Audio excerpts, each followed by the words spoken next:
Good evening, ladies and gentlemen. I now call to order the regular meeting of the City Council and successor agency to the Redevelopment Agency and Housing Authority meeting of Tuesday, November 7th, 2023. We have a special treat tonight. Captain Fred McDowell of our own Costa Mesa Fire and Rescue will play the national anthem on his bugle, and then please remain standing, and together we will do the national anthem. Sorry, the Pledge of Allegiance.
Ready, begin. I pledge allegiance to the flag of the United States of America and to the republic for which it stands, one nation, under God, indivisible, with liberty and justice for all.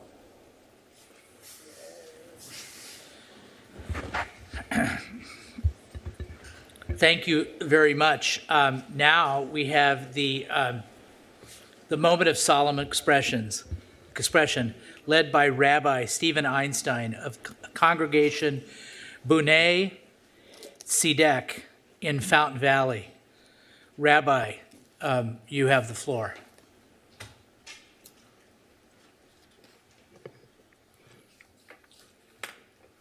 I'm honored this evening to be invited to offer the invocation.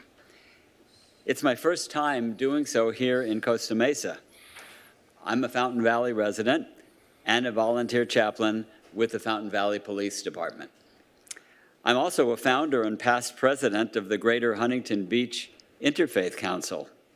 As such, I've given the invocation often at the Huntington Beach City Council. The last time I did so, it created a bit of a stir.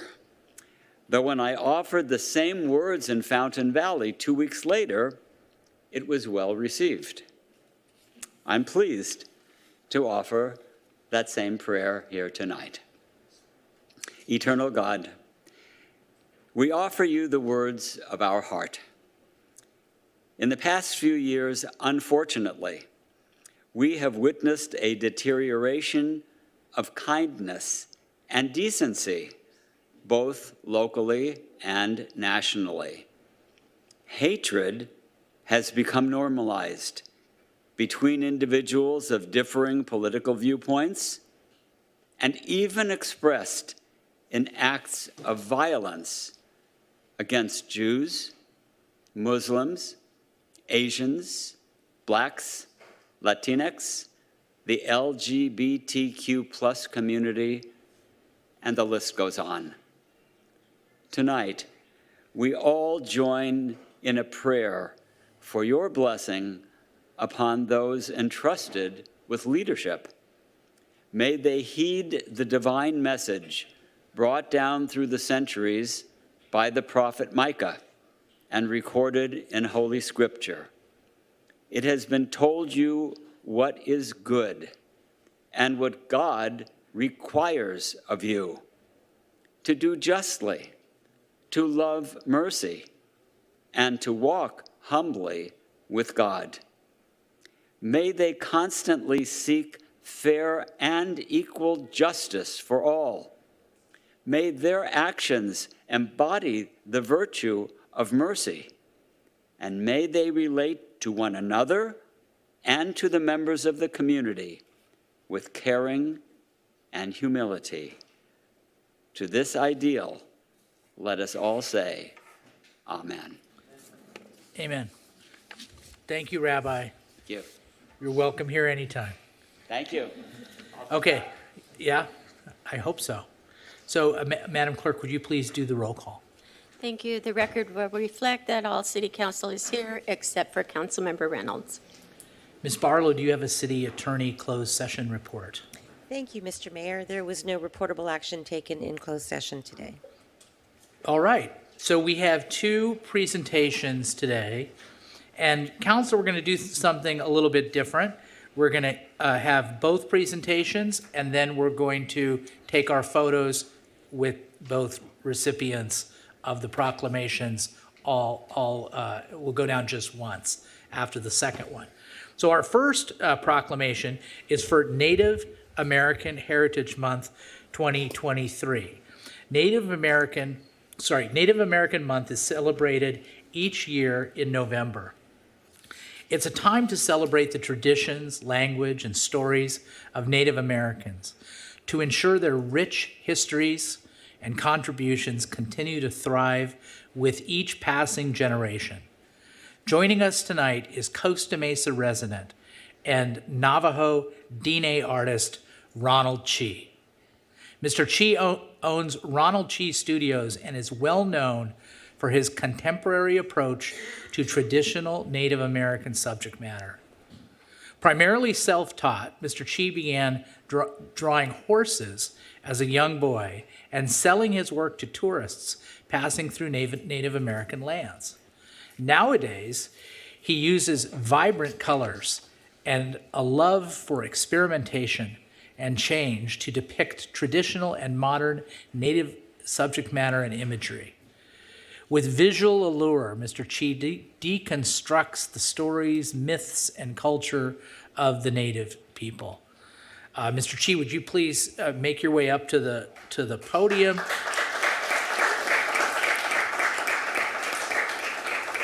And we'll hear from you. I just want to read a little bit from the proclamation that we're going to present to you, and then you'll have the floor. Native American Heritage Month is observed by acknowledging the contributions of Native Americans who have inhabited the region for a millennium and have contributed significantly to the growth, prosperity, and identity of our country from before its inception to the present day. Costa Mesa honors and lifts the enduring perseverance, diverse cultures, and excellence of all the people who first called this city, state, and nation home. Native Americans have moving stories of tragedy, triumph, and traditions that must be shared with future generations.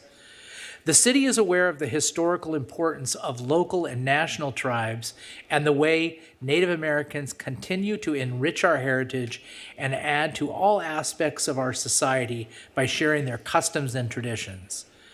Now, therefore, I, John B. Stevens, Mayor of the City of Costa Mesa, do hereby proclaim November 2023 as Native American Heritage Month and encourage all residents to celebrate the rich cultures of Indigenous people, honor their sacrifices, acknowledge the unique challenges Native Americans face and have faced historically and in the present, and recognize their continued significance and importance in our Costa Mesa community. Mr. Chi, you have the floor. Thank you very much. It's an honor to be here. It's an honor to be recognized through the city of Costa Mesa. It's important, obviously, to recognize the history of the Native Indigenous people and to respect them as well as we can. And it's an honor for me as a Native Indigenous person to share my talents as an artist to reflect the traditions and cultures of the Native Indigenous people through my art. And I've been doing this since 1997, and it's been a real teaching lesson at the same time.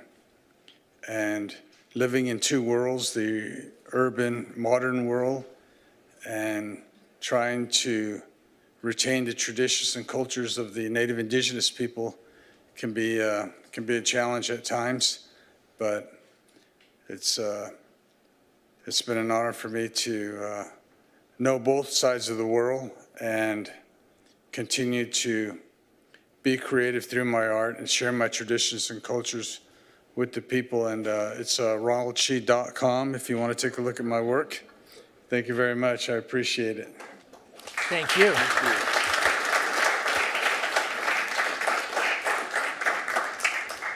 Thank you, Mr. Chi, and then we'll call you up and do a photo when we're done with our second presentation, which is for Movember 2023.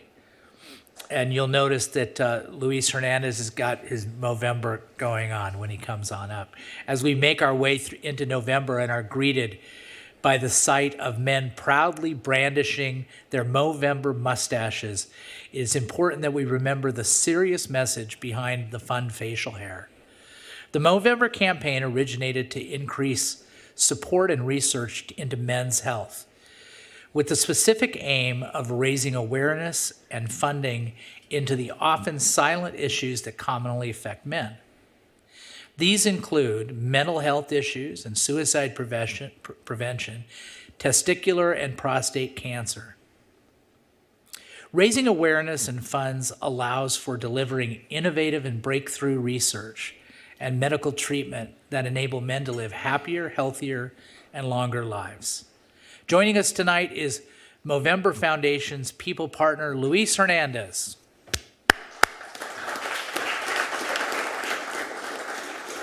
And so, Mr. Hernandez, let me read a little bit from the proclamation that we're going to be presenting to you. Movember started in Australia in 2003, so it's the 20-year anniversary, and has since become a global movement with over 6 million Mo Bros and Mo Sisters as part of the initiative today. Men's health is in a crisis, and they are dying at an average of five years earlier than women, largely for preventable reasons. 1 in 7 men will be diagnosed with prostate cancer in his lifetime. Treatment options for prostate cancer vary depending on the man's age, stage, and grade of his cancer, as well as other existing medical conditions. And testicular cancer is the most common cancer in males between the ages of 15 and 34.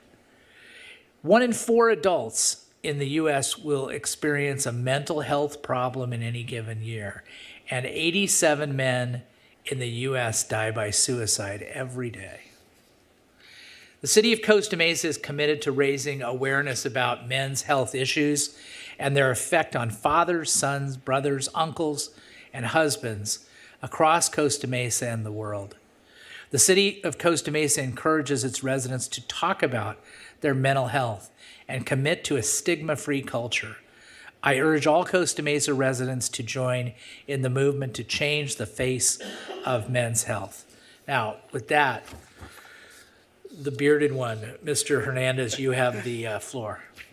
Good evening, everyone. It's a pleasure and honor to be here. On behalf of the Movember family and men around the globe, I want to express our sincere gratitude for your unwavering support through the years. Your advocacy is instrumental to our mission to reshape and be able to transform men's health.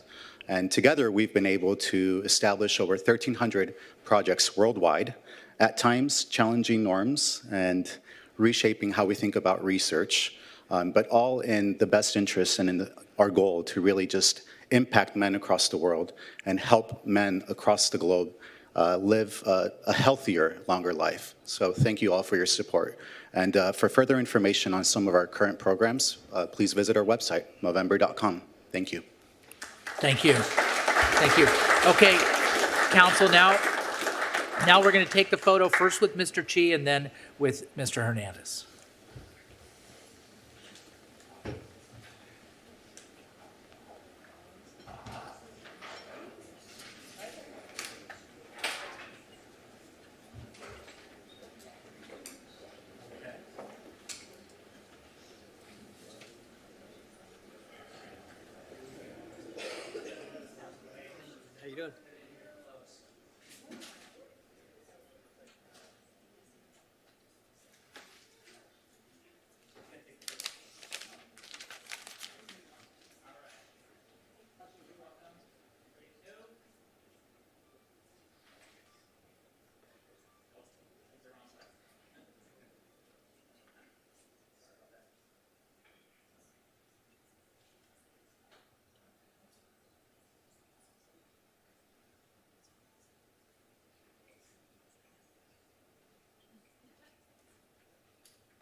this is quick because our list is in here, so it's a little quicker way to go.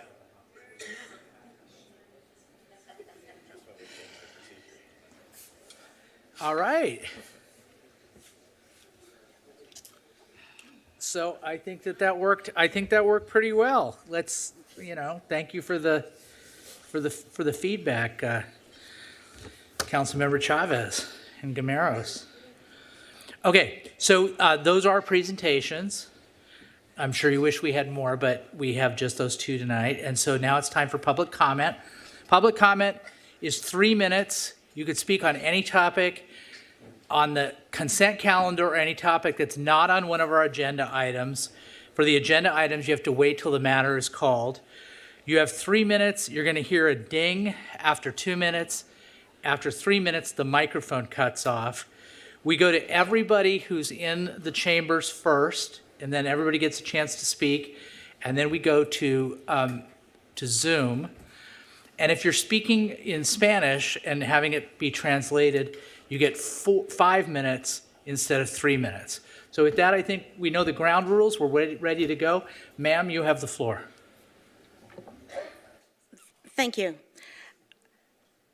When I read the agenda for the senior center meeting, I said to myself, this is the same old thing. We're going to have sticky notes. We're going to have a kumbaya at the table talking nothing that's really going to be effective, rather than a serious informational input. But that might be the purpose. Push this through with as little community input as possible. What are the residents to think when our city manager, our city council, our mayor were not in attendance? I think that support would have made a great deal of difference to the people that did come to this that meeting. The same for Senator Min, Assemblywoman Norris. Where was Supervisor Foley? This is a huge thing that's coming down the path, and nobody's stepping in. They were all MIA. Let's cut to the chase. Council initiated Measure K, and that measure diluted the voice of our residents. And you had no qualms knowing the developers supported the measures against the residents. You had no problem sending misinformation via your city flyers to every voter. Yet you sit on your hands and let the residents like Cynthia McDonald be the Paul Revere, spreading the call to the aware and to be informed. Is the discussion on the emergency center a prelude to the lack of input by residents on the entire Fairview developmental project? I hope not. Because someone said this is one of the largest things that's come to pass since we've become a city. But yet the people's voice doesn't seem to be the number one. Sonoma developed their project, even had to go as far as litigation to protect their residents, but they established an actual community advisory group to get solid input from the residential and to have representation, true representation. Do you hear that? That's the sound of Costa Mesa residents' rights and votes swirling the drain. Yes, sir. Hello, thank you for listening to us today. My name is Gary Tracy. I am a general contractor. I was involved with the project here at 1921 Harbor Boulevard, High Seas Dispensary. I'm here to speak on behalf of them, all the hard work that they've put into their facility, being here from the very beginning when they first started with the design and getting the building. We literally took what was a dilapidated, older building that was painted fluorescent and made it a beautiful structure that the city of Costa Mesa and all the residents can be proud of. It is a first-class building, first-class build-out. We do all kinds of build-outs as a general contractor, and this one is something that we should all be proud of. And they just really went out of their way to make sure that even though it's a dispensary, that it's a top-notch place that somebody can go in and feel like what it is a nice facility to, basically bring in tax revenue for the city and a great build out for the city. And I'm here because they haven't been able to open. As a general contractor, we went in, we've built it the way that it's supposed to be built. We passed all the inspections, we got our final, and they're still not open. And so I'm just here to request that you guys really dig your feet in the best that you can to help these guys get in business and start making money and start bringing tax revenue in for the city of Costa Mesa. And, you know, like I said, I mean, it's a beautiful facility, and if you haven't drove by there yet, you really should. 1921 Harbor, it looks amazing, and it's a great addition to Costa Mesa. Thank you.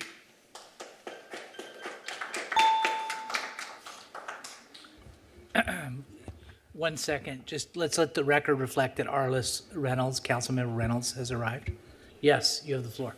Okay. Good evening, Mayor Stevens. Thank you, the rest of the council, for your time. I'm John Palmer. This is my son, Charlie. He wanted to come with me tonight. We're just here to bring awareness to the e-bike issue that we've experienced in our neighborhoods around Orange County.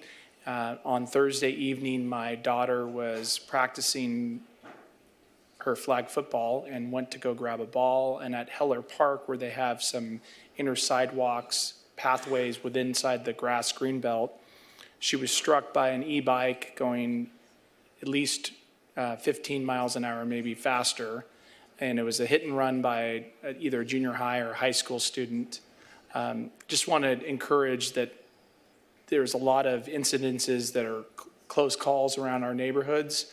And I just want to encourage, to the extent that there's resources, that maybe we look into some means and methods of enforcing and giving our police officers enforcement measures to help keep these youngsters safe and also keep the pedestrians safe and also keep those that are driving vehicles from accidentally running one of these younger, children and usually juveniles over.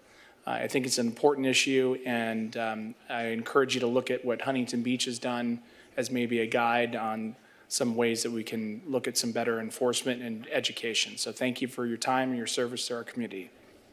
Thank you, sir. Yes, sir.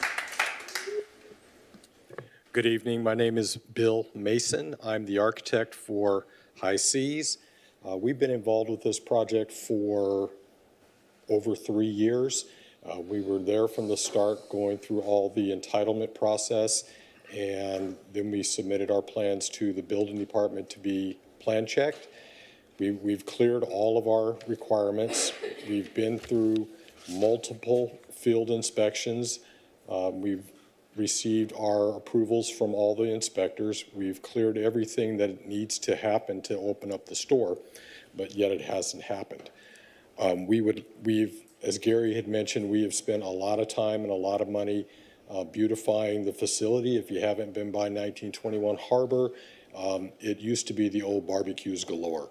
And now it looks like a beautiful store, beautiful retail store. So we've spent a lot of time and a lot of effort getting to this point, and we would implore the city to get together with our clients and get this facility open. We've spent a lot of money and a lot of time. It's a beautiful facility. It's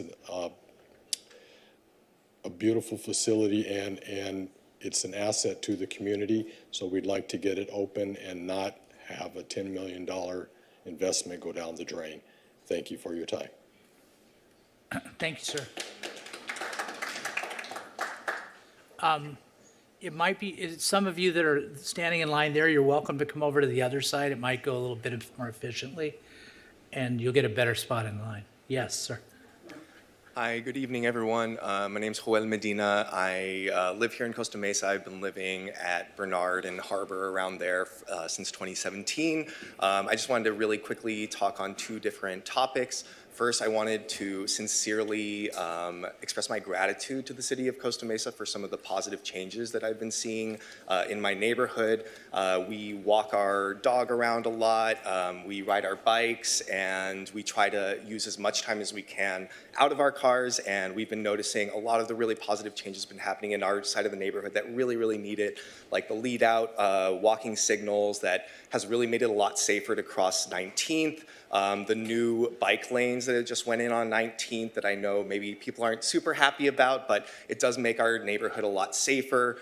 Studies do show that when cars are driving slower, it's safer for everybody, so I really do appreciate all that you are doing for us, especially in an area of high need of that type of thing where, you know, we see lots of people riding bikes all the time in our area. And I also wanted to express my gratitude to you for the workshops that you held last week for Fairview Developmental Center Plan. I attended both the English and the Spanish workshop last week. I thought it was a really great opportunity to get to know some of my neighbors. I met some really awesome civic groups like Costa Mesa Unidos, who I know is here, and I recognize some of them.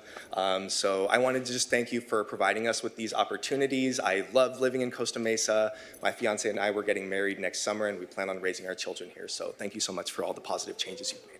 Thank you, sir.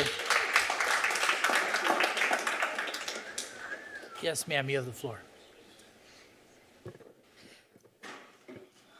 Dear Council Member, my name is Rachel Xing, the largest single shareholder of High Seas Cannabis Dispensary located in 1921 Harbor.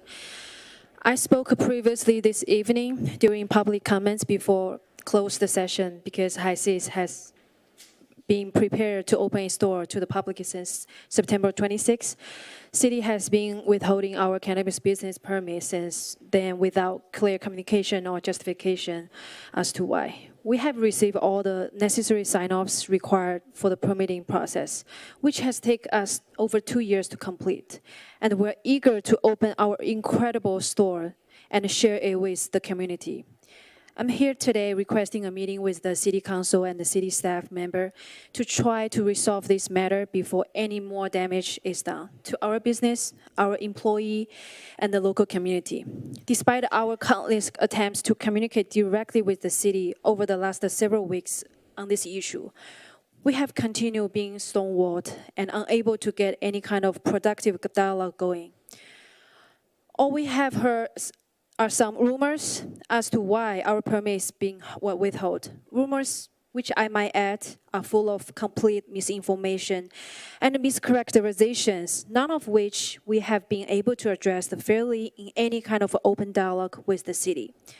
To our knowledge, no other retail cannabis business applicant has had to wait more than several days from receiving all the necessary sign-offs to be issued its cannabis business permit from the city. So we are wondering why we're being singled out in this process. High Seas only seeks to be a good corporate citizen and to benefit the residents of Costa Mesa and its surrounding communities. Without even being open to the public, we have already improved our neighborhood by completely renovating our building and installing security system, which have deferred loiters and transients from the surrounding areas. We have spared no expense building a state-of-the-art retail cannabis store that the city and its residents can be proud of, and now we need your immediate help. In closing, I'm asking this council to please assist me arranging a meeting, including all of you, along with city staff, so we can discuss city's reason for withholding our cannabis business permit and find a swift resolution to this situation. Thank you in advance for your help and your time. I look forward to speaking with you soon. Thank you so much. Thank you. Thank you very much. Yes, yes, ma'am. And it's 5 minutes. Thank you. Muy buenas tardes, mi nombre es Berta Orozco, soy residente de Costa Mesa como por 30 años y la razón que estoy aquí es porque estoy muy preocupada por mi vecindario en este momento, soy del Distrito 2. Han pasado incidentes con personas que se están agregando, personas que les nombran pandilleros. Un incidente que pasó esta semana, el viernes por la noche, vinieron personas, 5 personas en un carro y querían rayar las garages. Estaba una persona por el alley y él miró. Esto pasó en el alley de entre Coolidge, Albany y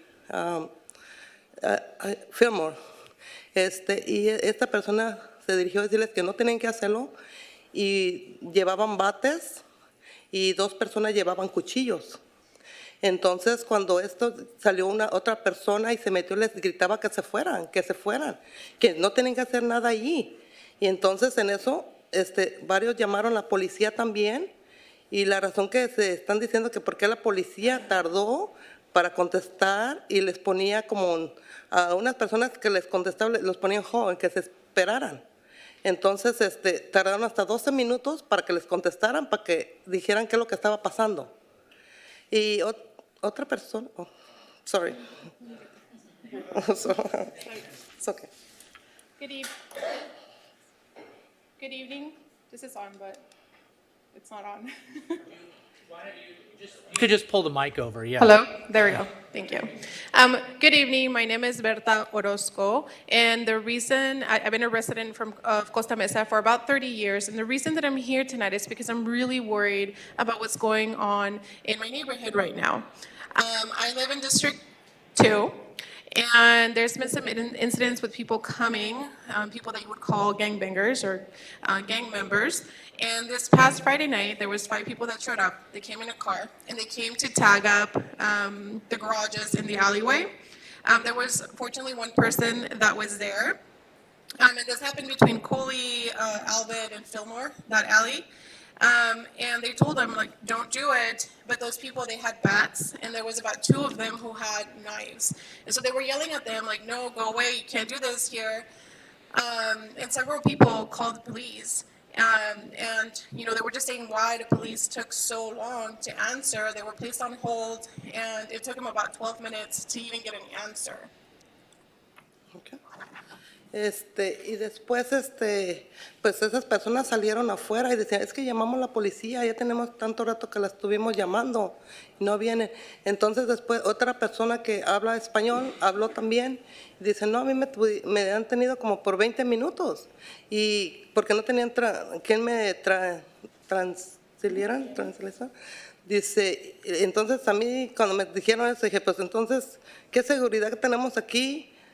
¿Por qué no tenemos, si pagamos nuestros impuestos, tenemos el derecho de tener vigilancia, que estén vigilando más? Y pues tenemos que estar en un lugar seguro, pero alguien que nos está cuidando también. Y tener que tratar de que, pues que no esté pasando eso. Puede ser que en ese momento que tardaron tanto, podían haber lastimado a una persona, haberla matado, y la policía no llegaba. Y eso de que yo sí pido y casi exijo que sí que pongan una persona intérprete para la emergencia y no tener uno que esperar todo, porque pueden salvar vidas. Por eso, yo quiero vivir en un lugar seguro.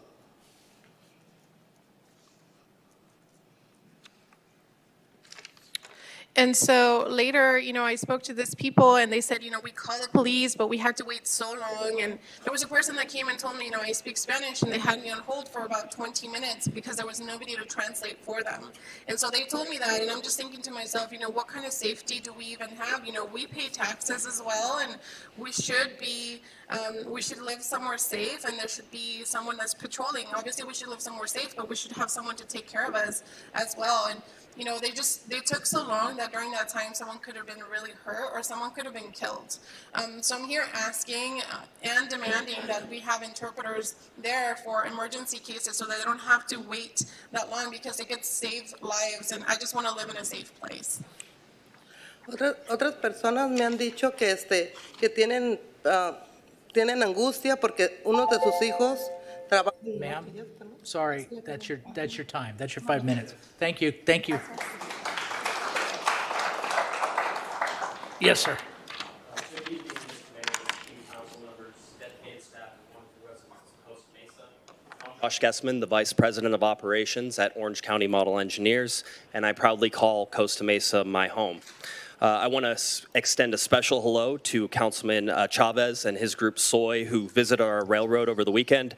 They rolled up their sleeves, helped do some track work, and took a ride around the park. We're optimistic that many of them will become members here in no time at all. Tonight I'm speaking on behalf of Hank Castagnetti, OCME's city liaison, who recently underwent throat surgery. For the next few days, Hank will be temporarily speechless. Although I've heard from Hank's wife is taking bets on whether or not that's even possible. I'm here to share a few exciting updates from the club. In October, we achieved a new record for free public rides thanks to our unbelievably hardworking volunteers. We provided over 4,000 smile-inducing journeys around the layout, 4,042 to be exact, and we can't wait to do it again. This year, we've given almost 33,000 rides and more than 500,000 rides since 2002.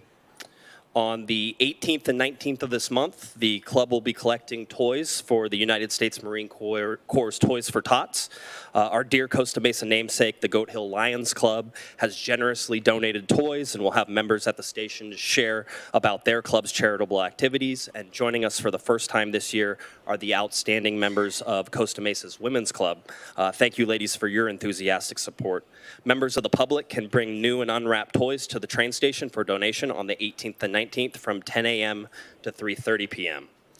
Last month, we had the honor of hosting 20 special needs children and their parents from a group called Twice Exceptional Children. We gave them a tour of our operations, which culminated, as it always does, with a ride around the park. These exceptional kids have a unique curiosity and a particular interest in STEM activities. We showcase various types of locomotives from steam to electric, and our members were there to explain how each variation works. As December approaches, which always brings a whirlwind of joy and activity, we'll be announcing a host of upcoming events at the next council meeting. We'll also have details about the club's holiday weekend featuring the one and only Santa Claus at our North Pole station. If you'd like to join us in giving back to your community, all while enjoying train rides and entertaining kids of all ages, or if you simply want more information about our club, please visit ocmetrains.org and consider filling out a membership application while you're there. As we often say at the Railroad, we have railroad fun for everyone. Thank you for your time, and we hope to see you at the Railroad this month. Thank you. Thank you.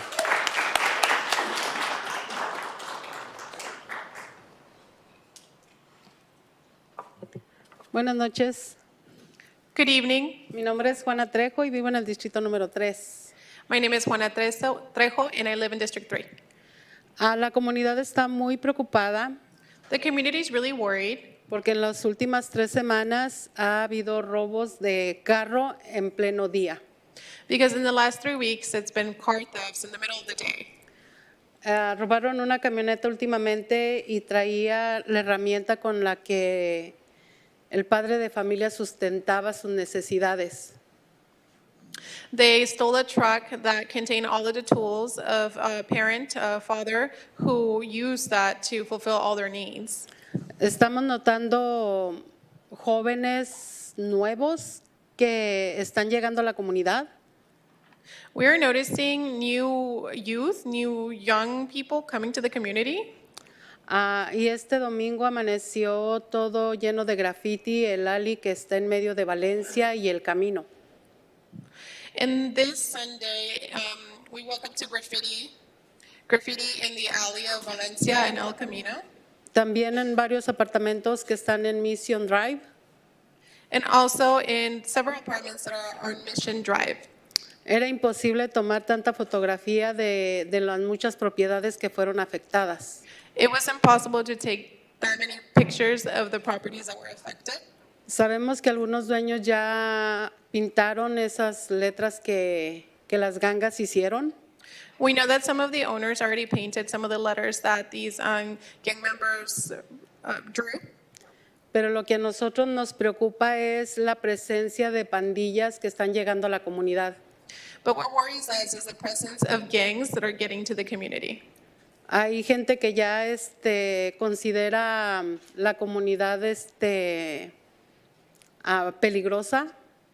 There are people who are considering the community now as dangerous. Porque estos jóvenes andan en bicicletas.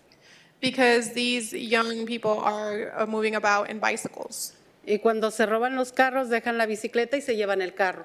And when they steal the cars, they leave the bicycle behind and they take the cars. Sabemos que no han dado con esa camioneta que dejó a esta familia sin sustento de trabajo.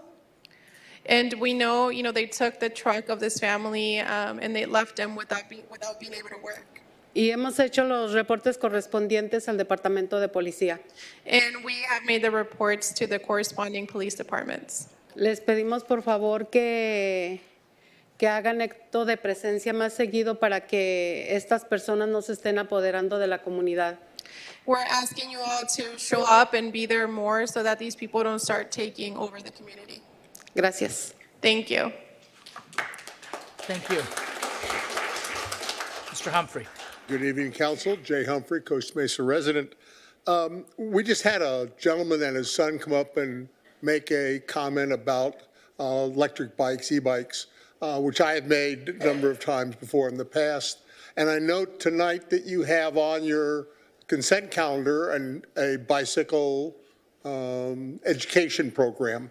Please do not let that be the sole axe you take to get control of the e-bike issues that are going on, because his is but one of many issues that have happened in this city with people on e-bikes traveling. I just come in here on the sidewalk on Harbor. A guy was doing faster than I could drive on Harbor on his e-bike on the sidewalk. So please make sure that you are finding ways to step up the process to actually enforce the process to help our community stay safe on the sidewalks, and especially to keep these kids from coming out in front of traffic and finding them dead. That's what we do not need. We do not need dead or injured kids simply because they didn't understand the rules and what is important. That being said, you all know I have a hearing issue, and you guys have all demonstrated that you want even folks like me who have hearing impairment able to speak and communicate with the council. And I appreciate that, and I don't want that to be not noted. However, on the meeting that we just had on the Fairview Developmental Center, nothing could be farther from the truth. It was impossible to hear clearly most of what was going on. And that's not just for me. I've had people who have no hearing defects make comment that the sound system and the mics and what have you were inadequate to the task to inform the public properly. Along with that kind of setting, please find a way to enhance the public. If the hearing people are having a problem, please find a way to enhance, obviously for me, but for them especially. And keep in mind also that you guys gave notice to a 1,000-foot circle around that project. Guess what? Well over half of that goes out into the golf course and the places have no population. And this is one of the biggest projects that Costa Mesa has undertaken in a number of years. Please make sure that you are notifying the rest of the city so that the community at large, not just those people directly affected, but trust me, there'll be a lot of direct effects on people in a far greater area, and I would appreciate it if you guys would make sure that the notification on that project is handled that way, as well as the EOC. The Emergency Operations Center, in my estimation, should never be there, and you are going to find the impact of that center on that housing after it's Thank you. Yes, sir. Good evening, Costa Mesa City Council. My name is Kevin Ferrer. I'm a proud Costa Mesa resident. I'm a husband and father of twins, and a few months ago, I was hired to be the Assistant General Manager of High Seas Dispensary over on 19th Harbor. My main task was to help create a one-of-a-kind customer service experience that had long been lost in this industry, and as well find, hire, train, and support several teams throughout this organization. High Seas is unlike any other cannabis retail location in America. The ownership team here has taken their time and thoughtfully created a space where someone who's always been too scared to learn about cannabis is actually excited to learn and see and come find out about that. My main job as assistant GM is to support our staff in the success, but instead of being able to do that, I've been the source of disappointment for all of them. Every week, the people who I thought were going to be starting on September 26th, I text, I call, or I talk to them in person and let them know we can't start work this week. We don't know why. So it's kind of a hard moment to handle this month. Every week, it just kind of keeps happening, and we have no answers. While Rachel's been able to support us, the core staff in this time, I would be lying if I was not worried about my future, and the future of my family's livelihood here, because that cannot possibly be sustainable. While I've been worried about my family these times, I think about the several others that we have hired and had to put on hold because we haven't been able to operate, not even out of our building. This is what's been hurting me the most this whole month. Not only the thought of where my check may come from, my next check may come from, or if I can actually put food on the table in the coming weeks. But it's really kind of the people that we've brought on and told that we're making moves here. So I'm here to ask tonight anyone who has any say here at all to help us. We need answers, and we need help opening our doors. Thank you. Thank you. Yes, ma'am.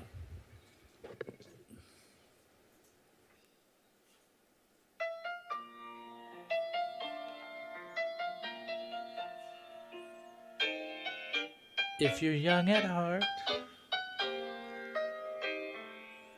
Artist dreams do come true. Many thanks to all of you and the City of the Arts. The narrow of mind will be left far behind in the City of the Arts. We went to extremes with impossible schemes. Art in the park, bursting at seams. Artists shine in the dark and Akma moonbeams. 10 days of art. And do you know what that means? To Lorette and the crew, we'd be lost without you in the City of the Arts. And to Ron and the guys with those Costa Mesa eyes, we thank you too. When our city survives to 105, we'll look how we thrived with our adventure alive. And here is the best part. You've got a head start because we live in the great City of the Arts.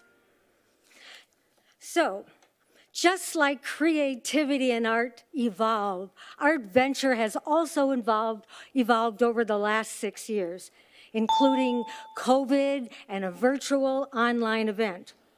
But this year, Art Venture really established its presence in District 5, and I believe that District 5 is going to be the new cultural district of Costa Mesa. In the few weeks, you'll hear more about our great art venture because staff is now conducting surveys. But I was there 8 out of the 10 days, and the buzz was wonderful. So I just want to thank all of you very much for supporting the arts.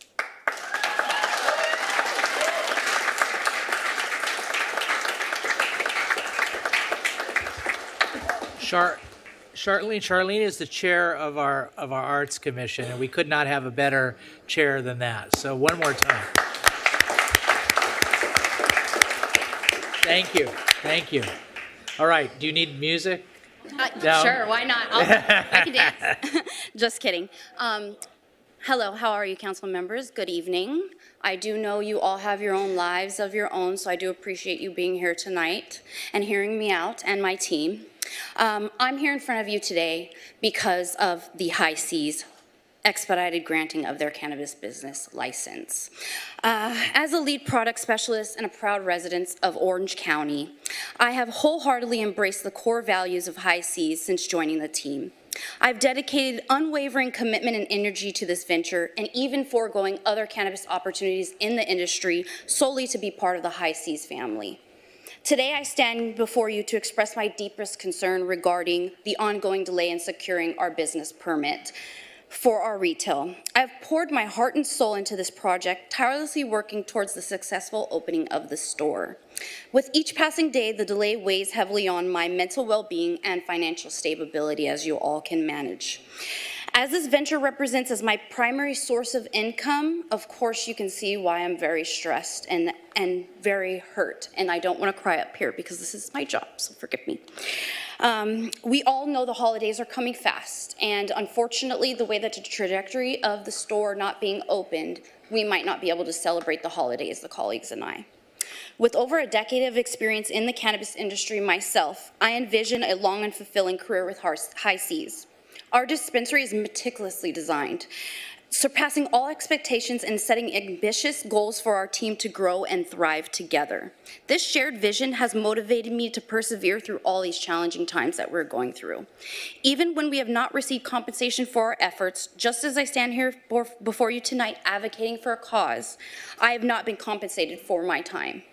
I earnestly implore you, esteemed members of the City Council, to help us obtain our cannabis business permit, and please recognize the immense potential that High Seas has to contribute positively to our community's economic well-being. Grant the opportunity to fulfill my dream of providing a good customer service to the community. Thank you so much. Take care. Ma'am, it's your turn. Thank you. Ladies and gentlemen of City Council, good evening. Thank you for your time. My name is Phoenix. I'm a resident of Orange County. I've been working for High Seas for a little over a year. My role there will be lead sales specialist. What I appreciate most about my job is the sense of purpose it gives me and the opportunity to support myself. The situation we're facing has a significant impact on me and my coworkers. Financially, it's been challenging. It's affecting every aspect of our lives. Emotionally, it's been very stressful. I hope that once High Seas is open, it will provide stability and opportunities for the community. A small example of the value High Seas will bring to the community is the recent beach cleanup experiences. It has opened an eye for me, showed me that the positive impact High Seas will have on Costa Mesa. The look and feel of High Seas aligns with the community's goals, and I believe it will be a valuable addition to our city. I also want to express my gratitude for the owners and my colleagues. The camaraderie we share is undeniable. They're like a second family to me. As the holiday season approaches, my job at High Seas plays a crucial role in supporting myself and my family during this time. In closing, I kindly ask the City Council for their direct help in getting High Seas open as soon as possible. Thank you for your time, and I look forward to the positive changes High Seas will bring to Costa Mesa. Thank you. Thank you. Yes. Sí, buenas tardes a todos los miembros de la mesa directiva y a todas las familias. Mi nombre es Carmen Ramírez, soy del Distrito 2, 32 años viviendo en nuestra ciudad de Costa Mesa. Hi, good evening, everyone, council members and all the families that are here tonight. My name is Carmen Ramirez, and I'm from District 2, and I've been living here in the city of Costa Mesa for about 32 years. En la junta pasada estaba muy contenta porque nuestro vecindario se miraba bien, pero en esta vez que he caminado más por ahí, ha habido más graffiti. Creo que ayer tomamos unas fotografías con unos residentes. Mandé las fotografías a alguien de la ciudad y contestaron muy pronto. The last meeting that I was at here, I was very happy because my neighborhood looked good. However, in walking it more, I've been seeing that there's been a lot more graffiti, and we did take pictures with some of the residents that we did send to someone over at the city, and they did reply quite quickly. Nuestra ciudad está mandando un carro los lunes en el Parque de la Paularino, donde es el recreación. Los niños salen de la escuela desde kinder hasta sexto grado, donde se quedan desde las 2:30 hasta las 5 de la tarde.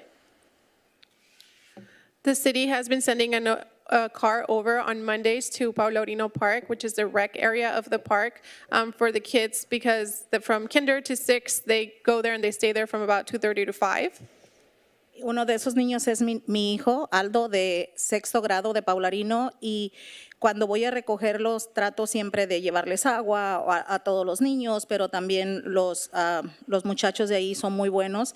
Últimamente he visto específicamente a las 3:30 de la tarde que llegan muchos muchachos con bicicletas de motor haciendo, hasta se levantan en el parque. One of those kids is my son Aldo, who's in 6th grade at Pablo Anino. And whenever I go to pick him up, I try to take, water for all the kids. All the kids are really nice. But as of lately, around 8:30, I've been seeing a lot of young youth coming around in e-bikes. And, they're doing everything. They're like popping wheelies, things like that in the park. A mí me gustaría que también si la policía de Costa Mesa va en ese tiempo que nuestros niños chiquitos están ahí jugando, que se enfocaran un poquito más donde están los muchachos, porque se juntan en una casa, en la casita del parque, llevan aguas, llevan cosas, pero no creo que sean del vecindario porque la verdad no los reconozco de ahí, cruzan la calle para entrar al parque. And so I would like for the police to come around, the Costa Mesa police to come around more around the time that the kids are playing and focus more on the youth that's coming around. They do and stay at the little house that's at the park and they bring, water and other things, but I don't think they're part of the neighborhood because I don't recognize them and I do see that they have to cross the street to get over to the park. No sé qué les está pasando a nuestros jóvenes en este tiempo. Sé que COVID hizo un desastre, fue como un huracán, pero también quiero que nos enfoquemos nosotros los padres. ¿Dónde estamos? ¿Dónde están nuestros hijos? ¿Con quién se juntan? Involucrarnos más tanto en la comunidad como en las escuelas para que nuestros hijos no se desfíen, hacer un grupo de jóvenes, ponerles atención a esos muchachos.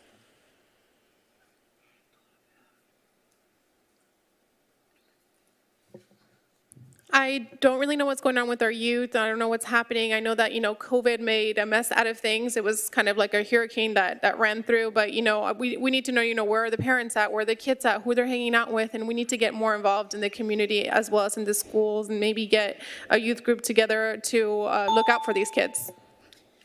Siempre he pensado, y mi padre me dio esta lección, la educación se empieza en casa. Si nosotros como adultos no educamos a nuestros hijos a que digan gracias, por favor, con permiso, van a amanecer tal vez un día muertos en nuestras calles. Pero por favor, papás, enfóquense dónde están sus hijos. Yo sé que ustedes han hecho buen trabajo, pero yo sé que hay líderes de aquí que pueden trabajar con jóvenes y los invito a que trabajen más con los jóvenes. And a lesson that my dad always taught me was, that education begins at home. It starts at home. And, if we're not educating our kids, we're not teaching them how to say thank you, please, and excuse me, one day they might end up dead on the street. So, parents, I just want us to be more involved, know where your kid's at. I know that there's some leaders here who are doing a good job. And there's also some leaders that can be working with youth as well. Gracias. Thank you. Thank you. Yes, sir. Good evening, Council, and thank you for your time. I'm Devin Martinez. I'm the purchasing manager at High Seas. I grew up on Bouchard and Hamilton in Huntington and lived and worked in Costa Mesa for many years. It's been a dream of mine since I entered the cannabis industry over 15 years ago to be involved with a legal cannabis dispensary in Orange County, and I'm personally incredibly grateful to Costa Mesa for giving me the opportunity to fulfill that dream. The team and I have been incredibly excited for the store to open as we progress through the city's extensive licensing process for the past 2 years, but we've become increasingly frustrated with the countless delays that we've been experiencing, especially when we are so close to reaching the finish line. In September, High Seas received its official department sign-offs from Fire, Building, and Planning, which by city law is the end of the city's licensing process and should immediately be followed by the issuance of our permit. Naturally, after receiving our final sign-off from Building on September 26th, we immediately began ramping up for the launch of our store by beginning to communicate with vendors and by accelerating our training process with our amazing staff. We are now 6 weeks past our final sign-off. I asked the council humbly but pointedly, how can the city rationalize what should have been a few-day process turning into a 6-week process? We have been, we think, incredibly patient, but have reached the point where we feel that we, the staff of High Seas, deserve an explanation.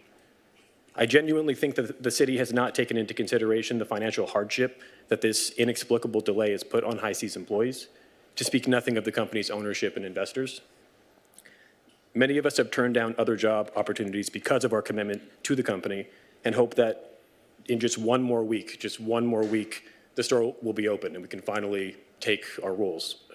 Every day the store gets delayed has a very real effect on High Seas staff and their ability to maintain their livelihood. For me personally, I've been receiving a fraction of my full salary in lieu of the store opening, and it has been extremely difficult to sustain my lifestyle and that of my wife and child. Putting aside the human toll this has taken on the company and its staff, I'll leave you with a thought that is more relevant to the city as a whole. I genuinely believe that High Seas will be a great thing for the city, both as a significant tax revenue source and more importantly, as a shining example of what a Costa Mesa cannabis facility should be. We know from firsthand experience that Costa Mesa residents are anxiously awaiting our store to launch. Countless people have shown up and called in to our store over the past few weeks, asking when we are going to open, and we've run out of answers. Just this, for the most part. Thank you so much for taking the time to hear out the members of our company, and I'm asking you directly, please get directly involved as the council to help us get our store open immediately. Thank you. Thank you. Yes, ma'am. Good evening, Becca Wells, Animal Service Committee Chair. So I know you guys are all aware of this, but I think it's important to be transparent with our community. So letting people know that Newport Center Animal Hospital has given the city 60 days notice to terminate the contract. I just don't like information being in silos, so I wanted it on record. Our police department is doing a really good job trying to find a solution, working with Priceless Pets.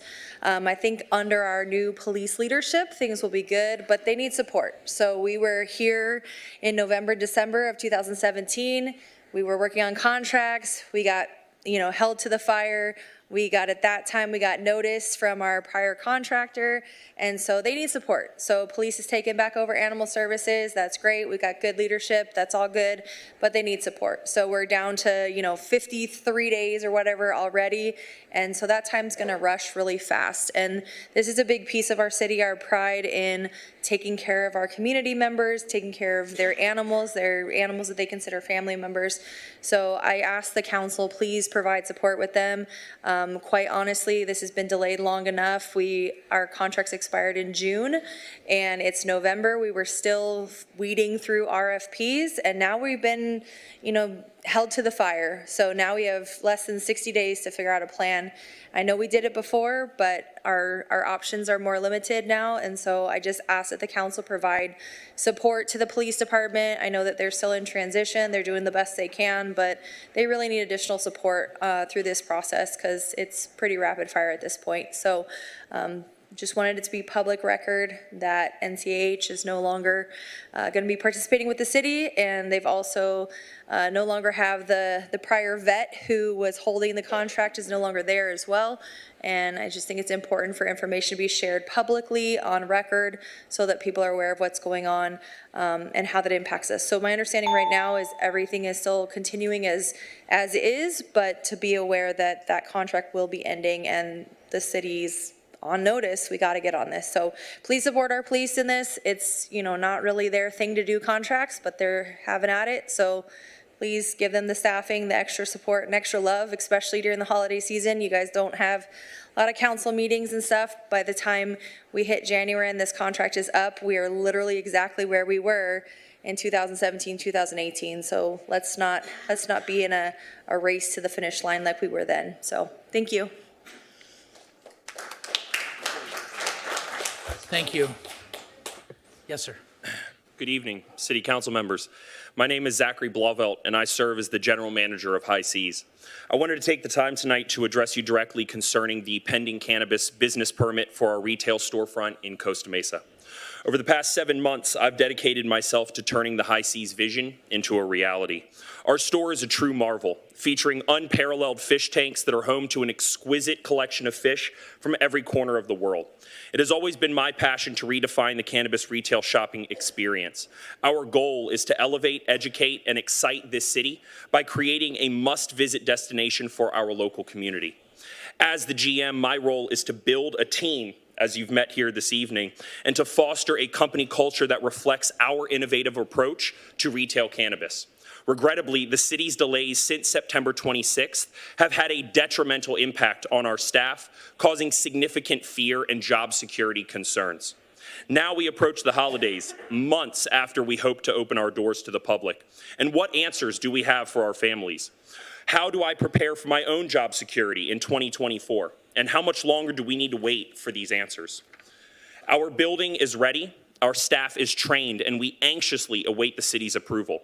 While we have waited, we've seen 10 other retail cannabis stores open, leaving us puzzled about the process outlined by the Planning Commission and city officials, and we request transparency and guidance moving forward. The urgency of this matter cannot be overstated, as the livelihoods of my team and I hinge on the prompt opening of our business. I kindly request the City Council's immediate assistance in expediting a resolution on this matter. Your time and consideration are greatly appreciated. Thank you. Thank you. Yes, ma'am. Hi, my name is Barbara Fisher. This is my husband, Joseph Flynn. Husband. Anyway, we live in Costa Mesa 11 years. We moved here because the rent was good and everything that's included. Now we have to give up the apartment because they sold it, and now we got demolition and remodeling and everything. And we're scared because we thought we would be there till we didn't need it anymore, till we were retired there. Now we have to look for another place. We have no money. Along with a lot of other seniors, we have our Social Security checks, which are just enough to get us by, and we do. We maintain. But once we move, the rent's going to be outrageous, so we might have to move out of the state. I'm not looking forward to that. I'm old, he's old. It's not going to work. Not going to work. But we urge the council and anybody else that can vote for any funding that comes in, the seniors and the low-income seniors and the low-income people, not even seniors, need it. There's still many of us out there that are scared. But we'll stay as long as we can. I love it here. Don't you guys love it here? Yay. We're 5 minutes from the beach. It's great. So we live on Charlie Street, right near the Charlie Street Rehab, and they behave pretty well. They're pretty good, So I don't know what's going to happen. Maybe they get bought out too, but it's not good. It's so dirty. Everything's torn apart. 6 people have already been pushed out. Don't know why they're keeping the 6 of us there, because we're quiet and we pay our rent. That's what I'm thinking. So any funding that we haven't been able to find anything for low-income seniors. We're not Medicaid. We can't get that because we make a little bit too much. It's a good place to be in, but it's a bad place to be in. So I don't know what to do. But we missed last week's meeting, last month's meeting. They had many more here, people over there, and they said, "Oh, you should have came." And so I'm going to go this week, and I won't have you guys. I'll be able to talk all by myself. So we'd really appreciate some help if you could give it to us. We want to stay here for the rest of our lives, We were counting on that. So, okay, I don't need a bell. We're done. Thank you. But thank you so much for listening. This is my first meeting. We enjoyed it very much. The singer, very good. Well, welcome. Thank you, guys. Ralph. Good evening, Mayor, Council. Don't worry, I'm not going to sing. I want to give a shout out to Council Members Harper and Marr for their support and advocacy for metrics. Use of metrics is a common practice in private businesses, but the good news is metrics are universal from the standpoint they can be used by all types of organizations. Private industry, nonprofits, public agencies, governments at all levels. Metrics are tools used to help measure an organization's performance, its effectiveness, and efficiency. Without metrics, it is difficult to determine how an organization is actually performing, and by tracking metrics over multiple periods, they can help management determine how their organization is actually performing. They also can be used to compare an organization to peer organizations. For example, comparing Costa Mesa's performance to other full-service cities. Metrics can be very straightforward or more involved. I think it was Councilmember Harper who put it very succinctly. All you need for a metric is a numerator and a denominator. Metrics do not require elaborate systems to be calculated or utilized. Included in the city's annual budget book are workload indicators that show activity levels for city departments. However, workload indicators alone do not show how effectively or efficiently a department is performing. Additional good news is that over the years, the city has done a very good job of collecting workload indicators, and they can provide a starting point in developing metrics. A simple example of how metrics can be useful and utilize data the city already collects.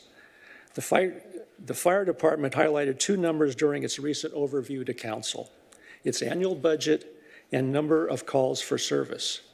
Standalone, the numbers do not measure performance, but doing the math for last year gives an average cost of $2,700 per call for service. The year before, it was $2,878, and 2 years ago, it was $2,953. So over 3 years, that cost has come down several $100s. Is that good or bad? Is there a sweet spot, cost-wise, that the department might want to maintain, elsewise outcomes are negatively impacted? How does this compare to other fire departments within Orange County? These are all questions that department staff might want to ask. I think one of the benefits of metrics is that using metrics is it prompts an organization to start asking questions and dig deeper into its processes and practices, looking for potential improvements.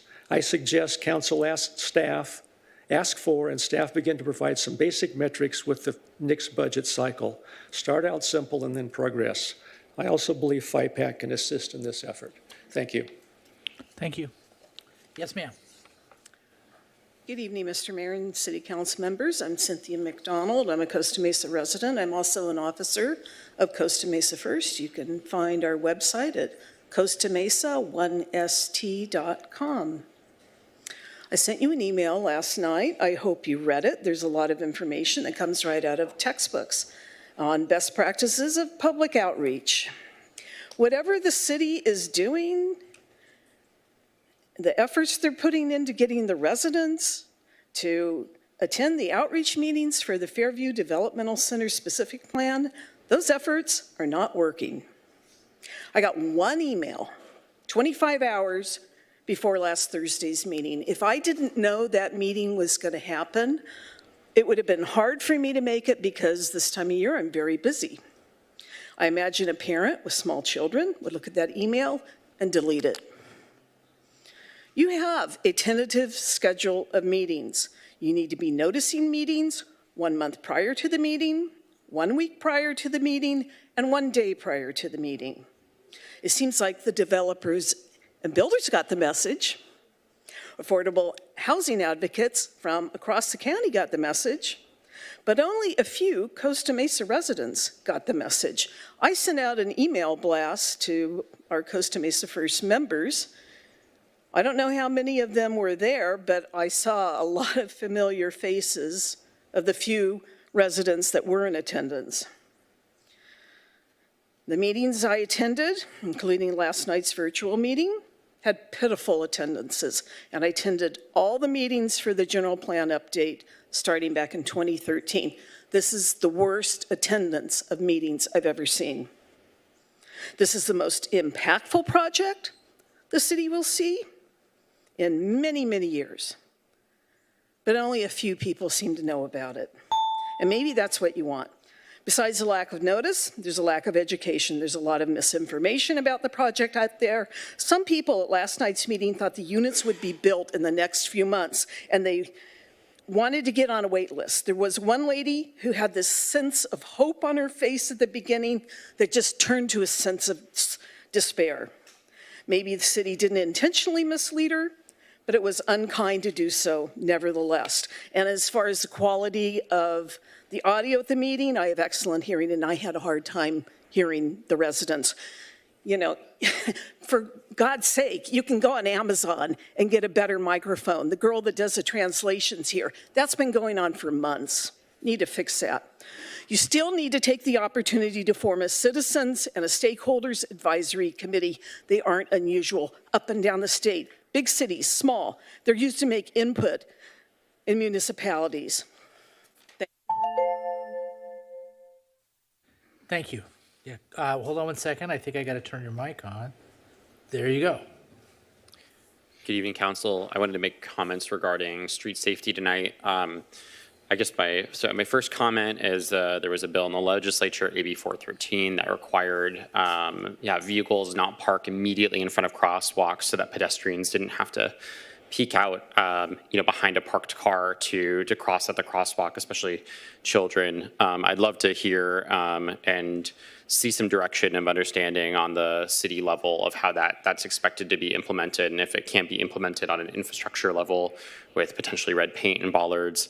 That bill also allows for bicycle and scooter parking to go in those quote unquote daylighted areas. And so in our efforts to put more bike racks throughout the city, that could be an area that's now expanded and opened up through state law to do that. I also want to speak kind of specifically to the gentleman who had the run-in with the e-bike rider, and I want to, I guess, kind of recognize what is good kind of public safety policy when it comes to people riding bicycles and pedestrians. The best thing we can do for e-bike riders who are getting hurt and injured is keep cars the hell away from them at all costs, because e-bike riders in large part are not dying through some magic cause. They're dying because cars are hitting them. And I think this council in some ways has been incredibly proactive on that policy lens, especially through the building of protected bike facilities on Bristol, on Merrimack, even non-protected bike facilities, but still bike facilities that separate the role of car traffic from the role of bike traffic. I think the most recent example on 19th Street being a really tremendous example of the leadership and how to actually keep people safe. Because I will say, as someone who rides a bicycle, I occasionally ride an e-bike, but I don't really want to ride on the sidewalk. I would like to ride in a protected bike lane. That's the place I want to be riding, and to reduce pedestrian and bicyclist collisions, but also to protect bicyclists themselves from cars. Building those protected bike lanes, like the protected bike lanes that have just been built with bollards on 19th Street, is the way to go. That's the gist of my comments. I forgot to shout out the high schoolers in the back like I usually do, so just appreciate the high schoolers who have to come here for class for being here. So anyways, that's all my comments. Thank you. Thank you. Yes, sir. Good evening, council members. I honestly don't know where to start, but let me take a moment and wish you guys a happy holiday season. There's not that many more meetings left for us to meet, but I truly hope that change is in the air. Change doesn't come from the top, it comes from the bottom. It comes from the guys in the trenches, which is you guys working your way up. I feel as though the fabric of our nation is being torn, destroyed by many different fractions of people that we have embraced. I really don't know where to go with it anymore. I'm at ends with what I have going on in my life.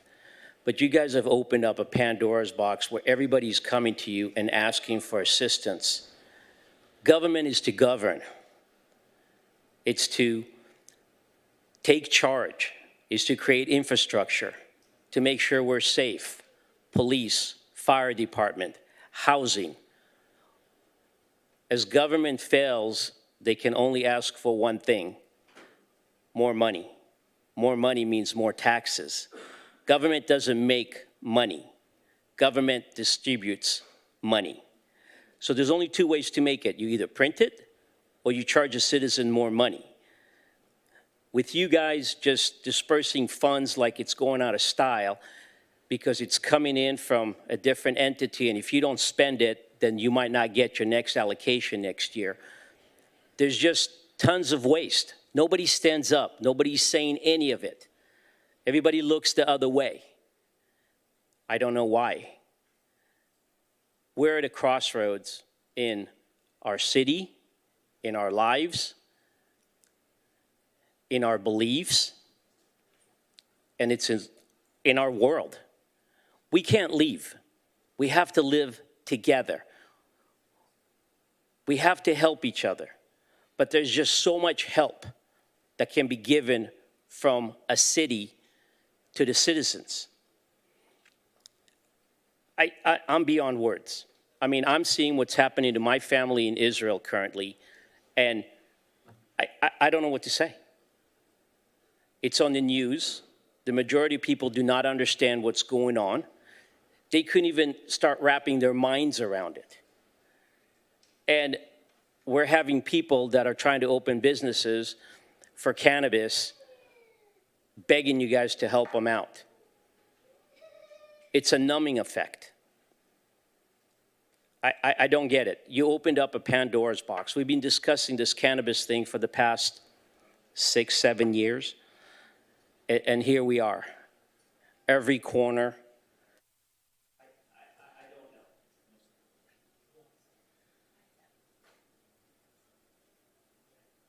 I'll take my time back, John.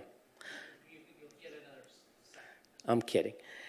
I really appreciate you guys. I mean, I know you guys have a very difficult job. You guys are donating your time. You've been civic duty.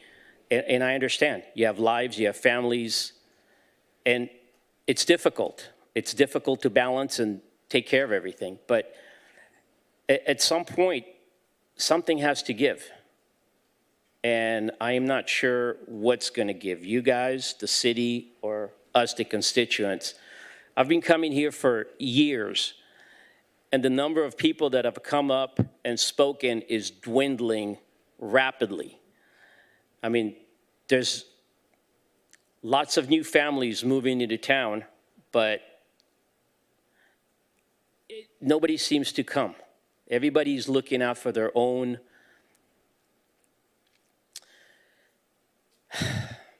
I don't know. I'm lost for words. I know my time's probably up because the clock is not. You're off the grid, so if you're lost for words, this might be a good time. I'm done. Happy holidays. Thanks. And be well.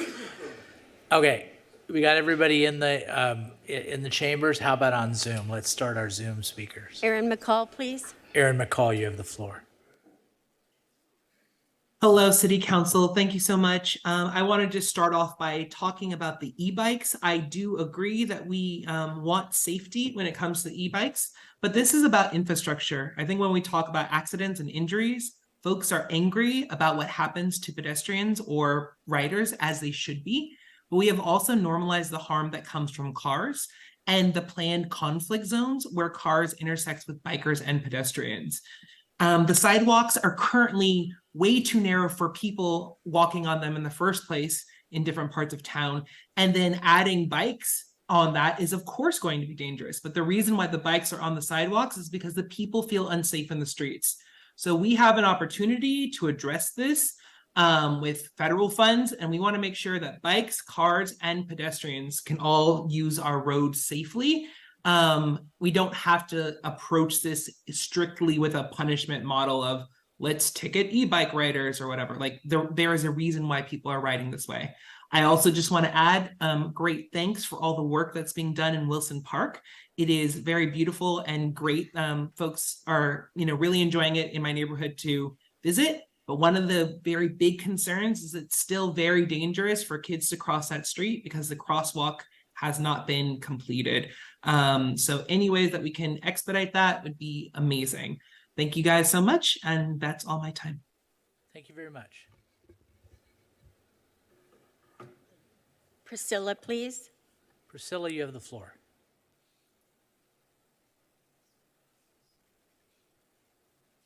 Okay.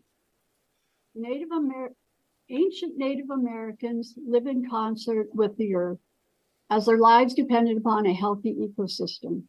Then European colonizers brought forth Western progress, and the forests were cut down, the buffalo and beaver were slaughtered, and the land was poisoned. As scientists studied this progress, they warned of the consequences. But progress brought money, pleasure, and power, so the natives were called primitive savages, and the scientists were ignored. In the 1960s, the scientists saw the destruction clearly, and the first Earth Day announced the imminent danger. But people liked smoking and drinking, a perpetual tan, and fast food. Environmentalists were called fanatics, and scientists were ignored. But the body is a delicate ecosystem, and the consequences were cancer and other debilitating diseases. 60 years later, and the consequences have infected the entire planet with global warming. You see, all ecosystems are delicate. Which brings me to Fairview Park, where indigenous peoples lived for thousands of years in concert with the white-tailed kite, the coastal sage, and the vernal pools. A magical part of that ecosystem, the rains live their lives in the vernal pools, mate and produce eggs, all while serving as a food source for thousands of migrating birds. When summer comes, the pools dry out, and the eggs wait. Like most tiny things, they're very delicate, and they need to be protected, as does their home. Quiet, natural places like Fairview Park help us keep birds, animals, and native plants from going extinct. This is the hidden magic of Fairview Park. This is not just my opinion and the opinion of the 800 members of the Fairview Park Alliance. It's the opinion of the scientists at the California and United States Departments of Fish and Wildlife, a biologist hired by the city, the Fairview Park Administrator, and the Fairview Park Steering Committee. But this city council ignored all the facts and experts calling to protect Fairview Park and decided a small group of toy plane hobbyists was more important. The Harper Soaring Society can fly their planes anywhere, and the ground they trample won't matter. But Fairview Park and its inhabitants are unique, precious, and irreplaceable. Thank you. Thank you. Who's next on Zoom? Wendy Lees, please. Ms. Lees, you have the floor. Yes, good evening. Thank you, Mr. Mayor, members of the City Council. I appreciate your patience in listening to all of our comments tonight. Thank you, Priscilla. That was a very good overview of our wonderful Fairview Park and the nature that we have there that continues to be preserved and restored and protected. I just wanted to comment in my 2 cents. I did go to the meeting and with the consultants the other night at the senior center, and I have some concerns. I respect the consultants and met with them also earlier, a couple of weeks ago, but I think the point of the notification of a broader population of our city, there needs to be more intense outreach.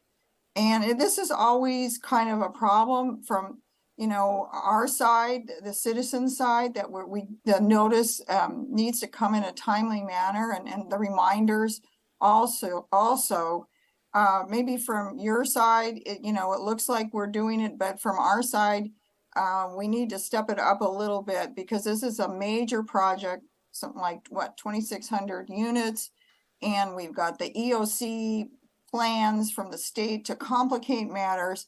But the other thing is, it was interesting that there were people who are not Costa Mesa residents who attended. And maybe they're future residents, but their opinions matter, but they're not voters. So I would encourage you to really work with the consultants and come up with a better plan to get more citizens involved, because I think the outcome will be better. And to that point, I think you should form a citizens advisory committee. We did that with the charter, worked well. We did that with Fairview Park also, that did not work too well. But this is something, yes, it takes a little effort, takes more time for you to go through the names and the people that want to apply, but it's the future of our city, and it cannot be taken lightly. So please do better outreach, and please form a citizens advisory committee that will really give us a better product for the future of Costa Mesa. Thank you. No further speakers, Mr. Mayor. Okay, close public comments. So in the interest of saving time, what we've done is adopted a few reforms, and this is one of them. So the guideline for the council members is going to be 3 minutes. They're not going to be on a clock, but they are going to be reported to the council how long they went after the meeting. So with that, from District 5, Councilmember Arlis Reynolds.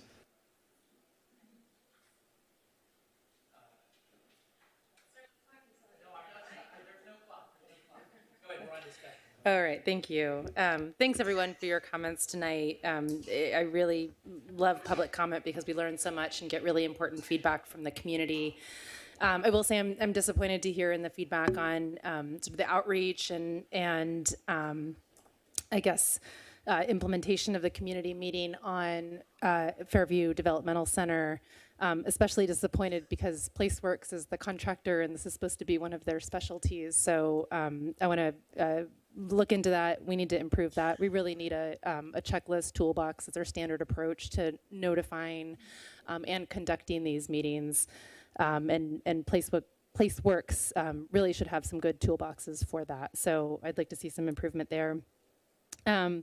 A couple quick notes on road safety. So we heard some comments on West 19th Street. I've overall been thrilled with that.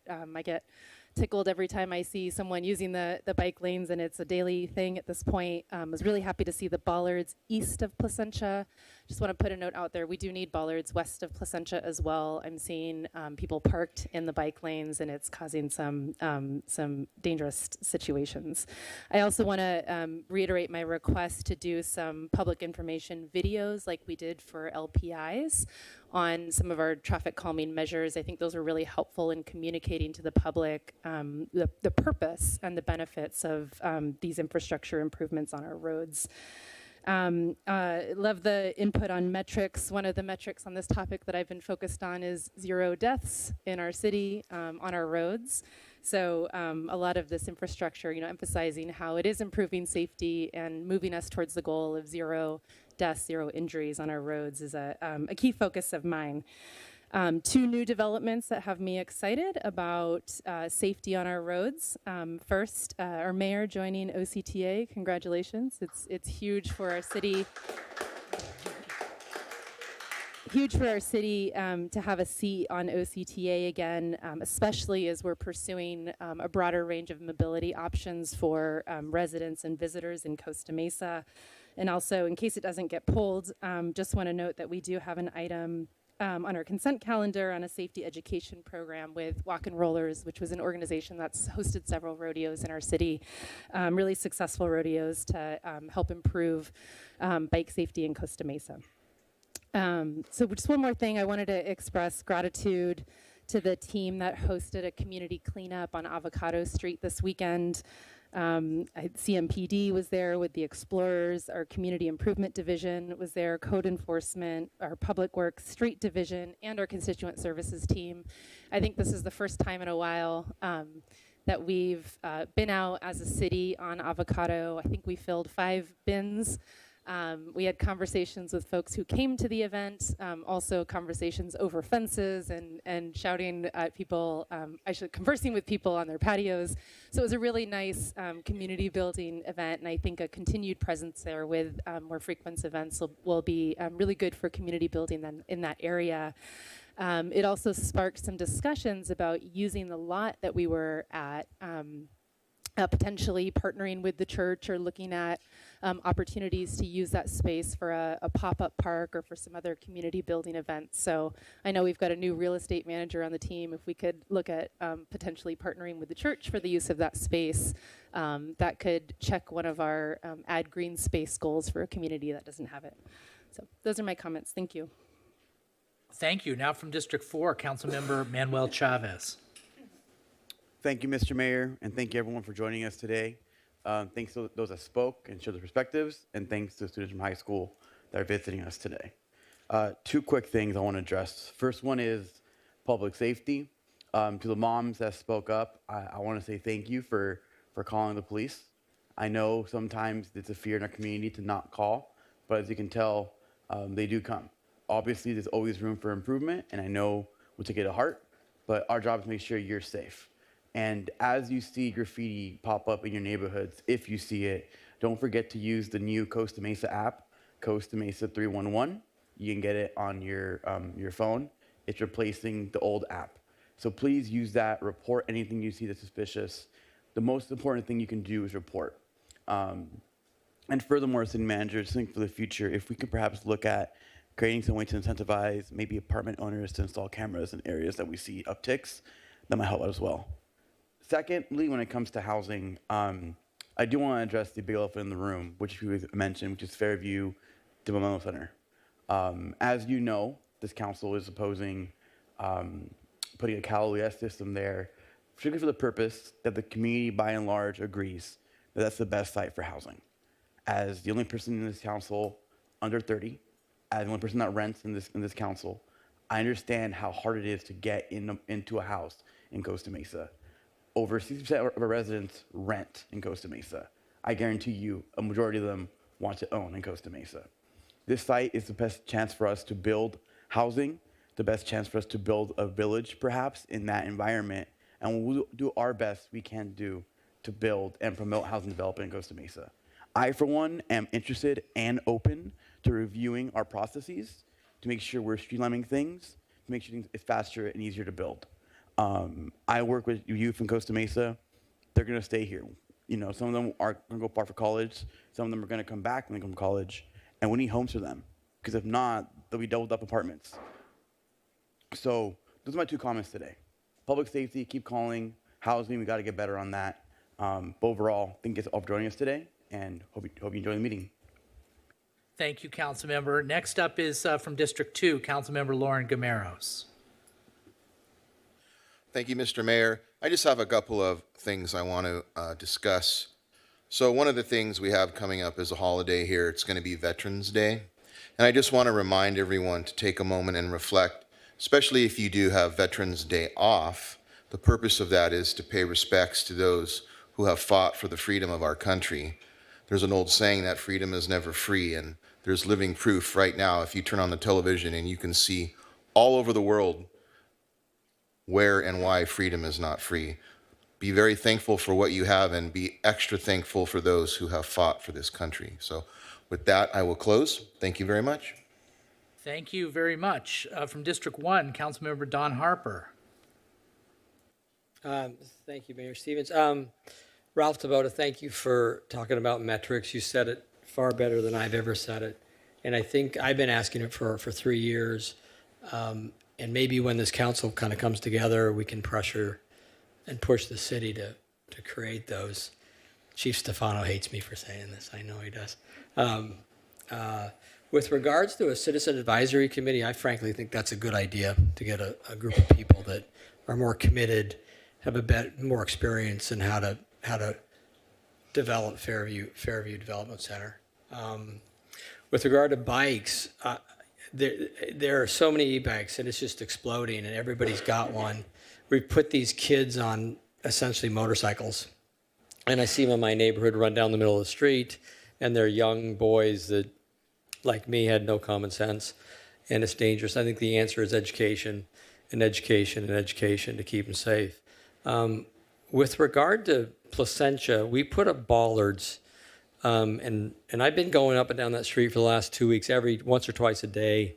And I've seen about 10 bollards damaged. I saw one lady take out 4 bollards and then drive down the bike lane. Thank God there was nobody in it. So it's dangerous, and I don't have an answer. I know the active transportation people are smart people and thoughtful, and they're educated. I'm just giving them feedback, and it's the feedback that I'm getting from my neighbors. When you go down Placentia, now it's a very thin lane. The lanes are skinny, and I've seen cars cross the line constantly, the center line, in addition to the hitting the bollard. So I don't know what the answer is. I will frankly tell you that if I sent my kids down that Placentia, I'd tell them to be on the sidewalk. And that's how I feel about it. I don't know what the answer is, but I hopefully, the bikeability people take a look or Arliss, you can educate me what there is to do, because it's a little scary. So thank you. Okay. All right. Thank you very much. Next up from District 3, Councilmember Andrea Marr. Yeah, so I'll respond to that by telling a quick story. So my husband and I go to 2145, the pizza place, a lot. And so we take Placentia, and my husband said, I might start taking Harbor, because when I drive Placentia, I end up driving way slower because the lanes are narrower. And I was like, it worked. Yeah. I was like, that's the point. the lanes get narrower. You drive much more slowly by default because you're being more careful, and it turns into a much safer street. The statistics on deaths from collisions related to cars are so striking. It's exponential with speed. So the faster the car is driving, the more likely someone is going to be seriously injured. So it is working, and that is the point. Yep.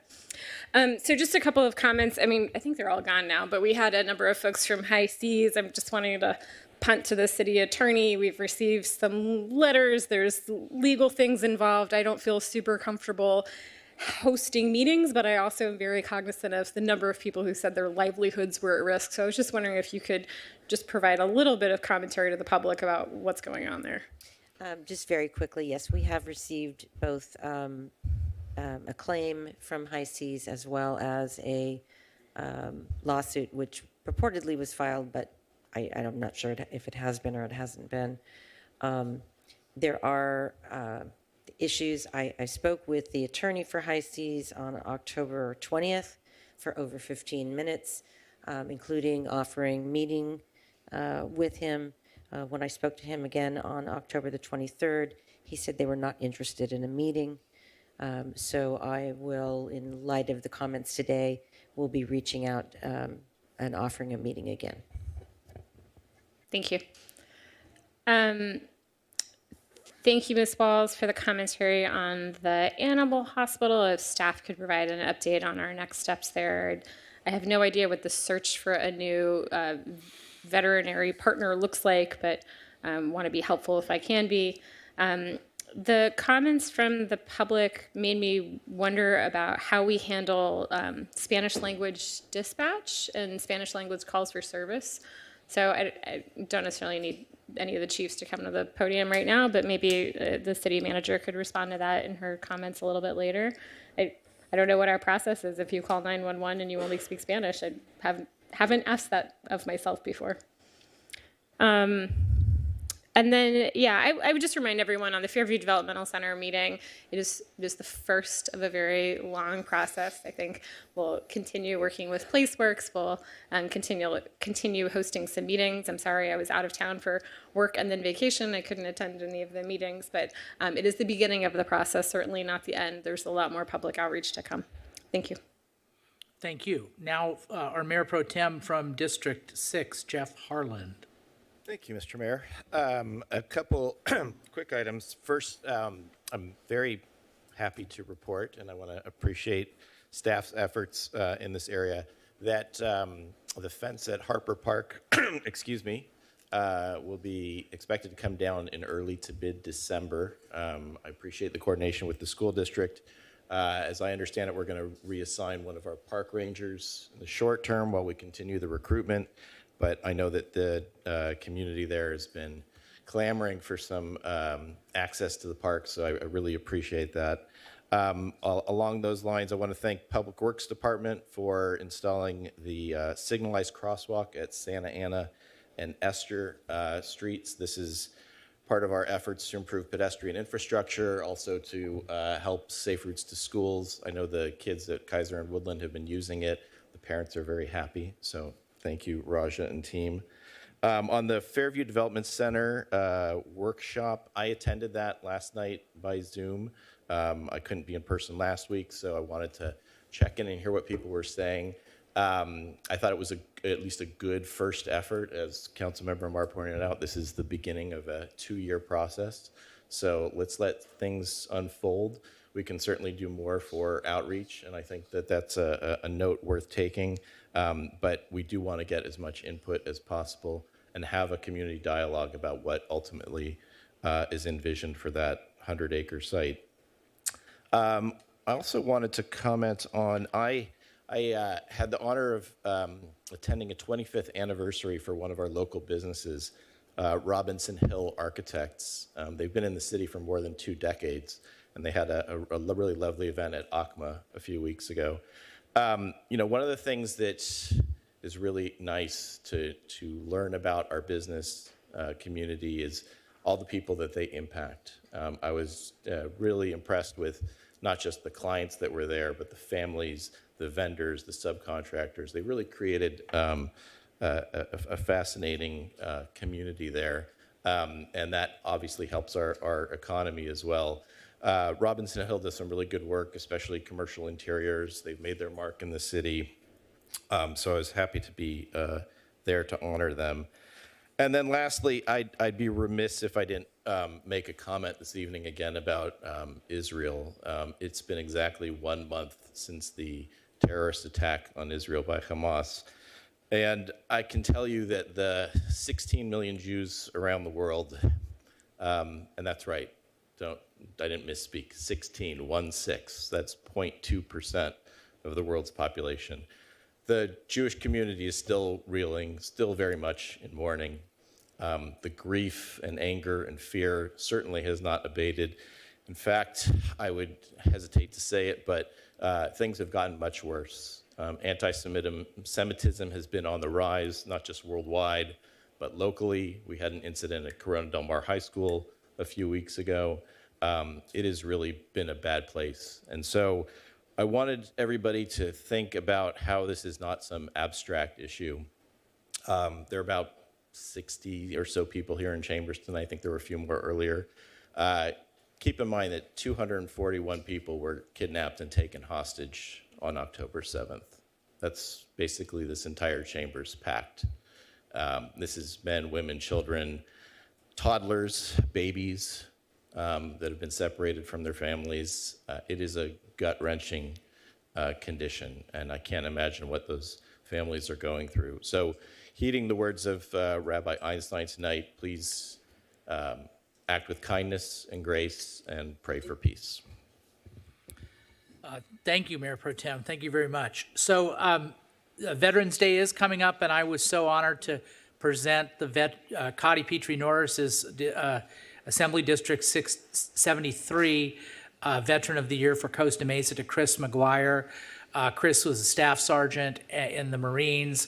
He lives on the east side, and he's got a business on the west side, and that business is Ami de la Terre, Friend of the Earth, and it's over by Fermentation Farm. So congratulations, well-deserved, Chris. Thank you for everybody that mentioned all the outpouring of love, the fact that I got on the OCTA Directors Board and Board of Directors, and really I get a tremendous amount of support from the city.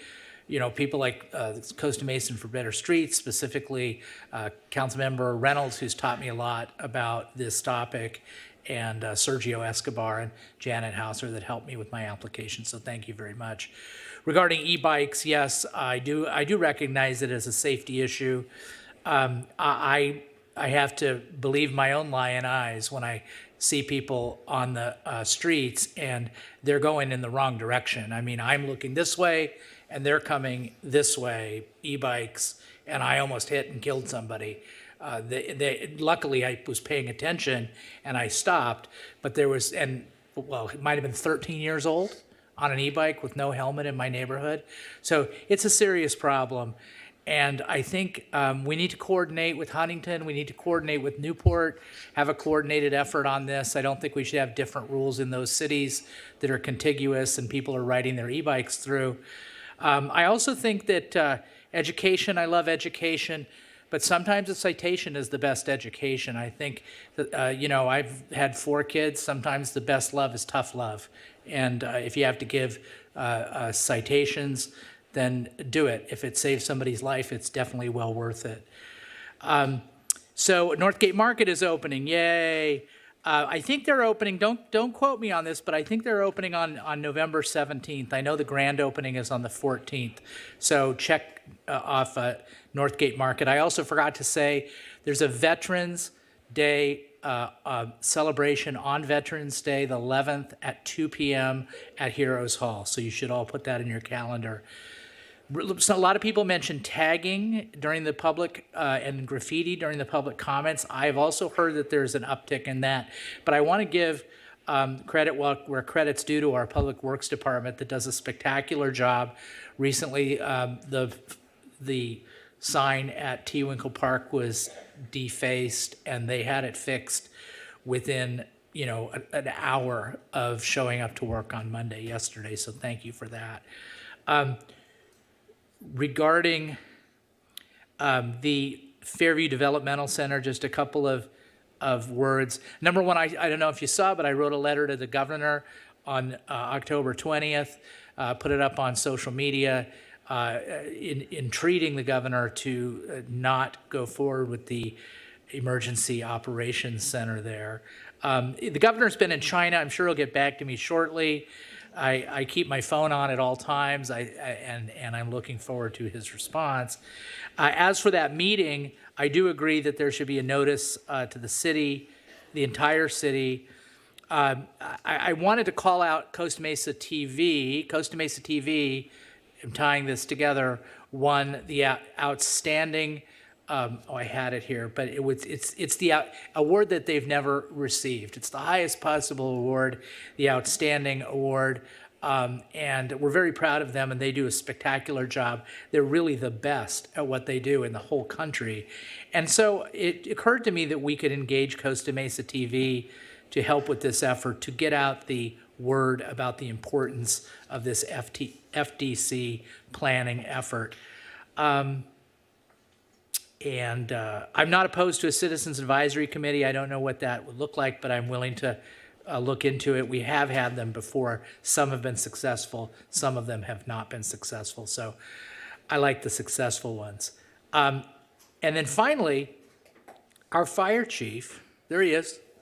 Our fire chief is was inducted in the Fire Chief Hall of Fame. Yes, you can clap for that. You can clap for that. And I want to put this in perspective, ladies and gentlemen. So it's the inaugural Hall of Fame for fire chiefs. There are 475 cities in the state of California. There are only two active fire chiefs that made it on into that Hall of Fame. And one of them is in the chambers right now. Could you please stand and take a bow? I know you don't want to do that, but our fire chief, Dan Stefano.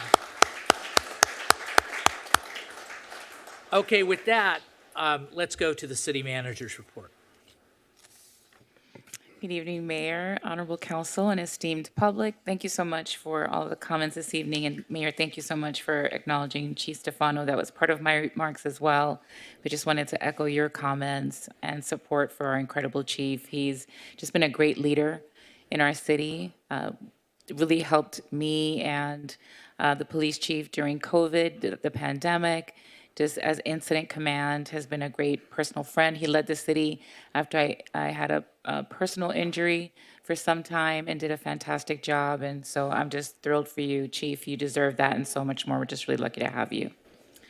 Okay, so I just have a couple of things that I wanted to go through, a couple of follow-ups that you've requested as well. But first, I wanted to just start with a thank you to Charlene Ashendorf for serenading us this evening. I don't think I've ever experienced that before at a council meeting. That's welcome. Anybody who wants to come and serenade, we like that. I wanted to thank, of course, our Arts Commission for their great support of Art Venture. And then our staff, Laurette did a fantastic job, our new arts coordinator, along with Monique Villaseñor, who did a phenomenal job, our arts commissioners as well, and then under, of course, Alma Reyes, who's now leading the department, so it was a fantastic event. And thank you, I think we really hit the ball out of the park with that, and can't wait for next year. I did want to introduce a couple of new members to the team that I think will help with some of the comments that we received this evening, as well as we fill some of the positions that we've had vacant for some time. And we've also created some new, slightly modified positions that we can plug and play in some areas where I think we could enhance our services. And so I wanted to introduce two managers this evening that we brought onto the team. The first one is Lawrence Brock Coward, who will be our new community relations manager. And so I just wanted to give you a little bit of information about Brock, but for the community, this is someone that has extensive experience with community engagement, with different stakeholders, working with city councils, working with larger full-service cities, working with business improvement districts, chambers, working with residents, nonprofits, the local community, just a wide breadth and depth of experience, has worked even at the field office level for state representatives, has represented council members that represent districts. The district format isn't one that is in every single city. And so Brock brings to us an enormous amount of expertise. He's a resident of Huntington Beach, so he's right here from Orange County. I know Brock from my time in Long Beach, and he was a trusted person working in District 1 at the time, a large district with lots of competing needs. And so just really happy to have him here on the team. He will help with the community relations, engagement, efforts for sure, and will be the lead on many of these efforts along with our PIO and the departments that are leading those efforts. But I just really wanted to introduce Brock to everyone this evening, our new community relations manager, so we can take everything to the next level.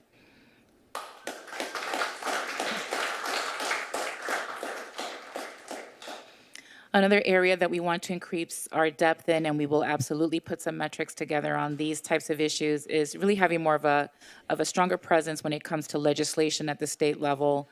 And so we have been able to steal a veteran legislative affairs manager from the Orange County Fire Authority. Yay. And so we have Jay Barkman, who's our new government affairs manager. He has 25 years of legislative experience under his belt, and just a breadth and depth of experience as it relates to how to put together legislation.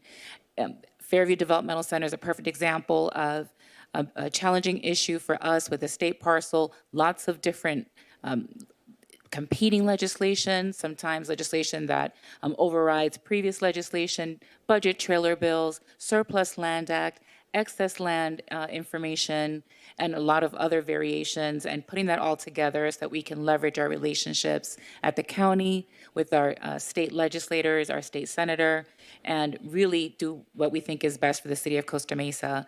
And so we're really excited about having Jay Barkman join the team, so please join me in welcoming him.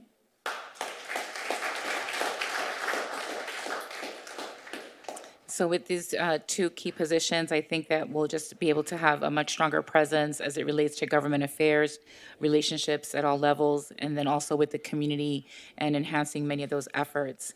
I did want to quickly mention the 405 freeway improvements, just to make sure everyone's aware that December 1st will be the opening of the new carpool lanes in each direction. Drivers should expect delays during the closures, up until then, and are encouraged to use alternate routes if possible. But I'm really excited that the 405 express lanes will be opening to traffic December 1st. There will be several ramps, on and off ramps in Costa Mesa that will be closed as part of the opening preparation. And so make sure that you're checking that information so that you're not caught in the crosshairs there. On the community engagement efforts, obviously, we'll have our new community relations manager involved in that. Very happy to use Costa Mesa TV is one of our great assets in that regard. Mailers, anything that it takes, we will absolutely put together a checklist. In fact, Brock and I were talking about it a little earlier. I know he's also spoken to our PIO about ways to enhance those efforts. So we hear you loud and clear on that. And sounds like we missed the mark at the last meeting, and we will absolutely strengthen that for sure. Also wanted to mention on animal services, Carol Molina is the lead on that, working in concert with our police department, but purchasing and procurement of contracts and contract management falls under our finance department, and she's working very closely with Priceless Pets and also identifying local veterinary hospitals that can help with the placement of animals between, so that once December 31st comes and we're no longer in business with Newport Animal Hospital, those services will be provided. So trust that that is absolutely a priority. In fact, I think Carol has cleared much of her calendar to make sure that we can get that accomplished. We know that's important to the community.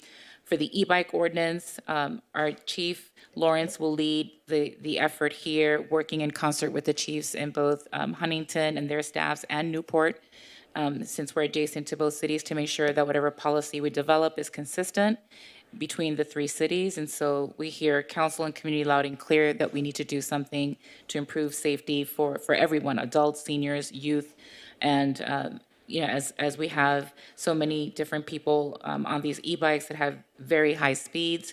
So more to come on that. Councilmember Mar, on the dispatch and Spanish, we have an AT&T language translation service that we utilize, and it's very expeditious. And so we don't believe that there is any confusion there, but I can drill down on that some more to make sure that we're doing the best that we can in that regard. And then last, I believe last but not least, I wanted to show a brief video on Costa Mesa 311. We are shortly eliminating the My Costa Mesa app. So that'll happen December 31st. So there will be some time of overlap. But please, starting tomorrow, you can download from Google Play and the Apple Store, Costa Mesa 311. Please make sure to put Costa Mesa 311. There are many cities that have a 311 app. And so if you just type that in, you might get Beverly Hills 311 or Newport Beach. So just make sure that you put Costa Mesa 311. This new system will be more sophisticated and will absolutely communicate with our new electronic land management system, all under being led by our amazing Arzo Azad, who's here this evening here in the front row. She's our website administrator as well. So she's the one who's mostly responsible for our new fancy, very well laid out, accessible, and very popular new website format. And she's been leading the efforts for the Costa Mesa 311. And so with that, we're just gonna show you a very short video about how to get Costa Mesa 311, and those are my remarks. Hey Costa Mesa, have you heard about Costa Mesa 311? It's a new app that will replace the current My Costa Mesa app. Costa Mesa 311 is user-friendly, modern, and dynamic. Most importantly, Costa Mesa 311 is tied to TESA, our new all-in-one electronic permitting and licensing application system. Let's walk you through how to download the app and check out some of its new features. First, delete the old My Costa Mesa app from your phone.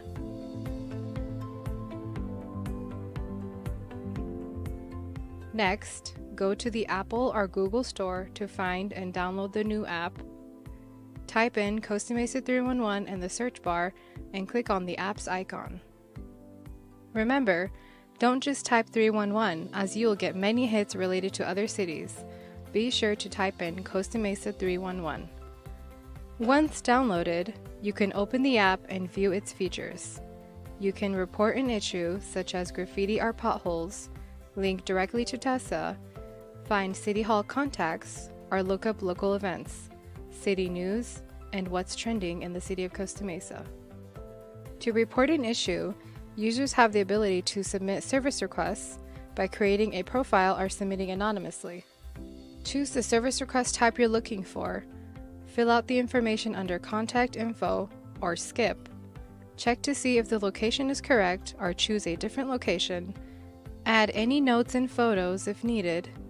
Click here to submit anonymously or click Submit to create a profile. It's that easy. If you have any questions, please feel free to reach out. To access the city's general line, just click on the phone icon on the app or dial 714-754-5000. For questions about the mobile app, please contact our city webmaster. Thanks for watching. All right, thank you. Ms. Barlow, do you have a city attorney report? Very briefly, Mr. Mayor, first I'd like to advise the council that the lawsuit that was filed against the city, Fernanda Gomez de Silva, you may remember that involved a DUI arrest and a claim of a physical assault in the course of that arrest. That case has been dismissed. There was absolutely no foundation for it. So I wanted to make sure that you were aware of that publicly. And secondly, I just want to wish my life partner and daughter and granddaughter happy Native American Month. Members of the Delaware tribe, proud members of the Delaware tribe. I've learned an awful lot about Native Americans and the sacrifices that they've made over the centuries since we got here. I say, well, he's a native, so I'm not a native. I say, I'm a native Californian. He goes, no, I'm a native Californian. So I just want to wish all of them and all of you out there a happy Native American month, celebration month, and also peace. Let's have some peace. All right. Consent calendar now. The consent calendar matters are considered routine and they'll be handled in one motion unless a matter is pulled by either the staff, the public, or the council. Madam Clerk, has any item been pulled? No, Mr. Mayor. All right, then we'll take a motion. Motion by Chavez. Councilmember Chavez. I'd like to move consent calendar. Second. Second by Councilmember Reynolds. Okay, let's call for that question on the consent calendar. Councilmember, motion carries 7-0. All right, well done. We did the consent calendar. Shall we, do you want to take a little break now, or do you want to go on with the first item is the old business item, which is, of course, the tenant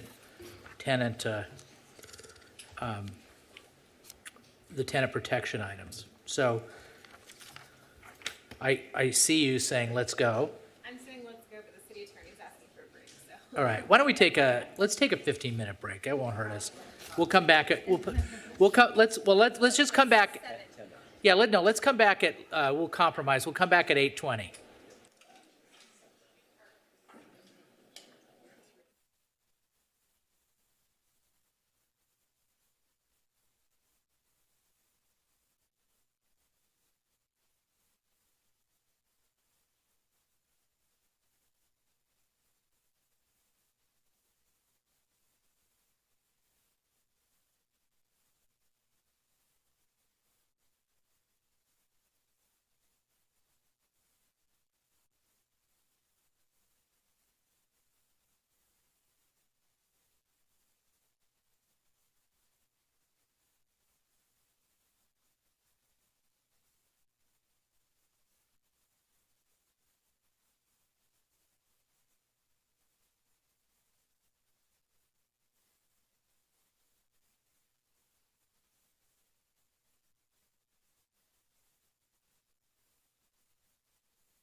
All right, we're back. So we're to old business item, or one old business item. Madam Clerk, would you please read the title? An ordinance of the City Council of the City of Costa Mesa, California, amending Title IX Licenses and Business Regulations of the Costa Mesa Municipal Code by adding Chapter 2, Regulation of Certain Businesses, Article 24, Just Cause Residential Tenant Protections. Presentation by Mr. Robbins, Neighborhood Improvement Manager, and Ms. Lee, Director, Economic and Development Services. Mr. Robbins, you have the floor. Thank you, Madam Clerk, Mr. Mayor, members of council. The item before you tonight is the proposed tenant protection ordinance. Just say really briefly that this ordinance has one main goal in mind, and it's a goal that everyone, regardless of what side of the line you might find yourself on, can agree with, and that's that no Costa Mesa family would ever be evicted into homelessness. That's the goal of this ordinance. So as we go through it, just keep that in mind, please. A lot of this is going to be review for those of you that were either at or watching the last meeting, so bear with me. Some background. The Tenant Protection Act, which is otherwise known as AB 1482, was signed into law on October 8th of 2019, which prohibited owners of residential real property from evicting a tenant without just cause when tenants have occupied a housing unit for at least 12 consecutive months. The bill further defines two types of just cause evictions. So within just cause, there's at fault, and then there's no fault. At fault's pretty self-explanatory: failure to pay rent, breach of the lease, allowing or causing a nuisance, committing waste, failure to extend a lease upon expiration, criminal activity upon the property, subletting in violation of the lease, failure to allow the owner to enter the property upon proper notice, using the property for unlawful purpose, an employee or agent that fails to vacate upon being terminated, and failure of a tenant to surrender the property after providing written notice of intent to surrender.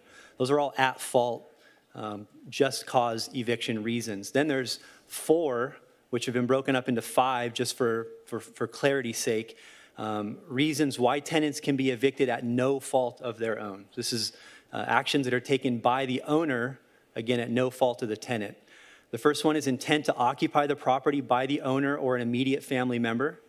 The second is a withdrawal of the property from the rental market. The third is compliance with an order from a governmental agency, court, or ordinance. And the fourth, which again has been broken up into 2, is intent to demolish, or the intent to substantially rehabilitate the property, which is actually very specific. So substantial rehabilitation is defined as the replacement or substantial modification of a major system that requires a permit, that cannot be completed with the tenant in place, and that the tenant must vacate the unit for more than 30 days. About 4 years later, the Homelessness Prevention Act was signed into law on September 30th, 2023, which was just a month or so ago, also known as SB 567. This bill amends AB 1482 to place additional requirements on owners that issue no-fault just cause evictions to their tenants, and it prescribes new enforcement mechanisms to 1482. The salient provisions of SB 567 include that when an owner intends to demolish or substantially rehabilitate a unit, they must provide written notice to the tenant that includes their intent to demolish or rehabilitate. It must include a description of the substantial rehabilitation to be completed. It must include an approximate estimated duration of the rehabilitation or the expected date the property is to be demolished. And it must have attached to it a copy of the permit or permits required to undertake the substantial rehabilitation or demolition. The second way that it amends AB 1482 is that it an owner that intends to occupy the unit must provide written notice of who's actually going to be entering that residence.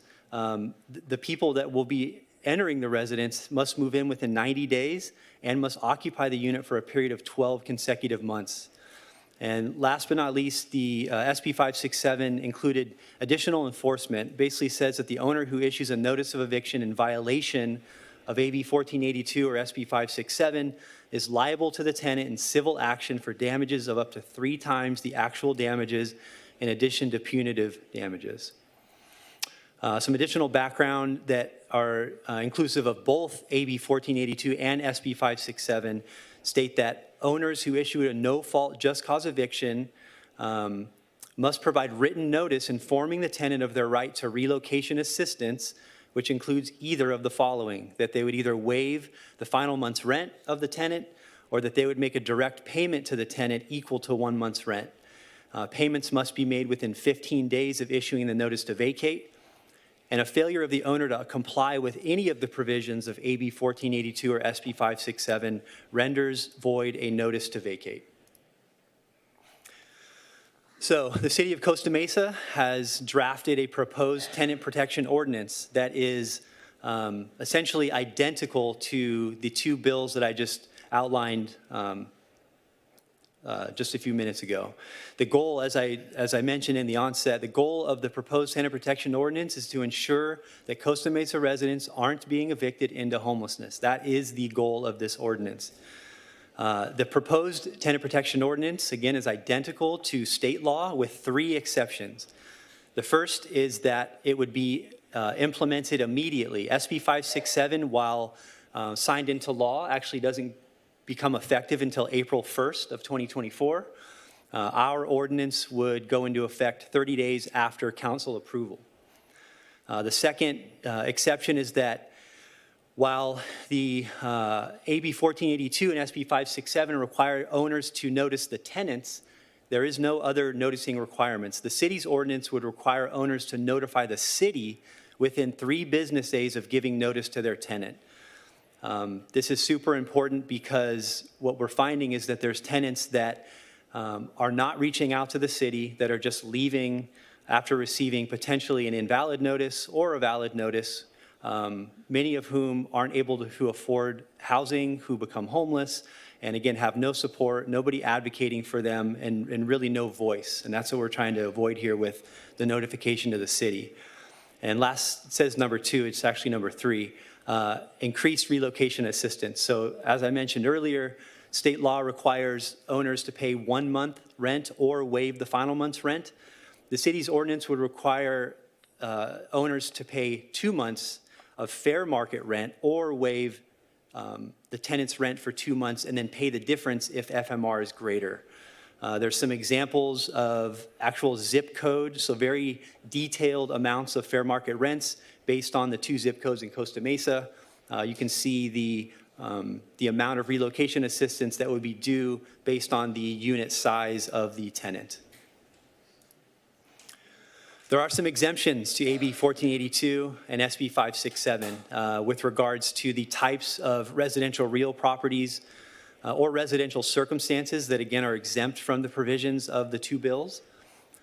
Quickly, transient and tourist hotels, housing accommodations in nonprofit hospitals, religious facilities, extended care facilities, licensed residential care facilities for the elderly, or adult residential facilities, dormitories owned and operated by institutions of higher education, or kindergarten in grades 1 to 12, inclusive schools, housing accommodations in which the tenant shares bathroom or kitchen facilities with the owner, so owner-occupied, single-family owner-occupied residences, owner-occupied duplex, housing that's been issued a certificate of occupancy within the previous 15 years, unless the housing unit's a mobile home, residential real property, for example, a single-family dwelling, a condominium, or a townhouse, including a mobile home that's alienable separate from the title. So basically that's saying that they're on the title, that unit is alone on the title, and there's no other dwelling units on the title with it, provided that the owner of that unit is not a real estate investment trust,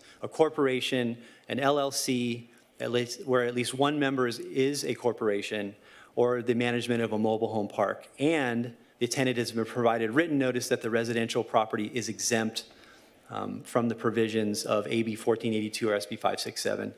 And lastly, housing that's restricted by deed, regulatory restriction contained in an agreement with a government agency or other recorded document as affordable housing for persons and families of very low, or moderate income, or subject to an agreement that provides housing subsidies for affordable housing.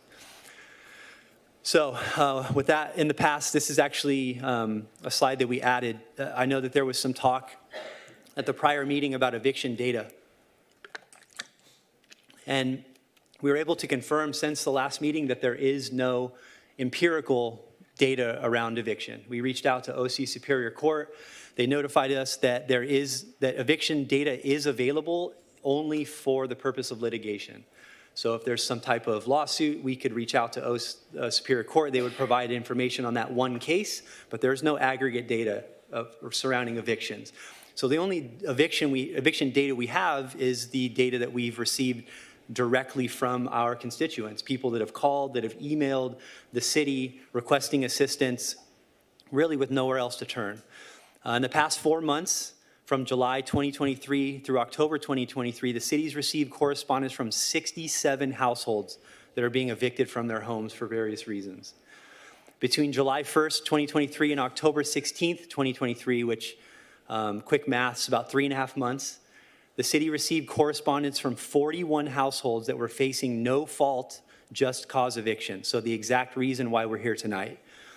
In the 9 days to follow, so between October 17th to October 26th of 2023, the city received correspondence from an additional 22 households that contained 79 individuals, with the vast majority facing no fault eviction. I say vast majority because I think it's 20 of the 22 households were no fault. On October 27th of 2023, the city received correspondence from Pomona Elementary School regarding 4 families with 5 adults and 11 children in those families that were experiencing homelessness, 2 of which had been issued a no-fault eviction in the city of Costa Mesa. The city is currently supporting 9 families with services that include motel vouchers, meals, and connection to additional resources. 5 of the families, which are comprised of 8 adults and 15 children ranging from 1 year to 18 years old, were issued a no-fault eviction, and the remaining 4 families that we're currently assisting as we speak, made up of 6 adults and 11 children, were evicted for unknown reasons. Every single instance, so as the city receives correspondence, every single instance of correspondence regarding no-fault eviction from multifamily apartment complexes have included reports of households that vacated immediately upon receiving a notice without assessing if the notice was valid or receiving relocation assistance, receiving any additional support. They got the notice, and within a week they were out. What we found in our assessment of the cases that we've received is several of those families actually had a case to extend their tenancy because the notice that they received was completely invalid and not in line with state law. So had the city been there to step in, the families would have had advocacy to assess the notices to ensure that the owners were complying with state law. They would have had advocacy to receive services, both financial and connection to resources, so that they would have had again, someone walking with them in their search for a new housing unit. So it's very important that the city gets involved as early as possible to ensure that families have assistance as they face potential homelessness. So there was also there was an ask last meeting that we would do a little bit of an outline for how the whole procedure would work. So without getting too far into the weeds, this is basically how the process would work. A no-fault just cause eviction notice would be sent by a property owner within 3 days of noticing their tenant, and that notice would be received by an outreach worker in the Neighborhood Improvement Division, which is the division that I manage. This outreach worker would assess the notice for compliance with state law. So they would look at AB 1482 and SB 567 and just literally see if that notice was in compliance with the law. If the outreach worker is unable to determine compliance because it includes permits that they maybe don't have the skills or education to assess, the notice would be forwarded to Development Services for review and final determination. So the outreach worker would only make a determination if it was very, very clear and no additional assessment was needed. If they weren't able to make that, they would be forwarded to Development Services, likely in the Planning Division, where they could review the permits for compliance with the law. So, having said that, if a notice is deemed out of compliance, the very first step would be that the outreach worker would contact the property owner as an unbiased liaison to provide guidance on state law to achieve voluntary compliance in updating or rescinding the notice. So I want to be very clear here. The goal of the outreach worker isn't to cancel notices of eviction necessarily. The first goal of an outreach worker would be to work with the property owner to bring their notice into compliance with state law. And if that results in the tenant being evicted lawfully, then so be it. But again, it's not to necessarily deny a property owner's right to issue a no-fault just cause eviction. It's just to ensure that the property owner would be complying with the law, and so that they would be able to, again, achieve voluntary compliance by the property owner to update or rescind the notice. And then there's three variables or three different scenarios within the out of compliance scenario. Number one would be that the owner brings the notice into compliance and reissues the tenant or reissues the notice to the tenant, which would render the original notice void and restart the 60-day window to vacate. So again, it's not eliminating a property owner's ability to evict. It's just making sure that they're complying with the law and then giving that tenant the amount of time, their rightful amount of time, to be able to find a new unit. The second circumstance is that the owner would determine that there is no lawful justification for eviction, which would render the original notice void. So for example, they issue a notice based on substantial rehabilitation. Out of ignorance, they don't know the law, and the work is only going to take a week, right? It's a 7-day construction project. Again, assuming it's out of ignorance, the outreach worker would reach out to the owner, notify them of the law. The owner would comply with the law, essentially rescinding the notice and rendering the initial notice to vacate void, so that the tenant could stay in place, the work could still get done. The tenant is not being evicted lawfully by state law, and then in that situation, everyone wins. The last one is that the owner refuses to comply with state law, and then the case would be forwarded to either community legal aid, who the city funds to provide legal services regarding benefits and housing, or the city attorney's office as appropriate. So we would make that determination at the time of referral. The second set of scenarios is that the notice is found to be in compliance. So again, an owner issues a notice of no-fault eviction. The outreach worker says, yes, this checks all the boxes, it complies with state law. They immediately go into assistance mode. And so the outreach worker would contact the tenant to offer, this is very important, voluntary services.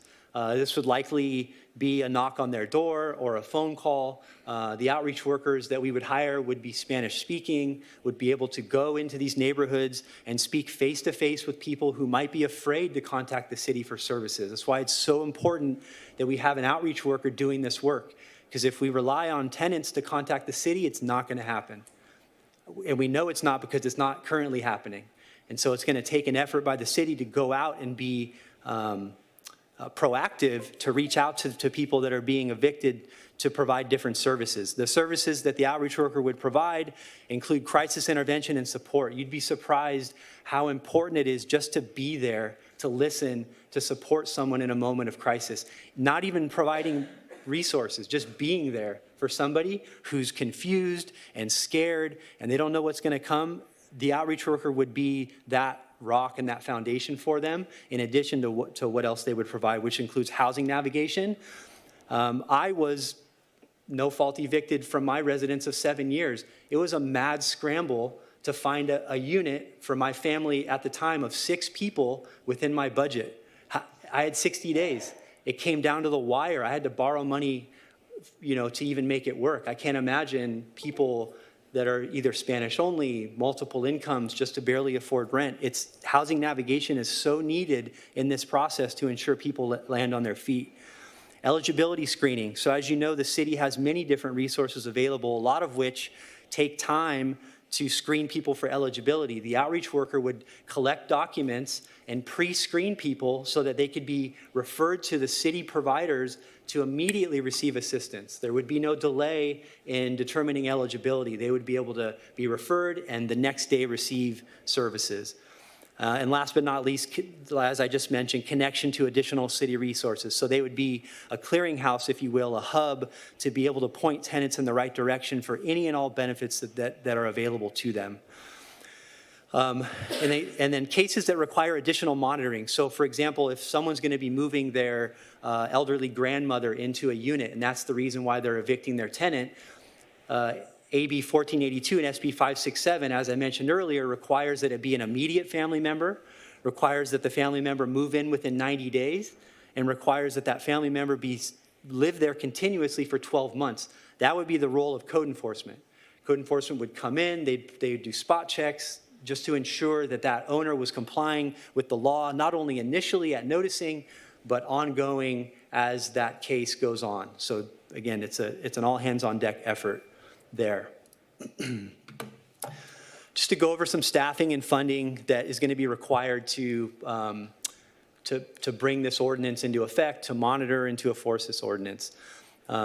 Staff is recommending 1 full-time community outreach worker to provide support to landlords and tenants in the various forms that I just mentioned, with the option for 1 additional outreach worker depending on caseload. So, which you'll see in the next slide, the city's actually thinking that we might have as many as 160 to 170 no-fault evictions over the next 12 months.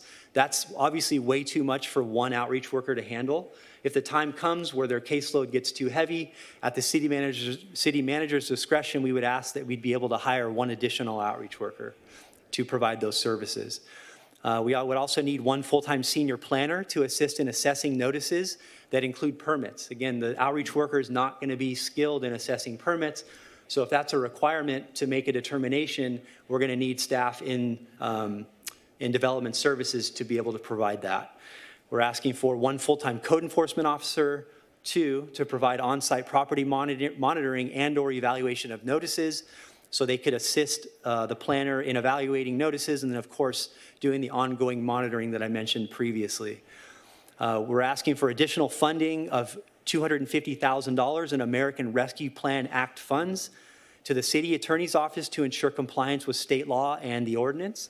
So as I mentioned before, cases that have an owner that refuses to bring their notice into compliance with the law could be potentially forwarded to the city attorney's office. We would need additional funds there to do that litigation. And last, we're asking for $300,000 in American Rescue Plan Act funds to currently authorize providers for the provision of supplemental rental assistance to households experiencing and at risk of homelessness. So the city, as you know, has an amazing group of providers that provide rental assistance and support to our residents. We would ask for an additional $300,000 to allocate to those providers to provide additional assistance to the people that are facing eviction. In addition to the I'll call it regular ordinance that you've all seen because it was at the last meeting, we're actually including an urgency ordinance as a secondary option for you all to consider. Given the urgent crisis at hand and the immediate danger to Costa Mesa families and children, which I mentioned earlier, many of whom are minor children, staff has included the option for the City Council to adopt an urgency ordinance. The City Attorney's Office has attached a draft urgency ordinance that can be adopted to provide more immediate relief to families and individuals in need. The benefit of an urgency ordinance is that it allows for the expeditious implementation of state law and services needed to protect Costa Mesa residents from being evicted into homelessness. So that being said, there's 4 recommendations of staff to the council tonight. It's long, so bear with me. Recommendation number 1 is that I don't think you need to read them. Don't read these verbatim. Yes, sir. That's another one thing that was a reform that we talked about. No reading PowerPoints verbatim. So this is in our staff report. Assume we've read it. It's also in our thing. We can refer back to it. Other than reading these recommendations, do you have anything else for us? No, sir. That concludes my report. I can answer any questions that you have. Okay. Now let's see if we've got questions. Anybody have questions? Councilmember Marr. Thank you. I'm curious about the 22 folks who have contacted us in the last 2 weeks. That seems suspicious. Is there any indication that is the industry trying to get ahead of an ordinance or possibly retaliatory? So it's almost impossible to really know. These are very specific families that have reached out, so we know it's happening. We don't know why, right? We don't know what the reason for them, but they are being no-fault evicted from their homes. It could be preemptive to try to get ahead of state law, but we're not actually sure. Okay. And then one of the things that the industry's asked for is to make the relocation assistance needs-based. I don't know how that would work. I mean, maybe that's a question folks can answer when they come to the podium, but so my understanding is in order to make that work, the owners themselves would then be responsible for determining what the need is, or is that something at a city level that we have contemplated? I'll answer this one. I think if from our experience with the families, if they're coming to us, then I think they have fundamentally fallen through every safety net that they have, and by definition, they would be high risk, right on the verge of homelessness, and in essence, that is already need-based. If a family has resources to either sleep on couches or find another location or gather up the funds, which some families have, obviously we're not seeing every single family that's being evicted, then they won't come to the city for services. The families that we're seeing are low-income families, probably within the federal poverty level, I would say.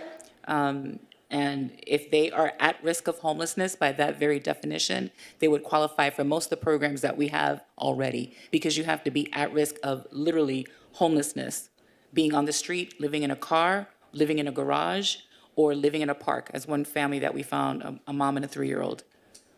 Mr. Mayor, if I could add, on the issue of the ability to have the assistance only be needs-based, we can't do that.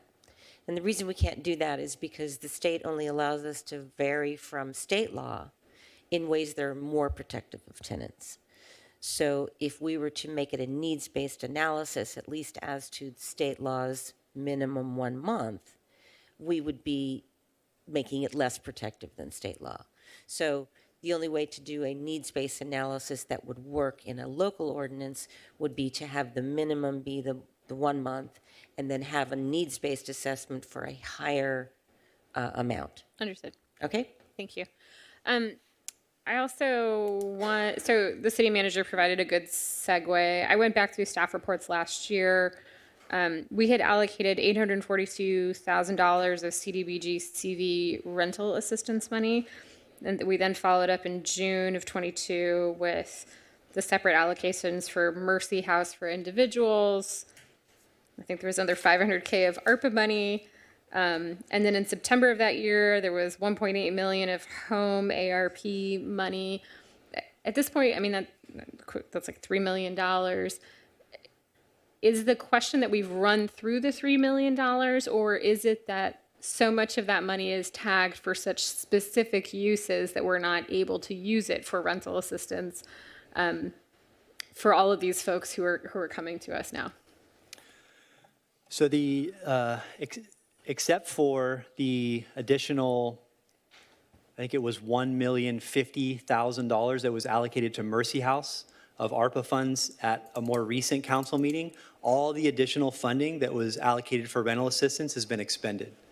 So Mercy House has roughly $900,000 left in that ARPA rental assistance program that you all voted for. I think it was in July or so. But Families Forward, Spin, and all the other providers are all completely out of money. So the additional $300,000 is to fund them so that they could assist Mercy House, so it's not just them, carrying that burden, to be able to assist as many families as possible is really what it is. We need the additional funding because they're out of funds.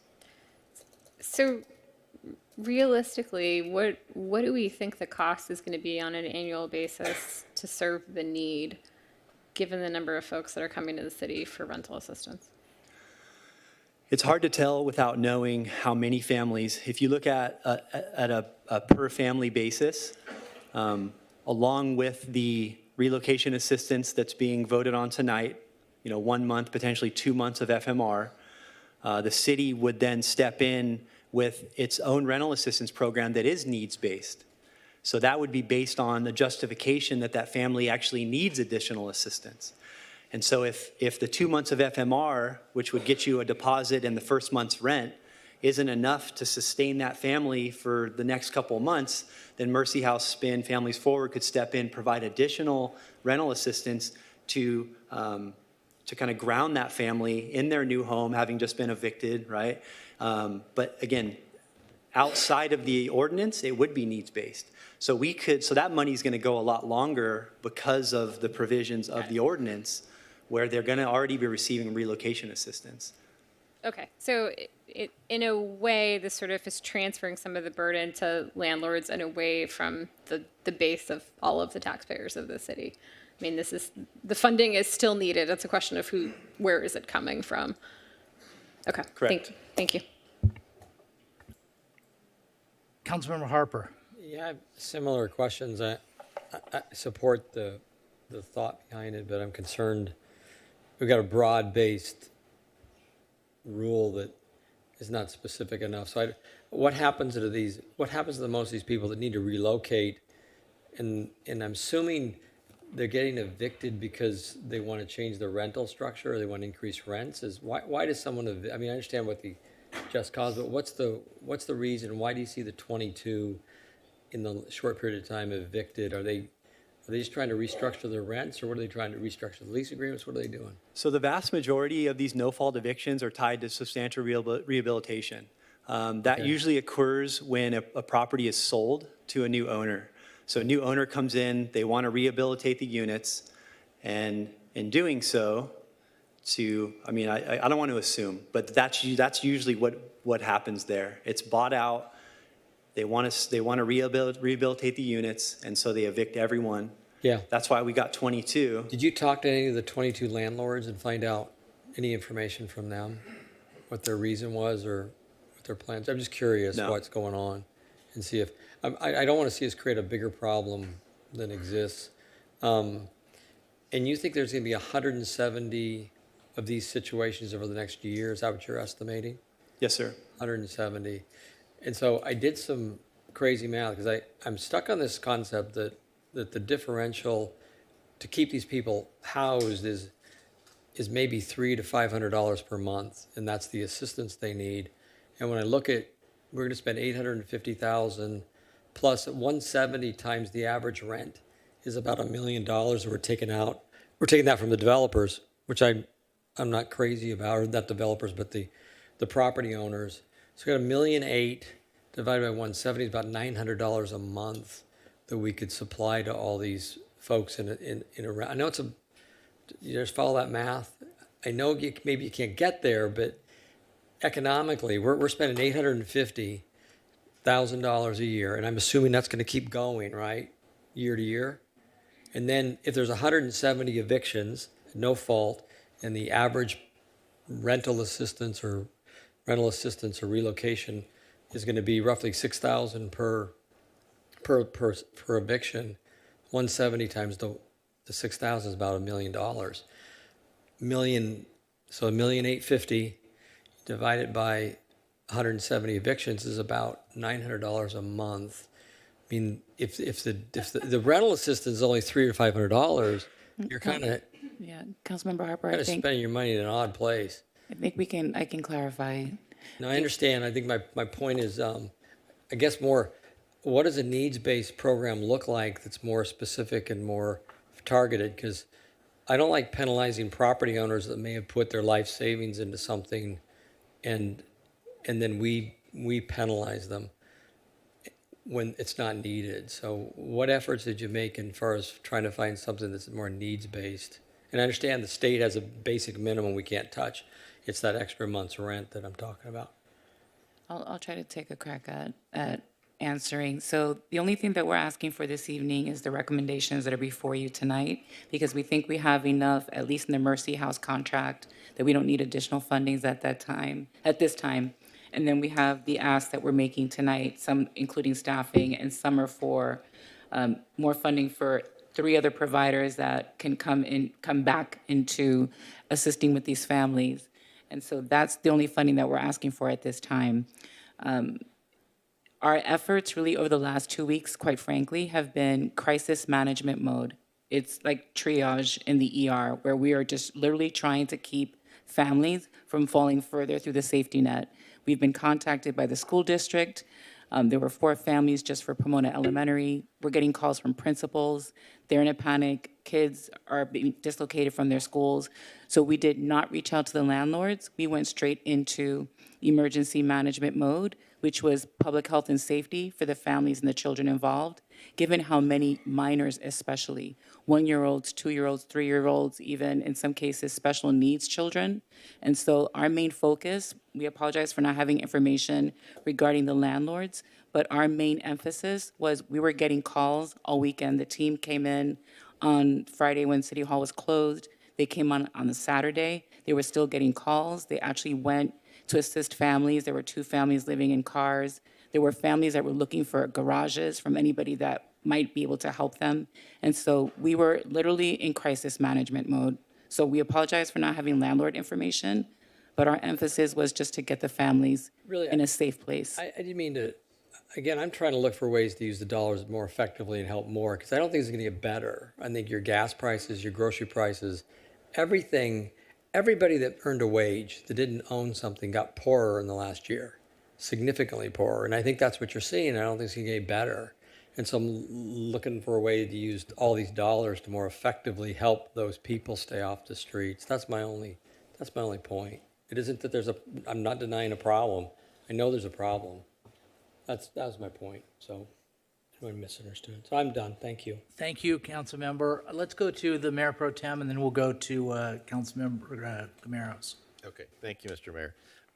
Mr. Robbins, you directed our attention a couple times to the goal, and I have a question about that. So I agree with the intent here. Certainly, we don't want anybody to end up in homelessness, least of all through an eviction process. But as I read it, if there are 2 underlying assumptions to this goal. One is that there's an available home, if somebody is in fact evicted, that they can move into. And secondly, that the individual or the family could then afford, in a sustainable way, payment for that new home. So do we have any information that would give the council more assurance that that's actually what's going to happen?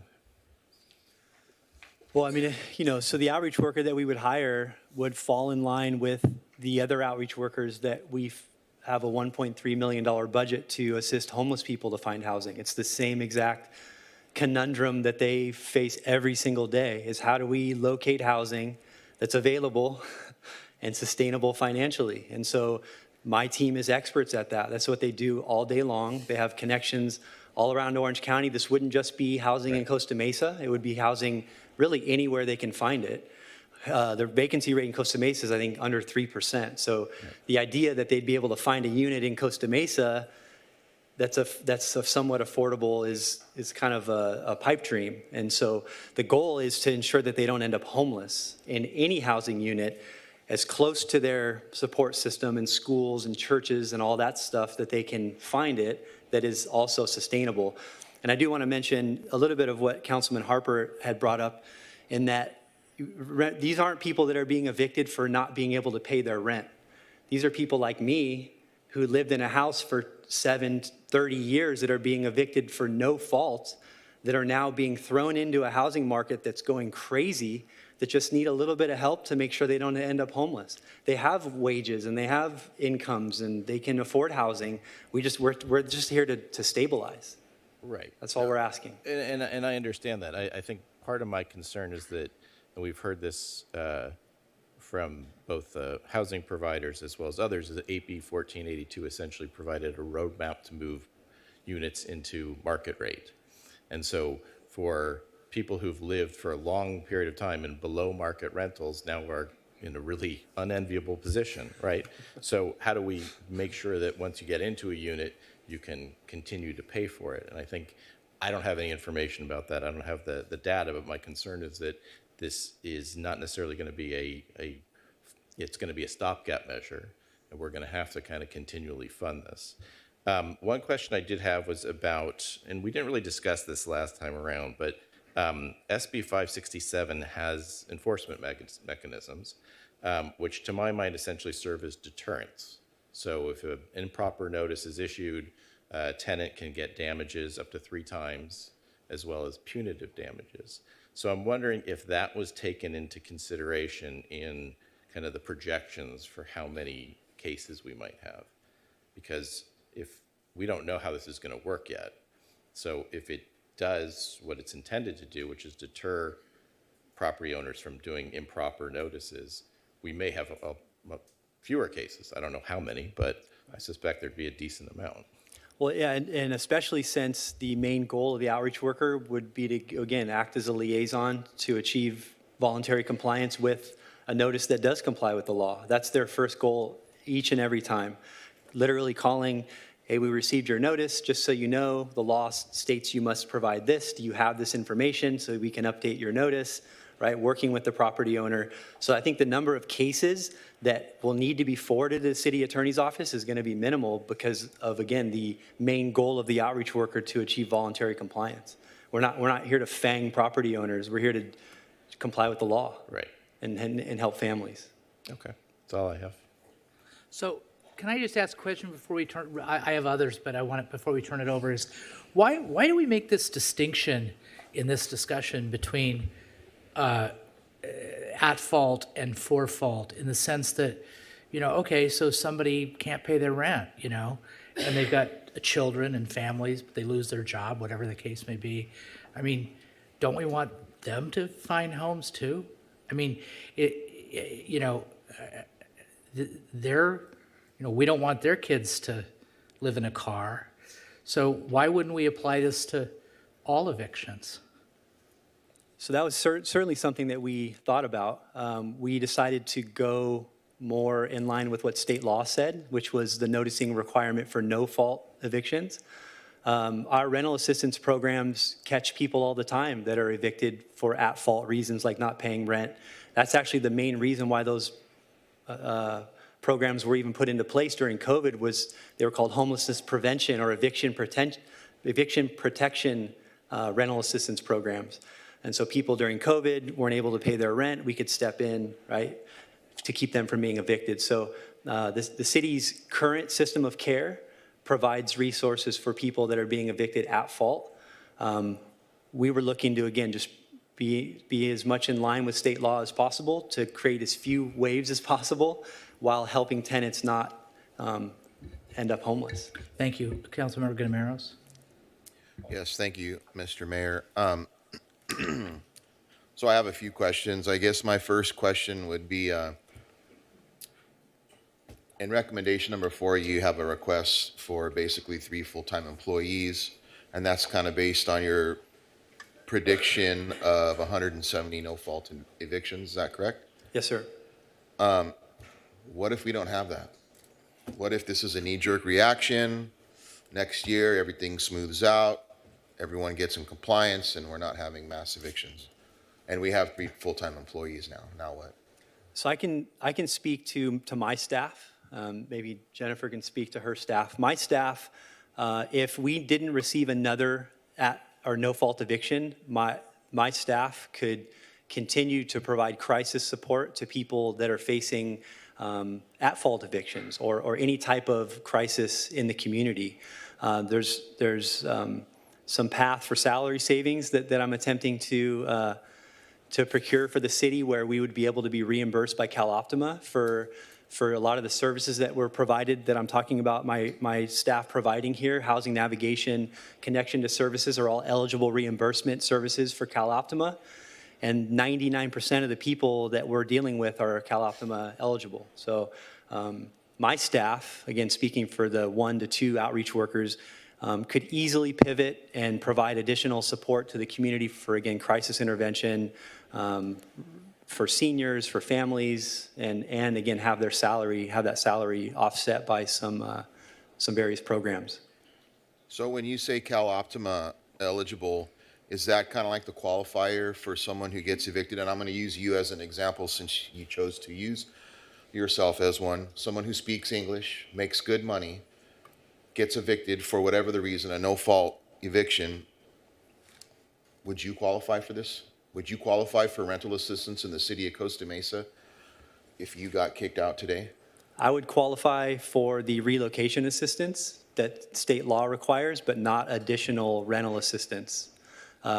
City of Costa Mesa's rental assistance programs are based on 50% of the area median income, which is, it's pretty low, $74,000 for a family of 4, which is, I don't know how people do it, right? But that's the limit.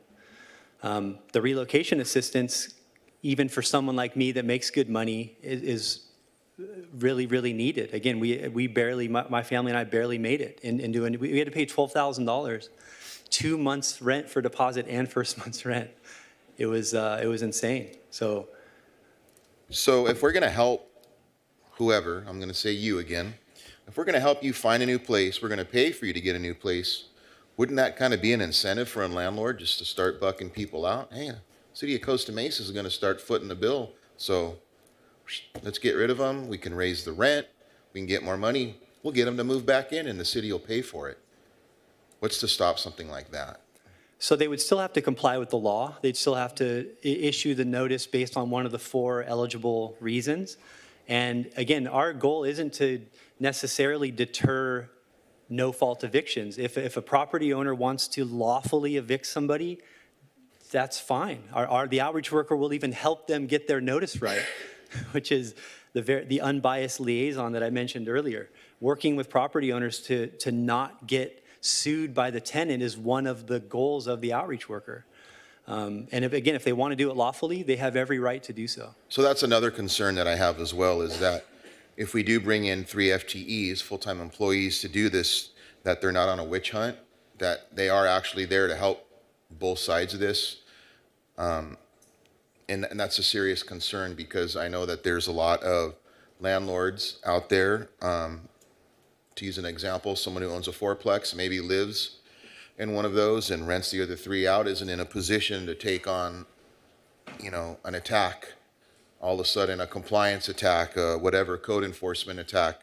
So I just want to make sure that when we do this, what is our plan, even though you're saying it right now, but what in actuality do we have as a plan to assist landlords equally and equivocally as we would someone such as yourself that gets booted out? Do we have something in place for that other than what you're saying we're going to? It would be procedural, adopting procedures. It would be training my employees within those procedures, exactly what they're going to do. Other than just give you my word that that's the procedure that we would follow, that their main goal would be voluntary compliance to get the notice in line with the law, that would be their number one goal. And as long as owners are willing to work with the outreach worker, there's no reason for any case to be forwarded to either the city attorney or CLA, because the owner will have complied with state law. It's only the owners that refuse to comply with state law that continue to press of an invalid notice that would then be forwarded to the city attorney or CLA for potential litigation. Okay, I'm good for now. I might have more questions maybe, but you could take it. Thank you. Great, thank you. Thank you for the presentation. It was very, very detailed. I appreciate you sharing, being open about your personal story. I know you and Sergio and Evis and other members of our team have been really on the ground floor, hearing probably closer than any of us to what's happening in our community. And I know that's been sort of challenging, and I appreciate the urgency with which you've put work together on this. I also really appreciate in this proposal how you're really connecting what you see as the challenges in the community to solutions that you're proposing. And I'm seeing this, I was thinking as you were presenting, I'm seeing this sort of shape up similar to how we've created a network of homeless solutions over time to really be sort of a network of renter solutions. So I just wanted to kind of share that perspective on how I see the solution that you're bringing to us. So a few quick questions. You mentioned there's, I remember asking a few years ago, like, how do we track what's happening in the rental market? How do we track, evictions? And there's no real data on that, right? And you said that there's you've looked everywhere. There's no, citywide empirical data on it. But we've got a lot of data from what we've seen from the United Way study, of course, firsthand data, data that we've been getting from our community-based organizations who are really trying to get information out. My understanding about the recommendation for the notification requirement is that really helps us understand what's happening in the community, at least for the no fault evictions. Is that right? Yes, ma'am. That gives us almost immediate, right, within 3 days, information about what's happening. And I understand from your presentation that we are aware that there are at least a fraction of those no-fault evictions are not in compliance with state law. Is that correct? Yeah, that's right. So just from the 67 households that have reached out from us, almost every single one initially received a notice that was not in compliance with state law. Most recently, we had 3 tenants who actually stayed past their day of the day that they were given to vacate because the notice was not in compliance, which forced the owner to, do their research, find out what state law said, issue an actual notice, and so now they have been issued a valid notice with an actual 60-day window. And again, everyone wins. The owner's in compliance with the law. The tenants now have a full 60 days. They've been connected to the city, so they'll have additional assistance. It's exactly how this whole thing is supposed to work.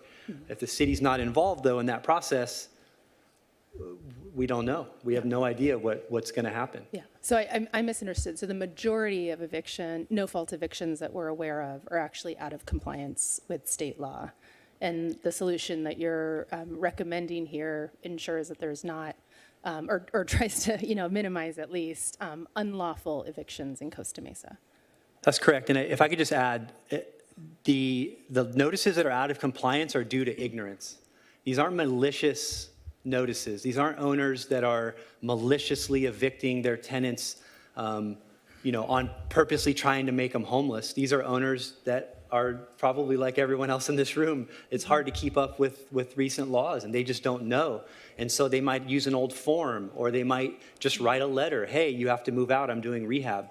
We've even seen some text messages that were sent, right? Those are a little bit more problematic. But the vast majority, maybe even 100% of the notices is just ignorance, lack of education, which is one of the things that the outreach worker would do, is provide education to both landlords and tenants in that process.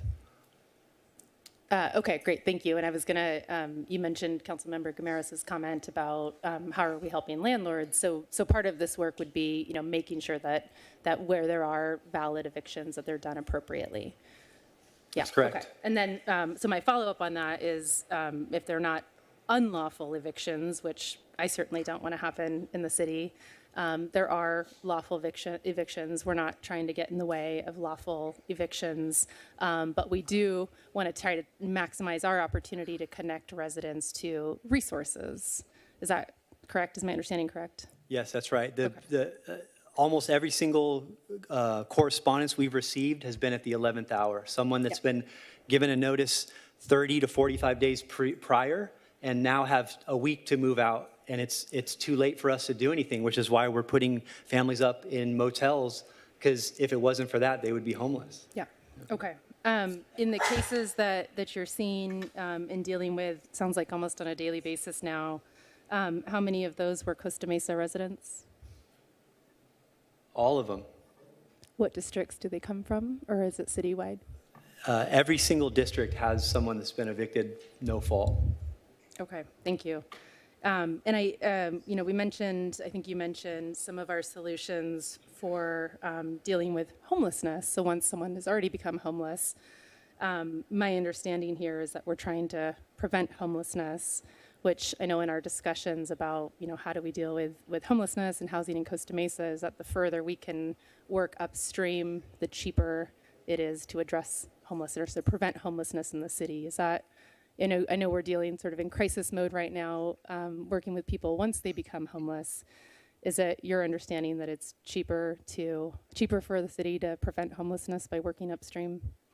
Yes, ma'am. And Jennifer Friend of Project Hope Alliance could speak a lot more intelligently to this, but I believe she said that children who experienced homelessness in their youth are 400 times more likely to be homeless as adults. And so if we can stop that generational homelessness now by stepping in as a city and providing a true safety net, we can stop young children from becoming homeless later on in adulthood. Thank you. Okay. I have some questions. I have a lot of questions. I'm not sure I'm able to articulate all of them, but I want to start with a little bit of discussion about the chronology. So, and I did some research. This one piece of the chronology is not in the staff report. I'll tell you about that in a second. So, Assembly Bill 1482, that went in, well, it says it was signed by the governor on October 8th, 2019. I presume that it went into effect sometime in the year 2019. Is that right? I mean, I don't know. Is it right? So SB 567 was signed on October September 8th. 30th, and it goes into effect April 1st. No, I'm just saying. 1492. 1482. 1492. It Right. says in the staff report it was signed on October 8th, 2019. I was giving SB 567 as an example of how long it would potentially take. Well, but we don't know that. I Mr. mean, Mayor? it could be 6 months, yeah. maybe. What's that, Kim knows? Typically, only urgency ordinances take effect immediately, or urgency statutes. So a statute signed in October of 2019 would have taken effect January 1st of 2020. January 1st of 2020. Okay, January 1st of 2020, and then, of course, we all know what happened in 2020. In 2020, then, shortly after January 1st, we had a major pandemic, and one of the outgrowths of the major pandemic was in the city of Costa Mesa and the state of California, we had an eviction moratorium, okay? The residential eviction moratorium in California was lifted, this I looked up, in June of 2022. June of 2022, and as I recall, the city of Costa Mesa just kind of went with that. We went with whatever the state did. We just let it lapse based on that, our eviction moratorium. So then we get to the staff report, and it says that and okay, so by that time, now it's June of 2022, now we can say that the 1492 is in effect, okay? And people can get evicted, no fault eviction or at fault eviction for that matter. Then we get to the staff report, and you say in July 1st, 2023 to October 16th, 2023, we had 41 people that came in, right, and said that they've got no fault evictions. What were we seeing in that period between June of 2022 and July of 2023? That's about a year, 13 months. Were we seeing any do we have any basis of knowing what was happening with at-fault evictions during that 13-month period? No, sir. Okay. And then, so we have 40, over this pretty compressed time, we have 41. And then we have then, what was it, 22. 22 over like a 9-day period. So, and then the other part of the chronology is, remember when we first started talking about this was, I think, maybe even before July of 2023, when people were coming up to us and some of the council members says, we need to look into this, and they mentioned Buena Park. Do you remember that? Yes, Okay. sir. And so at that point in time, the staff went and started working up a tenant protection, something pertaining to tenant protection, and then what then superseded that or happened afterwards was 567 was signed into law, right? And that was signed into law, but it's not effective until April of 2024, based on its own law. I guess what I'm trying to do is understand, like, what happened in the city of Costa Mesa between July of 2023 and today's date that caused us to receive so many reports of no-fault evictions in our city? You know, disproportionately with the other months that preceded it. Do you have any explanation for that? The only thing I can point to, Mayor, is that the vast majority of these come in groups. So it's entire complexes that are being bought out, substantially rehabilitated, and people are ending up homeless. Other than that, I don't have an answer for you, unfortunately. It's just, as we see it now, we get 6 families at once. We get 16 families at once. We get 4 families at once, and they're all living in the same complex that are being evicted because properties are being purchased. They want to do rehab, potentially raise the rent. Again, I don't want to make any assumptions, but that's what we're seeing now. We unfortunately don't have any data prior to that. It's reactionary. And we weren't seeing it before, obviously. Not in this number, no. Not with this like level of intensity and No, sir. frequency. Okay. So Mayor, Yeah. one of the things that we are going to try to do is work with our property tax consultants to try to get more timely information about the transfer of ownership. And also, hopefully we can get this real estate consultant on board to assist with that. So we can see if what's happening is that we have major REITs, major corporations actually buying the properties, and that's the difference. And so that is happening in other communities. Usually we get property tax parcel ownership information in aggregate for the entire city once a year, and it's usually 1 year in arrears. So it's not the best information, but we're trying to get more timely information now and use HDL. There are property tax consultants. Carol has already reached out. We're going to try to work with the real estate consultant that I've mentioned previously. That could also try to help us to get some information together on at least the ones that we know, and to see if we can find if there's a trend with REITs, major corporations, major investment funds and things of that nature, if that's part of what's driving the problem. Okay. I'm gonna shift gears. I just want to make sure I've got the mathematics right. So for the 2 outreach workers, I'm reading and summarizing on page 6 of the staff report. It says that those 2 outreach workers annually fully burdened would be $260,000. The senior planner would be annualized and burdened $187,000.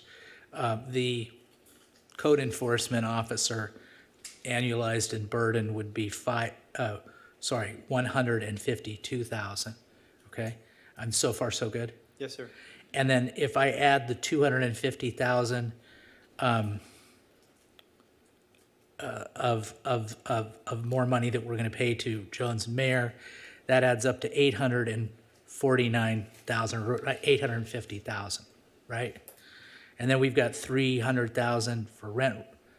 So the overall ask, and 2 of the things are one time, is the one.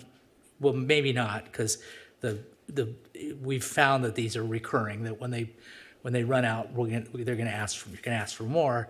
But we're asking right now. The ask is $1.15 million. Is that right? Yes, sir. Okay. And then how long would it take us to hire these FTEs? So the outreach position has already been posted based on some other vacancies. So the person that would be working with the landlords and the tenants is the most important piece of this. It's already posted, and within the next maybe 60 days or so, we could bring that person on. Currently, our friend John Began is handling that weight of serving all these families that have been evicted and are now homeless. It's a full-time job for him. And he's leaning on some of our current outreach workers who aren't doing their typical duties to assist these families in the motels that we're helping. Councilmember Reynolds mentioned the Network for Homeless Solutions. And the Network for Homeless Solutions, predates me in the city, in my involvement. And I remember when I went in the city, we really didn't have we had kind of a bare minimum of city staff, but we had a massive amount of faith-based and community and nonprofits that were on this, meeting all the time, dealing with this stuff. To what extent have we engaged that network to address this current crisis? So we're in contact with that same group of people almost daily. So we've added city staff to augment our level of service for the people that are experiencing and at risk of homelessness.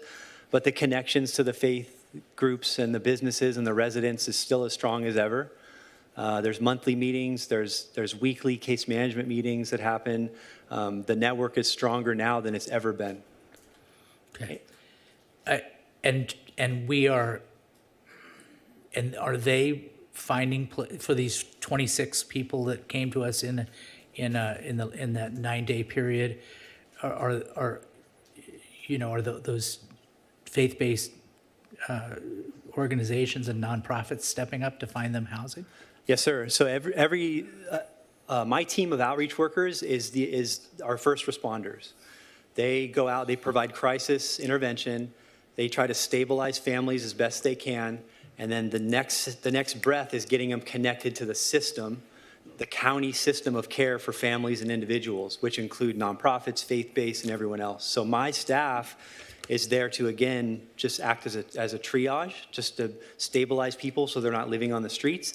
And then immediately that warm handoff happens to the nonprofits and the churches and everyone else in the Network for Homeless Solutions to not only provide additional support, but longer lasting, sustainable support for the people that we serve. Okay, there's one extremely important sentence in the staff report, and I'm just going to tell you, I totally respectfully, I'm a little bit skeptical about it. It says, based on available data, it is estimated that the city could receive as many as 170 no-fault eviction notices in the next 12 months. You know, when I see like based on available data and I see the passive voice and the word could and so forth, I become skeptical.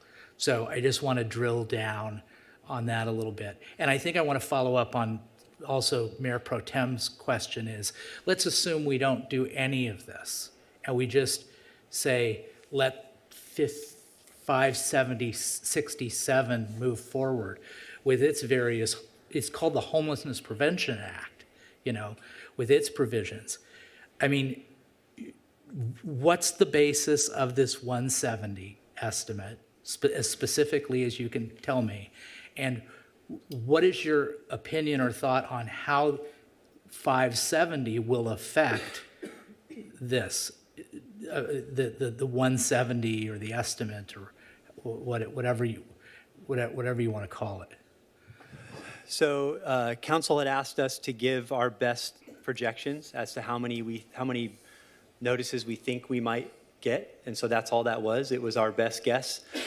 In 4 months, we've received 67 people that have been no-fault evicted, and so we just extrapolated that data a little bit, reduced it a little bit, and came up with that number, to be completely honest. Yeah, of course. Yeah.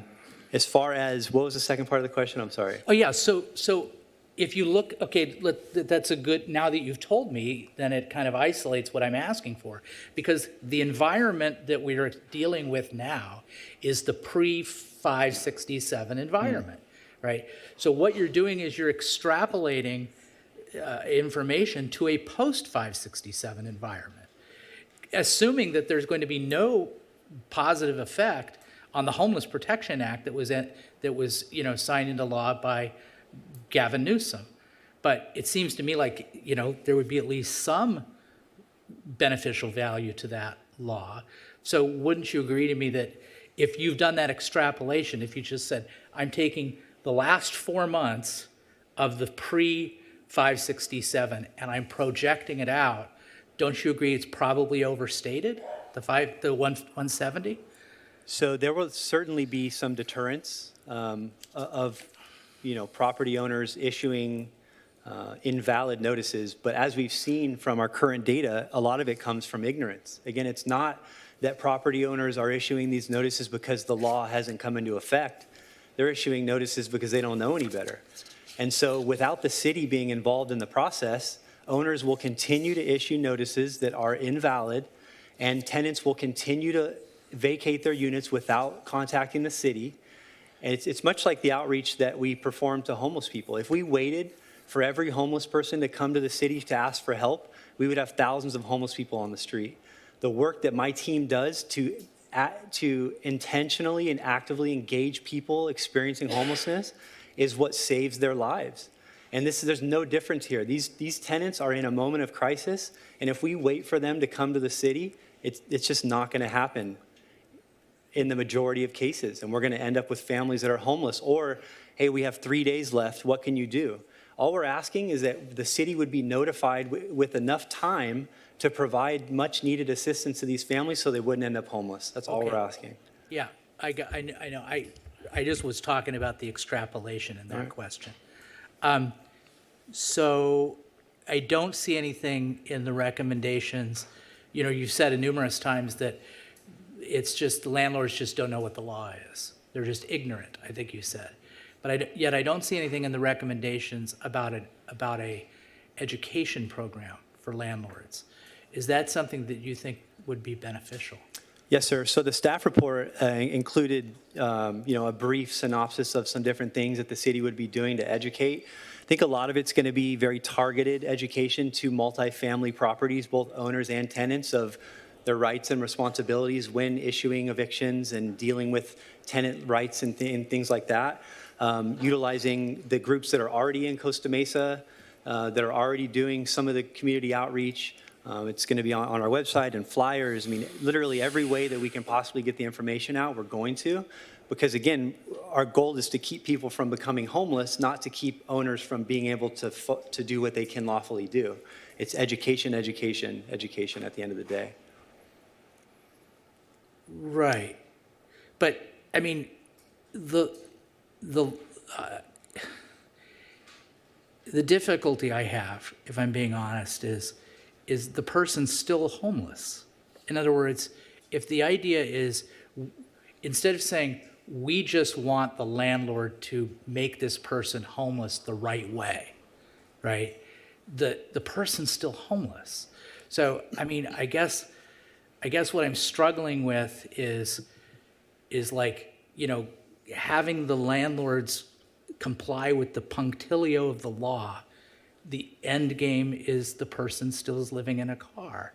Right. And we've spent a lot of money, we spent a lot of effort just to have them do it right. I mean, it's just, I'm struggling with that. I just want to say that, and you don't need to respond. Mayor Stevens? Yes. If I may, that's part of staff recommendation for this ordinance. There would be a noticing provision, and that would allow staff to intervene initially to ensure that our residents have the resources they need, whether it's housing navigation, rental assistance, so that they don't fall into homelessness. We've been working around the clock reactively, and how Nate pointed out, it's at the last minute, at the 11th hour, and our biggest fear is that these families will fall into homeless. That fear has become reality, as the staff report mentions. There's homeless families with children as young as 18 months old living in the streets. And so essentially, if this ordinance is adopted with our recommendation of a noticing requirement, that will allow staff to intervene and ensure that these families do not become homeless and fall through the cracks. I understand. Yeah, it's all about noticing. So it's not that we're, like as you said, doing it just for whatever reason. It's so that we would be noticed early enough to intervene, so that they wouldn't be homeless. So the city would be noticed. Yes, sir. Okay, and that's the important piece. Yes, sir. Not that there's compliance in terms of the notice. I understand your point. Okay, so. I don't think I have any other questions, but maybe I'll have questions later. Yes, Councilmember Gamero. Thank you. Wait, sorry, I forgot. I have one more question. Has any city, to your knowledge, adopted something like this since 2019? No, sir. We would be the first city to do something like this. And I think we would be trailblazers. We would be the golden standard for the way that cities should be handling no-fault evictions, if I'm being honest. All right, thank you. Sorry. Mr. Mayor, I did just want to Yeah, that's not. kind of correct that one point. Just earlier, the city of San Diego adopted a pretty comprehensive scheme that doesn't do all of the things that SB 567 does, but it has substantially more protections, more notice requirements, and more limitations. For example, for the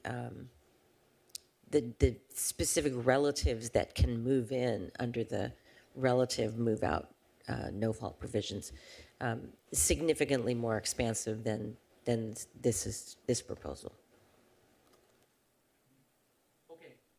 I'll look it up. Thank you. Member Gameros. Okay, thank you. So a couple of things kind of popped in my head here when everybody was speaking. One of my questions would be is why did the city why were you guys jumping through hoops trying to be reactive? If someone was given a 30-day notice, how do they all of a sudden end up on the streets and then you found out? How come we didn't find out beforehand? So that's kind of, I mean, that's the reason why we want to enact this ordinance. It's, people don't always initially reach out to the city for assistance. It's only when they are on the, at the 11th hour facing imminent eviction that they go into panic mode and then start grasping at straws, and then they get directed to the city. That's typically what happens. Okay, so then let's say we have a team assigned to this, whatever that team is, 3 people. Is there going to be something put in place that says if you receive an eviction notice, you have 24 hours working day in a working week? You know, if this happens on a Friday, of course, we're not going to count Saturday and Sunday, but is there going to be something put in place that we don't keep getting called at the 11th hour in the future to prevent this? So the goal would be that the owner would issue a 60-day notice to vacate, and then within 3 days would then notice the city, so that we would have 57 days to formulate a plan to ensure families don't end up homeless. That's the pie in the sky goal, and hopefully what would become reality if we were able to adopt this. So if a landlord decides to kick someone out for no reason, they can do that as long as they give them 60 days? So they have the four no-fault justifications. If it doesn't comply with one of those, then they can't evict someone unless they fall into one of the at-fault reasons. They didn't pay their rent, they breached the lease. So if they're not one of the 4 reasons for no fault, and none of the at-fault have happened, if they issue an eviction notice, then they're liable for penalties. But what if I just bought this building and I want to rehab it and I want to charge a lot more money for it because I paid a lot of money for it? Can I give everybody 60 days and kick them out so I can rehab the building? Paint and rug, whatever? You can, if the work is going to require a permit, is going to take longer than 30 days and require the tenant to move out because it's not safe for them to be in the unit while the work is done. Then you can issue a no-fault eviction lawfully, yes. So under no circumstances, I can't kick someone out if I don't want to have them there anymore, just to charge more money? Correct. And is that a law we're introducing, or is that law in place now? It's in place by 1482. Unless the lease ends, there's no requirement that you would renew a lease, right? This is no-fault evictions in the middle of a lease at no fault of the tenant. When the lease is up, I think... No, wrong. Sorry. No, if I could. When a lease is up, then the tenant, if the tenant stays, it's typically considered a tenancy, a month-to-month tenancy, a tenancy at sufferance, et cetera. So once they've stayed for 12 years, even if the lease is no longer there, because usually a lease is for a specific term as opposed to month-to-month, then they're deemed to have a month-to-month tenancy under the same terms as the lease other than the length. There is a provision that allows the landlord to propose to have a new lease for the same term. And allows them to evict the tenant if the tenant refuses to sign that. So there is protection for landlords from, who wish to have, 1-year leases in place, or 2 years or 5 years or whatever it might be. Okay, thanks. I think it's covered. Thank you. That's part of at fault. It's the staying there for 12 months is what matters. Nobody's breaking a lease to kick somebody out on one of these no fault evictions. I understand now. Thank you. Go to public. Open up to public comment. Mr. Mayor. Oh, sir, sure, yeah. Just given that we did public comment pretty extensively last time, can I request that we ask folks to stick to 2 minutes or 4 minutes with translation? You can ask. I'm not sure I'd support that, but let's call for the question. Do we want to do 2 minutes and 4 minutes? If the council wants to do that, that's fine with me. Okay. Okay, there we go. Ready? Oh, sorry. No discussion, just vote. Motion carries 4-3. Okay, so be it. Let's go to, so it's 2 minutes and 4 minutes. Anybody want to speak? I can close this public comment if you don't get it. All right, yes, ma'am. Hi there. I didn't want to be first, but oh well. I admire the goals here, and I appreciate the challenges. I will say, as sort of a mom and pop landlord, not a big corporate, apartment building or anything like that, but just one small place that we rarely raise the rent on. When I saw the relocation amounts, it was sort of staggering. I thought, wow, I guess I don't charge enough rent.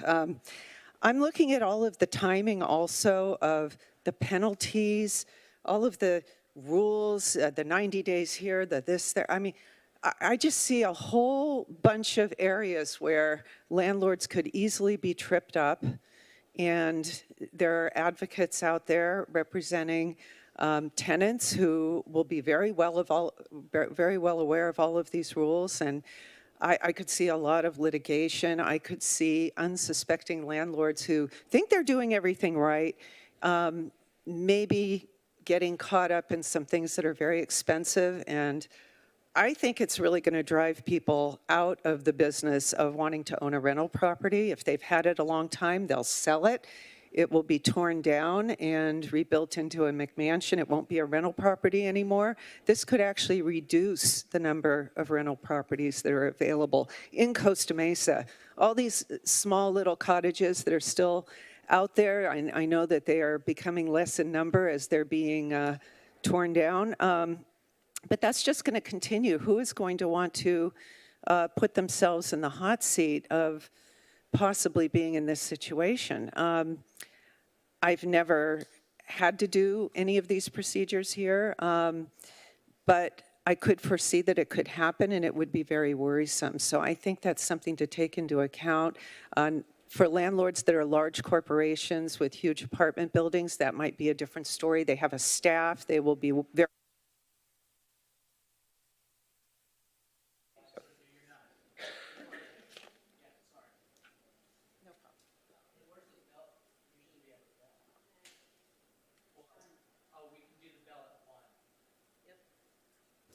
Let's do the bell at 1 if we can. Mr. Mayor, could I just clarify? It sounded like that speaker thought that this applied to single-family residences. Oh, I'm not sure she did, but it's okay. It doesn't apply to single. She was talking about individual cottages. It's just if we go down this road and we comment Yeah, I on know. speakers, it'll be take a lot longer. So, But we have individual one. cottages would not be single-family residents. They would be multiple. Hold on. Let's start your time. Hold on 1 second. We cannot have this dialogue respectfully, City Attorney. Yes, sir. Thank you, Mayor and council members. So I've been a small landlord in Costa Mesa for over 25 years. I think what this would do is actually incentivize us as small landlords to sell. And so what that will do is bring about exactly what he's talking about, which was will sell, someone will buy, they will remodel, and you will perpetuate what you're trying to avoid. And so I think that that's one thing. I think the other idea is that for us as landlords, small landlords, to supplement 2 months' rent, which is 1 month over what the California proposal is, and have those people then move to another city, why would you ask us to do that?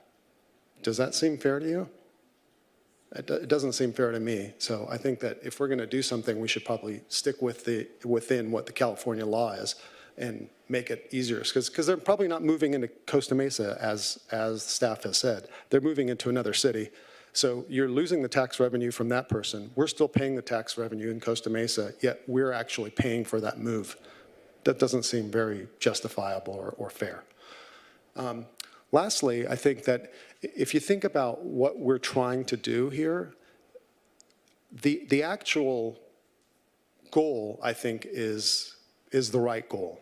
But for having the city adjudicate what you're trying to do here, we've never, as small landlords, asked anyone to do a move out in order to remodel, okay? However, if we're going to be able to do something like that, it's something that us as a landlord would want to beautify our property or be able to do and have a property do that. Most of our properties are in Eastside Costa Mesa. So you do want to have beautiful properties to people. Okay, since we don't have a ding, you're done. You're done. Since we don't have one, what I'll try to do is go like this when you got 1 minute. Fair enough? Okay, you have 2 minutes, and I'll let you know when you have 1 minute. Good evening, Mayor, members of the City Council. My name is Victor Cal with the California Apartment Association. Just to recap, SB 567 is focused on tightening owner move-in, substantial remodel, and to provide the city with enforcement powers. Where we started this discussion was probably about a year ago, and it had to do with habitability issues. And to be responsive to the community's concerns, as well as your concerns, I've summarized 13 sections of state law that deal with retaliatory evictions or threat retaliatory evictions, as well as other harassment issues. And this directly addresses the concerns that 90% of the residents had expressed concerns about. That being said, is that this ordinance doesn't address those issues. It's really the habitability issues. It's how the city manages that through code enforcement and other mechanisms. We still have objections over relocation, the proposed relocation assistance amount, as well as the mandatory notices. The relocation assistance, I think many of the mom and pops have expressed their grievances. So on the mandatory notices, it throws in another monkey wrench in terms of the eviction process. This is a process map of how evictions work. You're throwing in another determining factor on how someone processes a lawful eviction, meaning that they have to get that record or subpoena your staff in order to testify that they received the mandatory notice that is unlike any other city. And so that becomes one, bureaucracy for the city, but secondly, another challenge for someone carrying out a lawful eviction. And if the question is about data, we have the data. In collaboration with United Way, as part of the Eviction Diversion Collaborative, we have data. There is multiple checkboxes on what type of eviction is being carried out on a UD 100 form. Happy to answer any more questions. Thank you.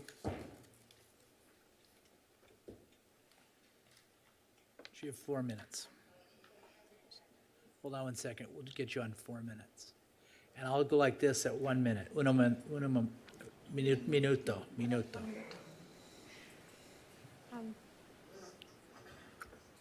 Is this working? Okay, great. No, hold on 1 second, please. Okay. Buenas noches, tengan todos ustedes aquí presentes. Mi nombre es Marisela López. He vivido en la ciudad de Costa Mesa por más de 20 años y quiero compartir con ustedes mi experiencia de desalojo. Good evening, everyone that's here tonight. My name is Marisela Lopez, and I've been a resident of Costa Mesa for about 20 years, and I want to share my eviction experience with all of you. Después de vivir 16 años en ese lugar, el dueño murió y la hija decidió vender y solamente me dio 30 días para desalojar. After having lived in that place for 16 years, the owner of the apartment passed away, and his daughter decided to sell the place, and therefore only gave me 30 days to leave. Pues la incertidumbre de no saber a dónde ir en tan corto tiempo afectó muy duramente mi familia en todos los aspectos, emocional, psicológico y económico. The uncertainty of not knowing where to go in such a short period of time was a situation that destabilized my family in all aspects, emotional, psychologically, and economically. Estaba en juego la educación de mis 4 hijas, pues tenían que cambiar de escuela, de maestros y de compañeros. My 4 daughters' education was at jeopardy because they had to switch schools, teachers, and friends. Esos cambios tan drásticos les ocasionaron estrés y ansiedad a mis hijas. These very drastic changes caused stress and anxiety to my daughters. Y yo deseo que ninguna otra familia pase por lo que yo pasé. And I don't wish for any family to pass or go through what I went through. Les suplico a todos ustedes aquí presentes que voten a favor de la ordenanza, ya que van a beneficiar a muchas familias. And I implore all of you here to vote in favor of the ordinance since it's going to benefit so many families. Gracias por su tiempo. Thank you for your time.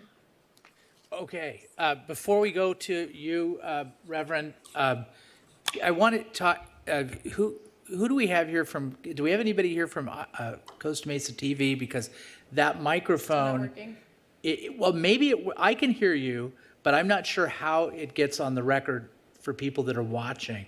So maybe just to be safe, you just don't use that microphone, just use the one there, because we know that this one gets up there, okay? I'll turn it on. Got it, thank you. That'd worked great. Now, Reverend Stevenson, you have the floor. Mr. Mayor, council members, I want to stand here as an advocate for the hundreds of people that we have worked with and love Costa Mesa who have dealt with landlords that have not been fair. I recognize that there is a challenge here between landlords and the apartment association and then residents. And I just want to stand as an advocate for hundreds of residents that I've been aware of over the years that have been mistreated, pushed out of their homes because they're elderly, they're on a fixed income, and the rents keep going up and up and up. They're pushed out unfairly.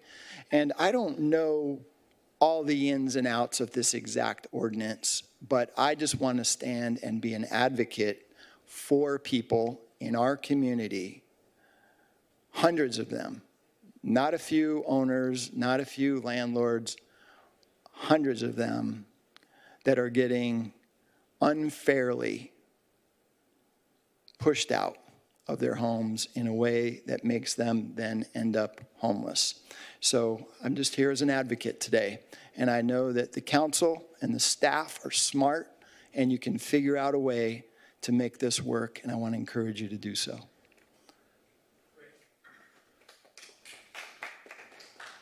Okay. You have the, hold on one second. Let's get 4 minutes for you. Sí, buenas noches. Mi nombre es Carmen Ramírez. Soy residente por 32 años y también renté un departamento por 18 años hasta que pudimos comprar nuestra casita. Y he visto tantas historias de personas que han muerto de cáncer. No solamente es 3 meses, he escuchado todo. Y no solamente son 3 meses, son 2 años, 3 años, pero ahorita la gente se está quedando sin hogar. Estamos pidiéndoles de favor que pasen esta ordenanza, porque muchas familias ahorita están viviendo en los carros. Enfrente de nuestra escuela Paularino hay una familia viviendo en un carro rojo y no es justo que estas familias estén pasando por esto. Nuestros niños de nuestras escuelas están sufriendo.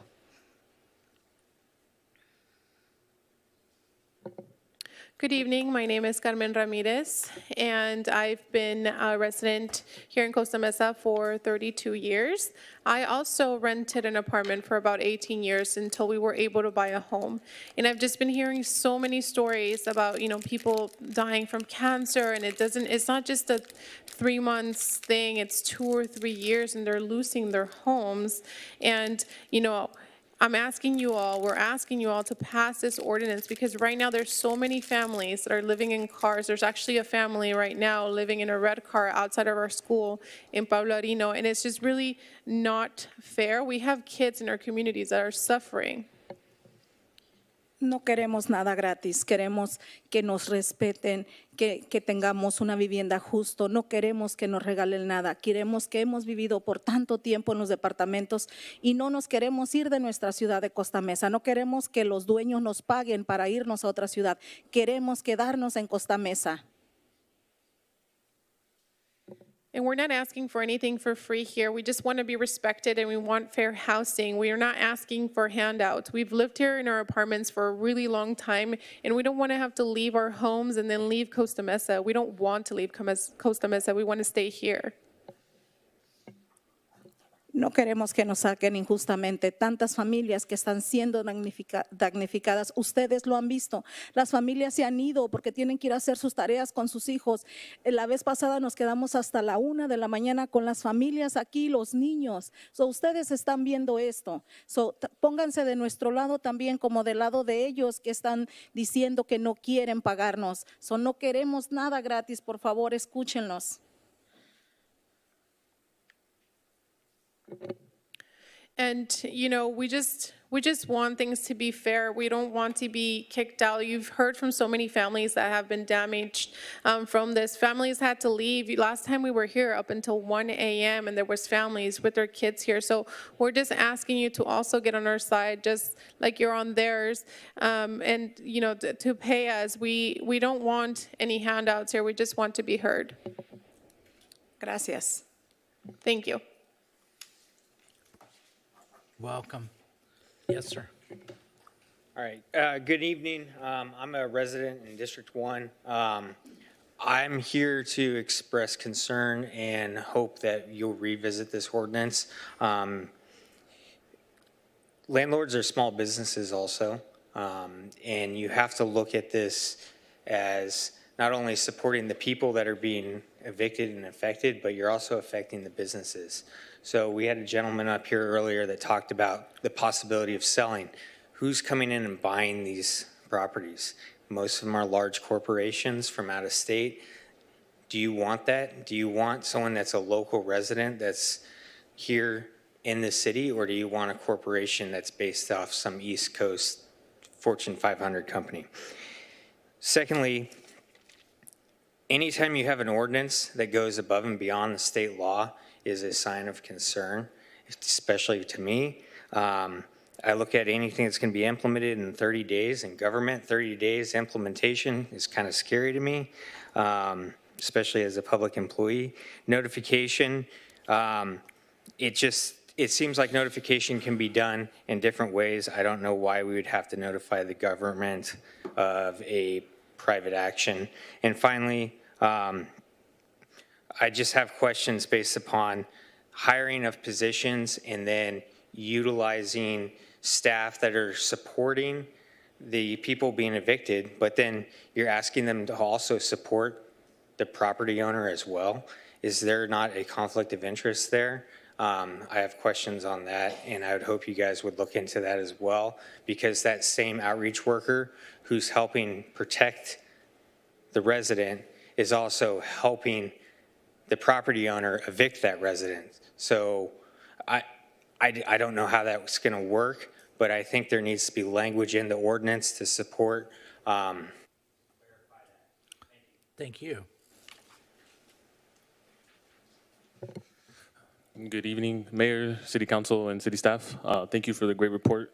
I'm just here to elevate the voices of the 1,300 voters that we spoke to during our last summary of findings. So this isn't me speaking, this is the 1,300 voters that we've engaged who have explicitly said that housing insecurity is the biggest issue that they're facing here in the city.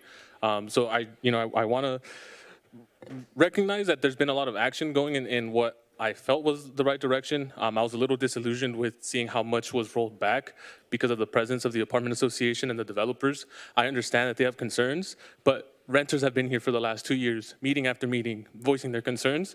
Developers got a little scared with some of your movement, and they decided to come and start voicing their concerns. Again, if they were so concerned with all of these issues, they would have been here, meeting after meeting. So I just want to make that point very clear, that the people that are suffering because of these decisions are the people, the renters that are coming up here meeting after meeting, okay? I just want to make that very clear. And again, I want to reiterate that, it's incredibly important that this ordinance goes through, because I feel like it's going to be the perfect collaboration between code enforcement, city attorney's office, and the neighborhood improvement division, which Nate is doing an amazing job to build out the homelessness prevention network, and has been pleading for support to build out a tenant support network. So I'm just here to be an advocate and support Nate and Sergio for all the work that they've been doing, and EVs, of course, to help us connect some of these residents to some of these services that are available. Thank you all for your time. Thank you. Yes, sir. Mayor Stevens, members of the council, thank you for hearing everybody tonight. My name is Nick Gould. I am a renter. I am also a real estate broker that focuses specifically on multifamily properties. I have an in-depth knowledge on how these properties are valuated and how the analysis works. Many of the buildings that I look at in this area where I focus, even at market rents, do not make money. Investors are in this for a return. And many of these buildings have insurance costs that are rising. They have utility costs that are rising. And folks need to be able to earn some sort of a return on their investment. We've seen some pretty detrimental effects in other cities, such as Santa Ana, where similar type ordinances have gone even further, and what's happened to the property values in those cities. I have buildings for sale that people don't even want to buy at rates of a cap rate, a return, that are far superior that you can get out of state even at this point. I'm opposed to this. Like I said, I'm a renter, so I understand sort of both sides of the equation, but I do ask that you oppose this, and I thank you for your time. Thank you. Yes, ma'am. Good evening. I'm just here to say that I am in favor of the ordinance. Like I've mentioned many times before, we've lived in the property over 32 years. Recently, we had code enforcement come and inspect the property because the owner had still not put in the fire alarms that we didn't have in our property. And after inspecting, they saw that we had what might have been mold. So they had the property manager come and inspect, and instead of bringing an inspector, he brought a lawyer to look at the property and tell me that they are trying to figure out how they can sell the property. And I was very surprised that instead of sending an inspector, they brought a lawyer with them.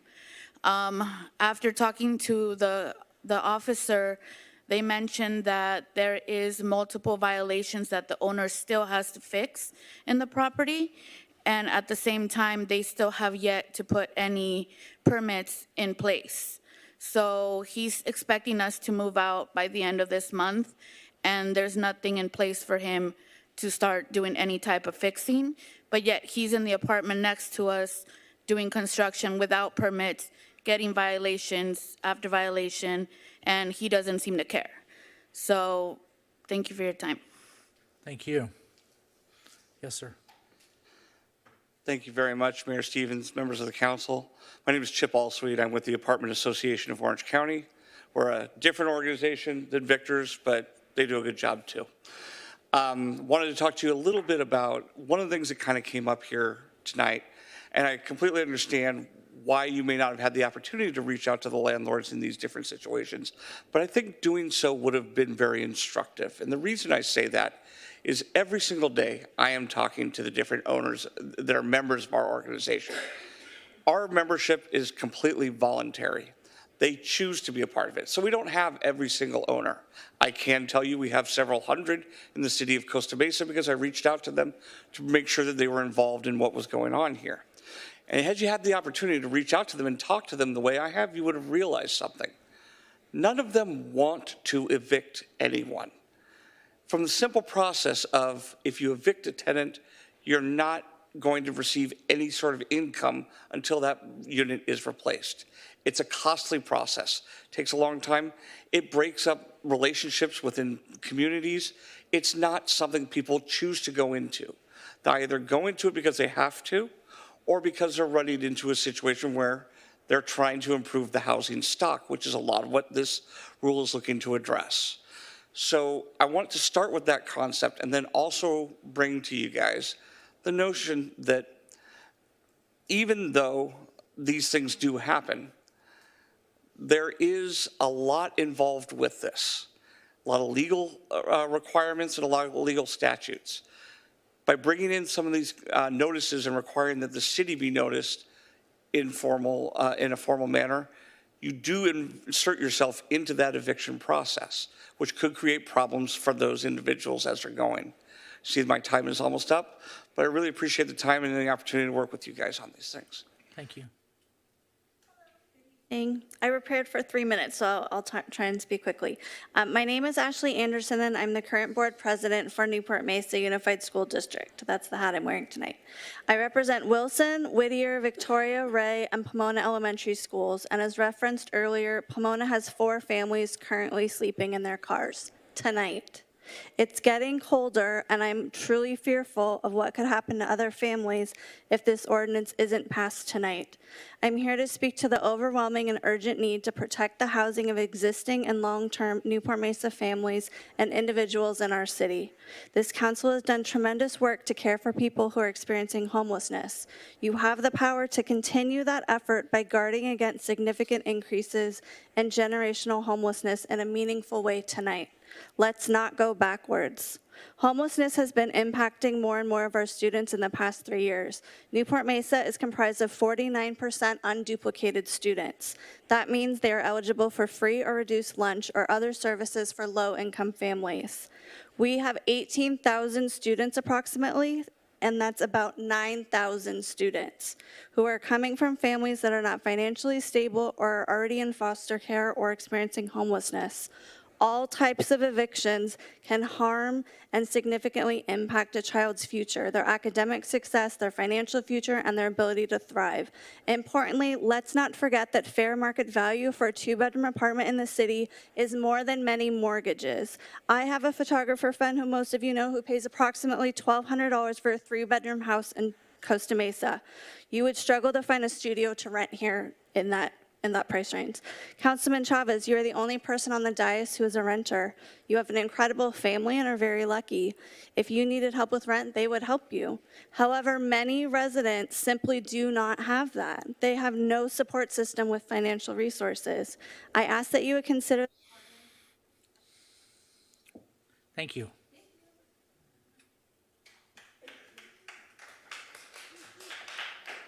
Hold on one second. Yeah, go ahead. Good evening, council. Some questions and comments. So, yeah, I don't necessarily have the super strong opinion here. There's a very kind of a duality here. I'll mention that I am a renter and I do experience the burden that comes with that. But on some broader questions and comments, so there's obviously been an uptick of these evictions recently. That was part of the conversation earlier, and there's the question of why that's happening. I don't have a specific answer, but my speculative answer is the last time the state passed tenant protections in advance of the enactment of those, there was a wave of evictions, and that's a known phenomenon. And so that's what I suspect is happening in this case. But on a more kind of conservative level, I kind of wanted to understand why the council, this is untested waters. I have some reservations, not major reservations, but some reservations about why the 2 months of fair market value, what this does to the whole market as we try to develop housing abundance, what happens if landlords don't actually self-report to the city some of this stuff.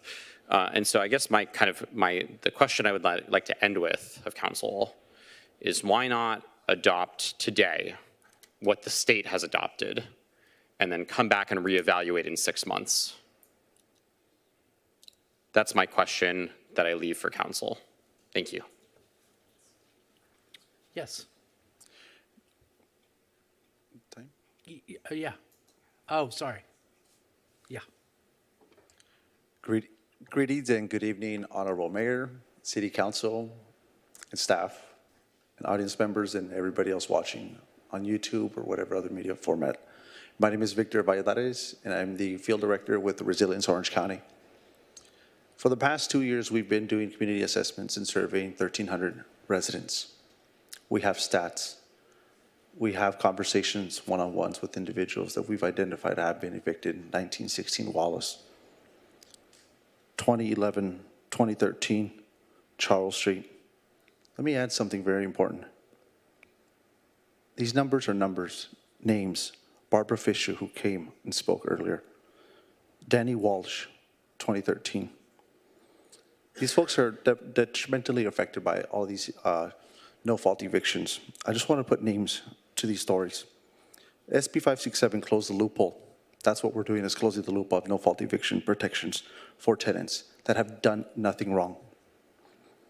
As far as the question that asked by the Honorable Mayor, we started engaging folks. They were not aware of AB 1482. We started doing outreach. So yes, I wish we had more information. We just started working here in the last 2 years. So I wish there was more information, and I'm looking for the report. So one of the things that we asked in the highlights of last meeting was data. We are collecting data. Lastly, who's going to pay for it, right?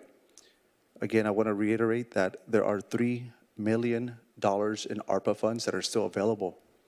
And to debunk false narratives, nothing's going to be coming out of the pocket of the property owners, and it's not incentivizing small mom and pop owners to sell their properties. It's multi-million-dollar organizations that just care about profits and not people. We care about people, and I know you do, and I hope you do the right thing and vote yes. Thank you.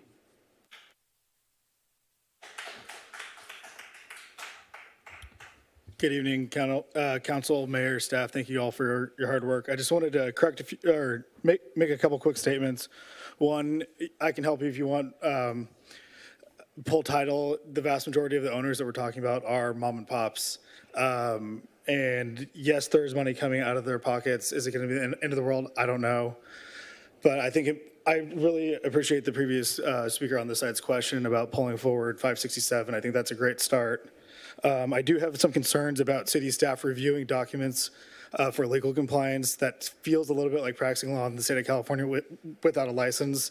I also have, it sounded like there's maybe some issues or some possibilities for the city attorney's office to be litigating property owners. That feels like a misuse of taxpayer funds, and probably more like legal aid support makes sense. I also want to volunteer to be part of the problem. I've talked to a lot of people here before. I would love to help educate property owners on fair housing. Every single mom and pop owner I talk to, they say things, as Mr. Robbins said, like ignorant. They just don't know better. I'm happy to help educate them on fair housing, on the process. It is incredibly hard to do documentation correctly. I spend about $5,000 a month with my attorney, just literally having him check my commas, my dots, and everything to make sure that it's all compliant. And I assume that for most mom and pops, that's a really, really big burden. I think it's a challenge to make things more burdensome. And I think we can educate property owners. I think that there's a lot of good in 567. So if we pull that forward, I think we can see what happens there. And again, more than happy to help with the education on the property owner side and even the resident side if I can be of assistance. Thank you and have a good night. Thank you. Yes.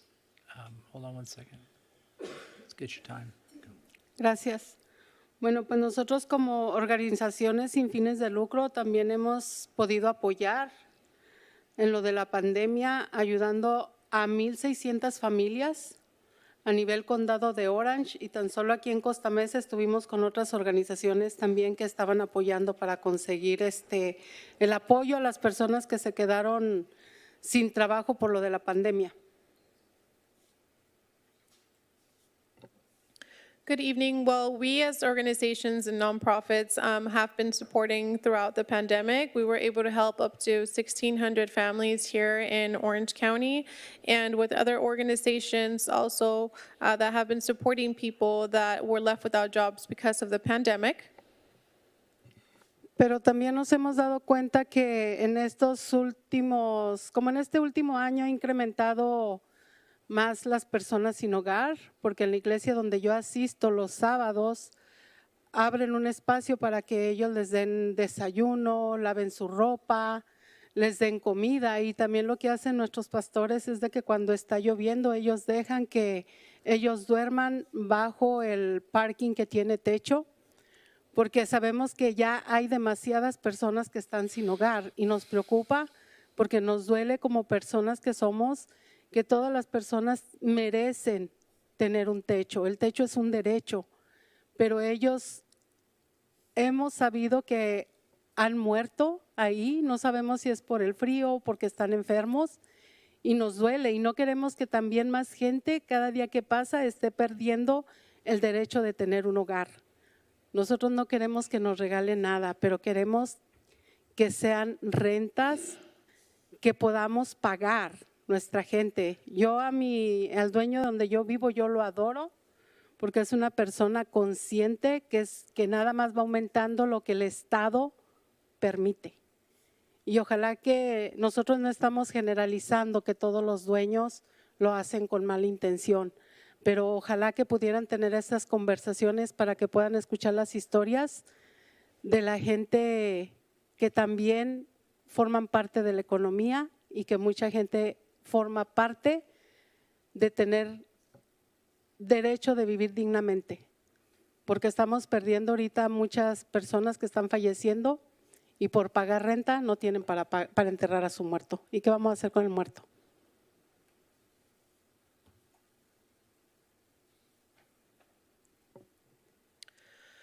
So we've been noticing that in the last year, people have been getting left without a home. And we've been noticing this because at the church that I attend on Saturdays, they've been opening up a space for people to come, grab breakfast, be able to wash their clothes, get some food.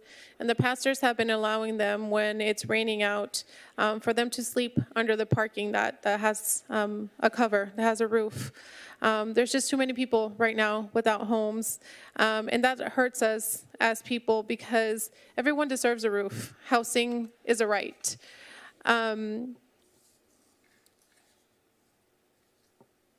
And so, we've seen that some people have died, and we don't know if they've died, because it's been so cold or they're sick, but it's hurtful for people to lose their lives because everybody has the right to house. We're not really asking for any handouts here. What we're really asking for is for rents that we can afford to pay.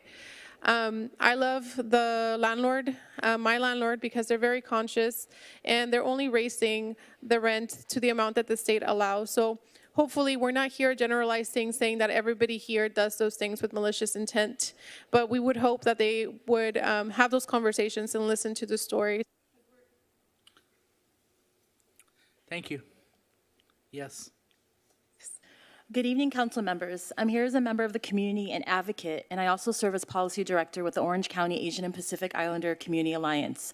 I'm here tonight in support of the Tenant Protection Ordinance and support compliance with the law and a just process for families, many of whom are multi-generational households. What are the values that guide us to create a safe and thriving community here in Costa Mesa? Is it young children just remembering that their family was unfairly and unjustly evicted, and those who had the power and influence to support families did nothing? We know that you care enough to make the right decision tonight. This city wants to be accessible, supportive, and an advocate for all community members. What we know in our community work is that one of the most effective ways to support residents, made of not just adults but children, is to have outreach workers who can help to support families in their time of need, to help identify resources and a safety net for our families in need. In doing so, families are able to be supported in the best possible way. You're hearing tonight from families with children who are rooted in Costa Mesa. How many were not able to be here to tell their story, who are now at risk of living in their cars or in other insecure housing situations, being completely displaced, pulled out of school and their community. Everyone deserves a safe place to live without fear of immediate eviction, the precarious state of needing to find another place to live in an already expensive city and county. Shouldn't the city be looked to as advocates for all community members, not just developers? What are the values that dictate your service to the community? Please support the ordinance tonight and the safety of families in our community. Thank you.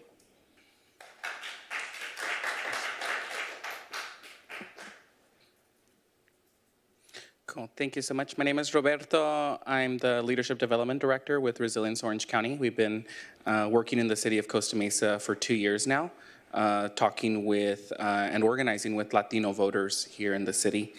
And please vote to fully fund this project.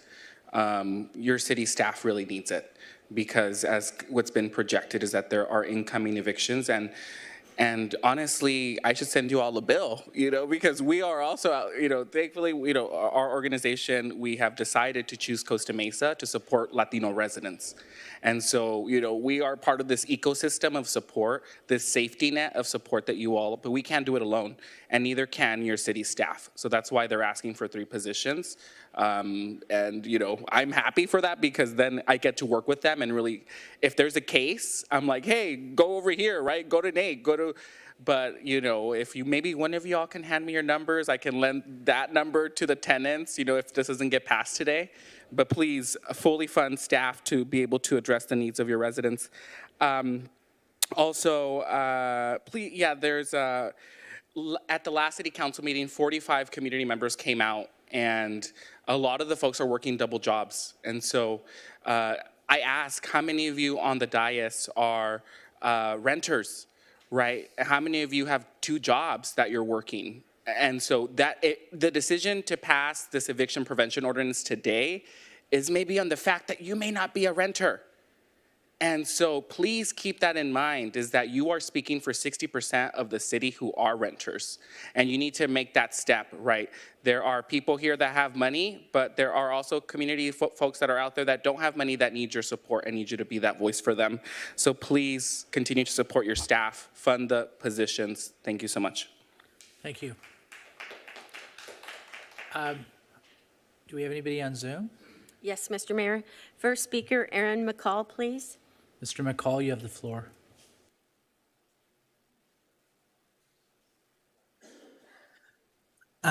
Thank you. Hello, my name is Aaron McCall, and I'm on the CBDG committee, where we take federal funds given to our city to try and address our #1 issue that the city council, community members, and frankly, everyone on Nextdoor says is the top issue facing our city right now, and that's rent, housing, and homelessness. I'm asking that the council pass the ordinance for 72 hours notice and hire city staff who can review the notice and make sure it's compliant and provide assistance if needed. We already have what's called the WARN Act that requires employers to give 60-day notice to affected employees and the state and city councils before closing a plant or mass layoffs. This is not unprecedented. We have the power to make an impact to prevent the displacement of families and deliver on our promises to the residents of Costa Mesa to address homelessness before it happens. 72-hour eviction is not asking too much in order to protect families, either from mistakes by folks with good intentions or bad actors, as rare as that might be. We have federal funding to do this program. We don't have to leave it on the table. It is astronomically less expensive to interject in a way this way than it is to get families off the streets once they've been homeless. The amount of time and funding it takes to build new housing and shelters is far more expensive over the long run than it is to help these families right now. It's always cheaper to keep families safe than it is getting them off the streets from the outright. Not to mention this stops disruptions in their schools, community, and emotional health. Thank you. Thank you. Next speaker is Haley Horton. Ms. Horton, you have the floor. Hi, good evening. Thank you for this opportunity. I'm also on the same committee as Aaron is, but I'm speaking today as a resident of the East Side in Andrea Mar's area of Costa Mesa for the last 15 years.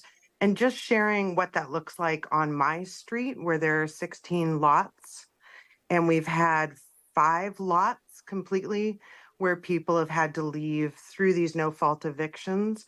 And because we have interspersed with ownership, we have long-term rentals.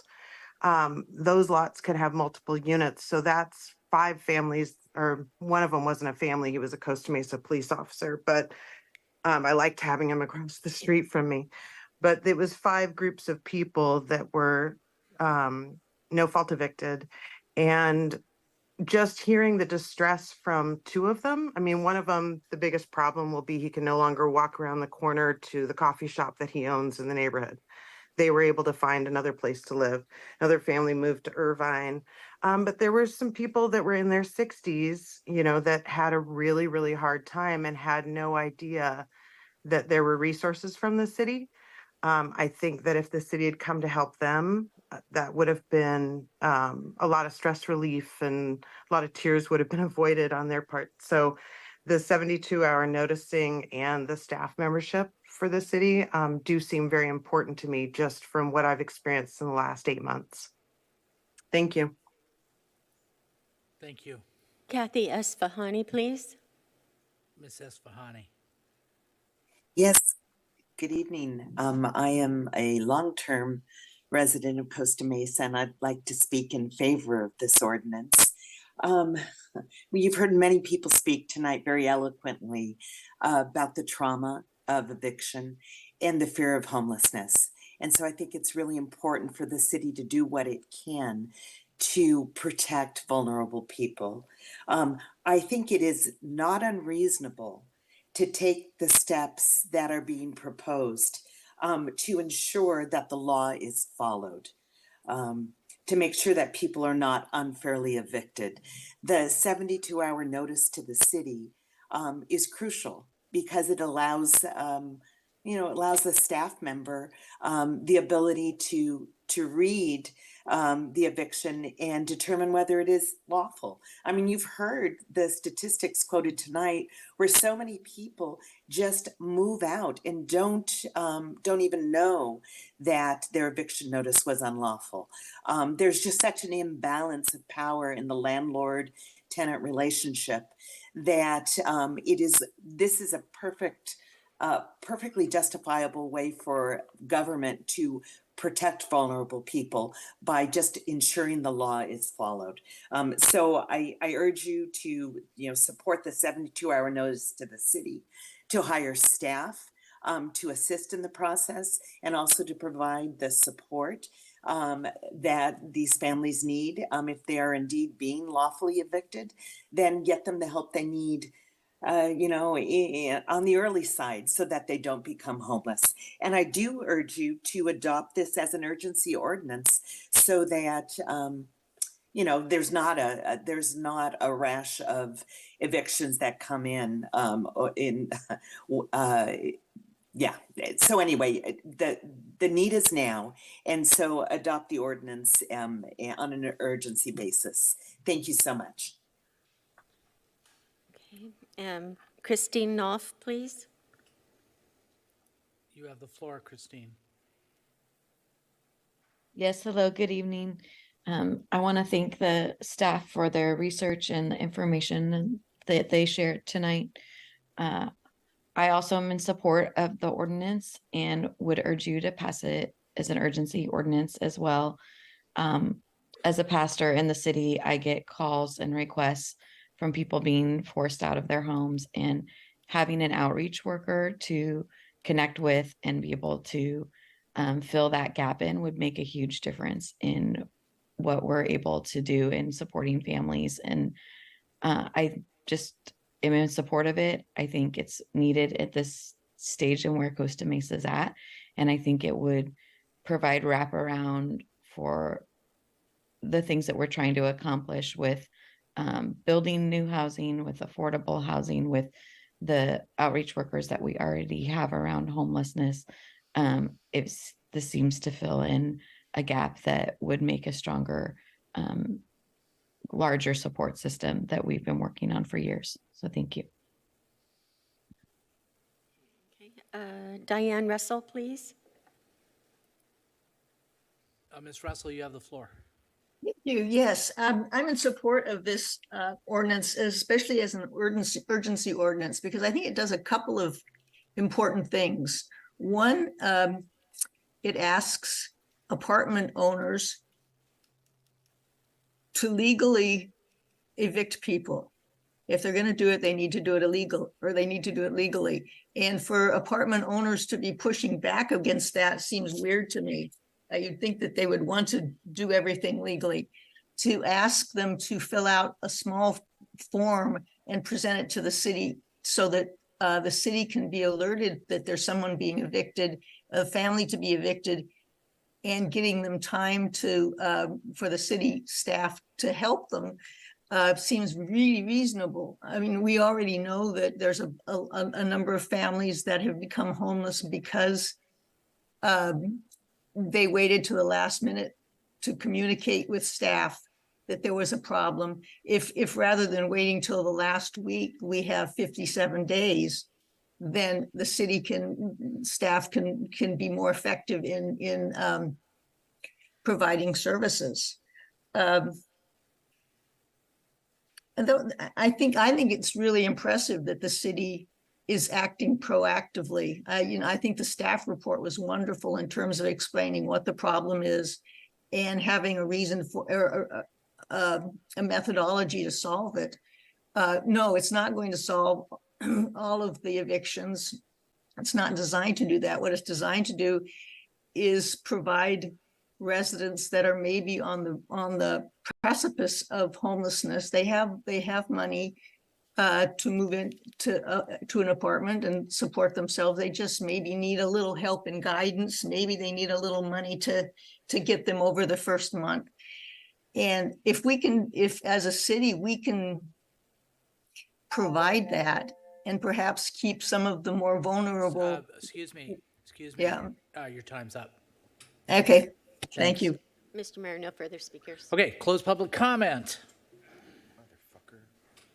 We have a motion by Councilmember Chavez. Thank you, Mr. Mayor. I'll make my motion first and then I'll speak to it. There's 5 components to it. We'll wait till, and then you got to wait till you get a second. I got Camaros. I think he's on the same page, hopefully. Well, Telepathically. Okay. Let's hear what the motion. Let's hear what the motion is. Fingers crossed. Fingers crossed. So first, I want to do an urgency ordinance. I want to do 300,000 from ARPA for Families Forward for the family rental assistance. I want to change the ordinance to have the city provide through ARPA the additional 1 month fair market rent for rental assistance. I want to remove the compliance piece from the landlords, and I want the city to do outreach to the landlord and tenants so that they have knowledge of the ordinance through that way.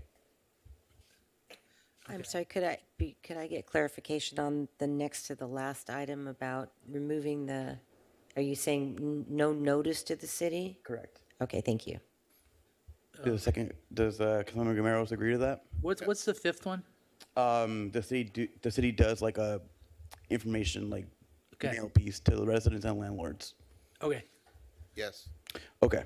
So I'm doing an urgent ordinance because I think it's prudent. I remember the reason why we're here today. I asked council to look into ordinances that will protect residents in the city that were being evicted for no-fault evictions regarding substantial remodeling. Since that ask, the state has passed SB 567. All I'm asking us to do is to do that as soon as possible through an urgent ordinance so that there's not folks being evicted prior to the April date the state required for that to be implemented. I do see a need for us to fund more funding to Families Forward. As you guys remember in the audience, we had different pots of money for different organizations based on certain areas. Family Forwards was the group focused on family evictions. I think a majority of the folks we hear being evicted are families. That's why we should fund them the additional 300K. Having heard public comment from landlords both this time and the prior meeting, I do agree to their point that the state law does require them to do max 1 month rent for deposit and also 1 month rent for relocation assistance. Considering that we have ARPA money available in the city of Costa Mesa that will expire if we don't use it, I think we should use that piece. So that way, the burden on the landlord, but we still have to give those help that need that assistance. On the removing the noticing piece for the city, that was an area where I think it might cause more damage than good for our small mom and pop landlords in Costa Mesa. I'm mindful of the fact that while the city is 60% renters, that also means 60% of people in Costa Mesa have landlords. So I think giving a bit of time for that piece and maybe looking at it later will be beneficial. And finally, we should do outreach to our own residents about the changes that we're going to do in Costa Mesa. It is going to be faster than the state. Hopefully we can work with the partners to create that noticing as well. And what I'll finally say is, I do think this is the bare minimum. I do think this is something that I can get 6 out of 7 votes for. Because to do an urgency ordinance, I need 6 out of 7 votes. I'm trying to do this for my residents of Costa Mesa who have contacted me countless times saying that they are being asked to move from the city they love for just cause evictions. So if anyone has any suggestions, I just ask they do it as a substitute motion, but I do think this is where I want to begin. Okay, I have some questions and a couple friendly amendments, but before I talk about that, Councilmember Gomeros, do you wish to speak? No, for the most part, I agree with what he's asking, and I'm in support of his motion. Okay, so on the urgency ordinance, I'd like to offer a substitute motion. I don't know if I should do that before or after you offer your friendly Well, amendment. can I do why don't I do that, and then we'll get hit, we'll finish his motion, and then you could do a substitute. Is that okay? So you said the urgency ordinance, that's just kind of basically moving 567 to it earlier. Can we have that time be November 21st, 2023, 2 weeks from today? That's a question for Kim, is that? Theoretically, we could do that. Urgency ordinances by statute typically take effect immediately. So I'm not. What's the intent behind that, Mayor? Just to give us an opportunity to publicize it just a little bit, as opposed to, I mean, it's still before Thanksgiving. So that was that. So I'm just throwing that out there. Would you be willing to take the 300,000 and make it 500,000? Yes. Okay. And then I just have a question about what is happening with you said the 1 month rent. Does that mean that anybody who gets a notice of eviction would get 1 month rent and it would come out of that fund? Correct. Okay. It'd be for just cause. Just cause, right? And of course, we need to know about it. We can't just, be going out for it. Just cause, no fault. Yeah. Right. And then would that be 1 month current rent or fair market value? I meant FMR. Fair market value. Okay. Okay. So so you're basically saying you want it to urgency ordinance to go right now today, but you're willing to kick it up to that? Correct. Okay. And then you wanted to do a substitute motion? I would like to offer a substitute motion, and that is to adopt an urgency ordinance as written by staff with one exception, and that is to just reduce the amount of the relocation assistance to 1 month of FMR, to appropriate the 300,000 in ARP money, to allocate 250K from uncommitted ARP money for Jones and Mayer, and to add 2 FTs, a community outreach worker, and a code enforcement officer. Second. Okay, can you do the buttons? So second, and you do a second. Okay, Councilmember, you can speak to your motion. Yeah, I mean, I think this is essentially implementing state law now, which I think even members of the landlord community agreed that wasn't a bad idea. And then I think this 72-hour giving notice thing is kind of where all of this hinges. We can't, the 1 month of fair market rent that you want to offer in the original motion, like is triggered by the city finding out about it.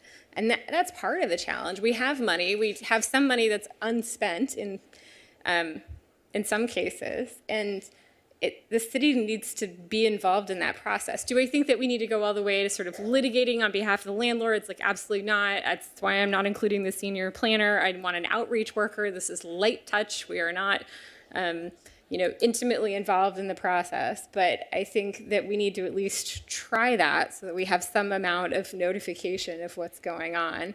I did not find some of the arguments about the challenges of this one-page document being terribly compelling. If you've got to notify a tenant and you've got to pull a permit, then filling out one page doesn't seem overwhelming to me. So that's where I'm at. I'm glad we brought this back, by the way. I got a little bit of flack 2 weeks ago for punting on this. I felt like I needed to get a little bit more information. I think staff did a good job of fleshing out what the heck actually happens with the 72-hour notice. So essentially what I'm saying is we're implementing state law early, and the city needs to know about it so that we can actually help people. What was the position? It was just the one code enforcement person? It was one community outreach worker and one code enforcement officer. Oh, okay. Okay. Just to be clear, so state law, not double rent. Correct. 1 month FMR. Then are you also saying there's a fund that does pay an extra month's rent, or no? No. You're taking that off the table? Correct. You're just trying to do community outreach, educate, and then follow state law. We can always revisit it later if we're ready. Correct, yeah. I mean, look, I love the idea of bringing back a needs-based program, which I think we kind of already have, right? And finding a way for landlords to tap that. I love the fact that some of the folks offered to be partners with the city. I think that's really important. I think education is key. So look, there's a lot of things we need to do. I think we need some staff in order to do those things. But ultimately, the city somehow has to be in the loop. I mean, the Warren Act example was perfect, right? If you're an employer in the city and you lay off 100 people, you got to tell the city. Like that's law. We're essentially asking for the same thing as it relates to what we already have recognized as the single most important and most burdensome thing that the city engages in, and that is dealing with people and their housing challenges. I support that. Thank you. Can I speak to the second? Yes, of course. Mayor actually reminded me this morning that today is our 5-year anniversary of being elected, at least 4 of us here on the dais. And 3 of you. Oh, you weren't in that? Oh, in spirit. Okay. I was thought already you were part of that. I was grouping you. I was there. I made a nice speech. That's right. A celebratory night for many of us. And one of the first actions that we took as a new council after that election in late 2018 was really leaning in on homelessness solutions, and we became leaders on homelessness in Orange County, and have developed what I think we all see as an effective system to address homelessness in Costa Mesa. Certainly not enough, right? We don't want that to be our end state. I think this is a chance to be leaders on tenant protections, preventing unlawful evictions, and then more effectively supporting our residents who are being lawfully evicted. We've created a successful network for homeless solutions that we celebrate, and I see this as our chance to assemble a successful network for renter solutions. We're trying to move up the stream in preventing homelessness, working on housing stability, which we have continued to say on this council over 5 years is our highest priority. I fully support the substitute motion because I think it adds back in, or it includes necessary components to this being a successful effort. The immediate implementation, of course, we've got to end or address kind of the issue of unlawful evictions right now and make sure that we're able to intervene in supporting residents who are experiencing evictions. As Councilmember Marr mentioned, the notification piece is critical to being able to effectively make this solution work. agree. I think staffing is a critical part of that as well. Legal support may be, my understanding is we'll use those dollars if and as needed. So I think it's important to have them there. And folks, have mentioned in the comments, this may or may not be the perfect solution. We've iterated on our homelessness solution. We can iterate on this, but let's err on the side of supporting the residents of Costa Mesa. So I fully support the substitute motion. Okay. Thank you. Excellent. Let's see. I just want to make sure I understand the substitute motion. So you've got a code enforcement worker, and you've got the outreach worker. We're just going with the state in terms of the rent that the landlord pays. We're making no change to the state law. No, we're making it fair market rent as opposed to 1 month's rent. But 1 month's fair market. 1 month fair market rent. 1 month's fair market rent. Okay. And so then it's an urgency ordinance, and it would be, if you get the votes, it'd be today, go into effect today. We're funding $250,000 for Jones Mayor. I mean, who knows? It might be tomorrow by the time we vote on it, but yeah. We have a notice. We have a notice to the city in 72 hours, but we don't have any additional money allocated to rental assistance. So it is the staff recommendation slide. Number 2 is appropriate a total of $300,000. Number 3 is allocate $250,000. And number 4, I've made the change from 3 FTs to 2 FTs. Okay, so you do have the rental assistance. Correct. Okay.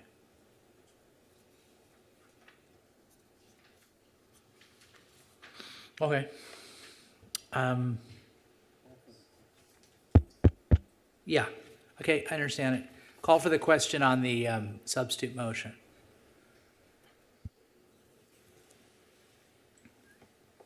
Motion carries 5-2. Mayor Pro Tem Harlan and Councilmember Gamero's voting no. Well, it's an urgency. We I'm needed sorry, 6 it's an votes. urgency ordinance, requires 6 affirmative votes. Sorry, motion fails. Okay, so let's call for the question on the original motion. And does everybody know what the original motion is? Mr. Mayor? No. Yes. Can I make a second substitute motion? I'm one. Well, why don't you, a second substitute motion? Wait, hold on. I can't clear this.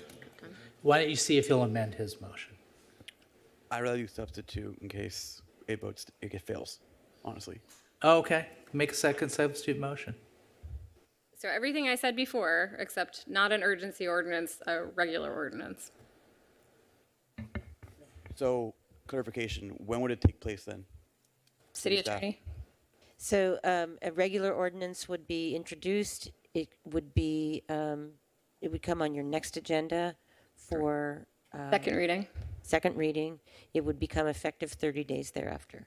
So basically, and question for staff, how much time does the landlord have to give a resident to lawfully evict them at just cause? Or I mean, there's the.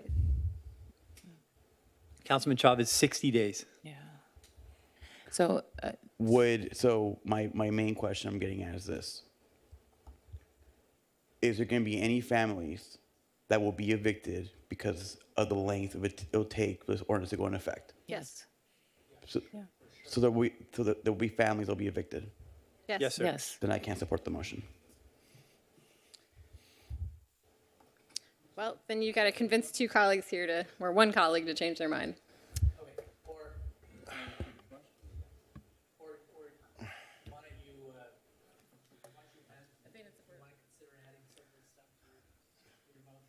Lauren, do you have a substitute motion? If not, I do. Okay. I'll do a substitute motion. I do. I Okay. do. I'm eager to hear your hesitation. Councilmember Gameros, you have a substitute motion? So look, I know that we're trying to negotiate this, so my substitute motion is that we go with most of what Councilmember Marr is asking for, except for the fact that we do include the 3 FTEs originally so that we can staff this and accommodate the needs, because I don't want to be sucking wind on this, trying to get everything done, so. But I don't think that's why my motion failed, is because I didn't include a third FTE. Well, I'll second that. I mean, somebody correct me. Well, Can I speak on this? that's why I didn't vote for it, so. All right. Where I have a little heartburn, quite honestly, and I'm open to being persuaded, is having the city adjudicate, I think was the word, and I think it's accurate here, adjudicate whether or not an eviction notice is proper.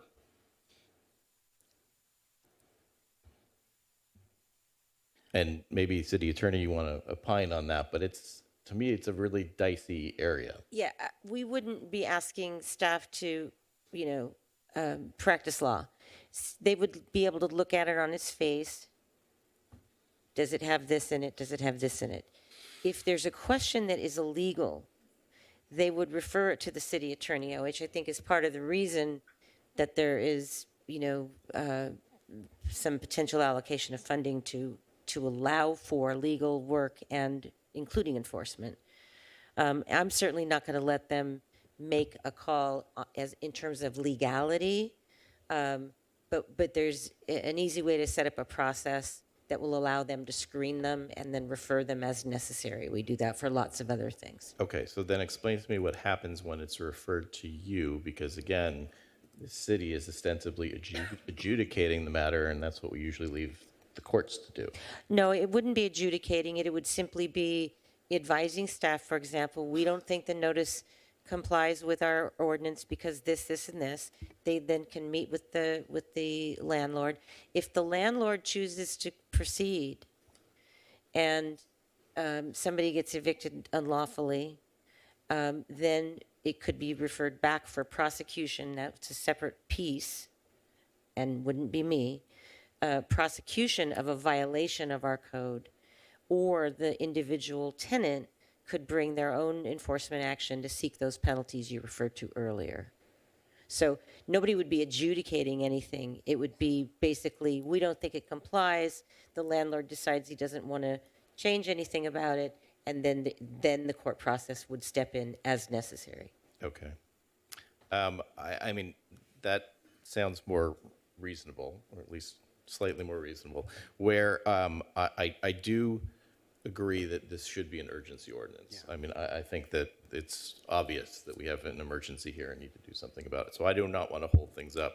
What I did not hear in Councilmember Marr's motion, and maybe we'd offer it as a friendly amendment, was outreach to the landlords to make sure that we have, I think Councilmember Chavez had indicated that we need to do a real full court press and making sure everybody's aware of not just what the ordinance is, but how to make sure that we can get compliance. And I think that was what Mr. Robbins' point was, is that part of the goal is to make sure that the landlords comply with the law. I agree with that, and I think that's covered in the staff report under part of the responsibility of community outreach worker, but to the extent that we need to double down on that as part of the motion, I agree. Mr. Mayor, I also want to apologize to Councilmember Camaros. I was a little snarky just now, and that happens after 10:30 p.m., but he does have a motion on the floor that we probably should vote on at some point. Well, Councilmember Gamaros, would you, I'm just addressing Councilmember Harlan's comments, would you clarify in your substitute motion that it includes outreach to landlords? Yes, that's fine. So I just have one question, because there's one thing we haven't talked about and I'm concerned about is we keep talking about the notice on the face, right? So is anyone in staff envisioning part of our enforcement or whatever being, oh, we're going to go out in the field and say, I don't think that is a sufficient renovation. I don't think you need to move that person out to do that. I don't think it's going to take 30 days. I'm really concerned about that type of engagement with landlords. And the maker of the motion, Councilmember Marr, looked out and said light touch. And I would think that would be a real heavy touch. Agreed, Mayor. So it's not our intent to become mini cops out on the field. Our code enforcement officers are well-trained, they understand the code, they'll be very informed about this law. Anything that's even remotely questionable, they would talk to the city attorney's office about it. I don't think that, we're not gonna be quibbling about 25 days versus 31 days. That's not the intent.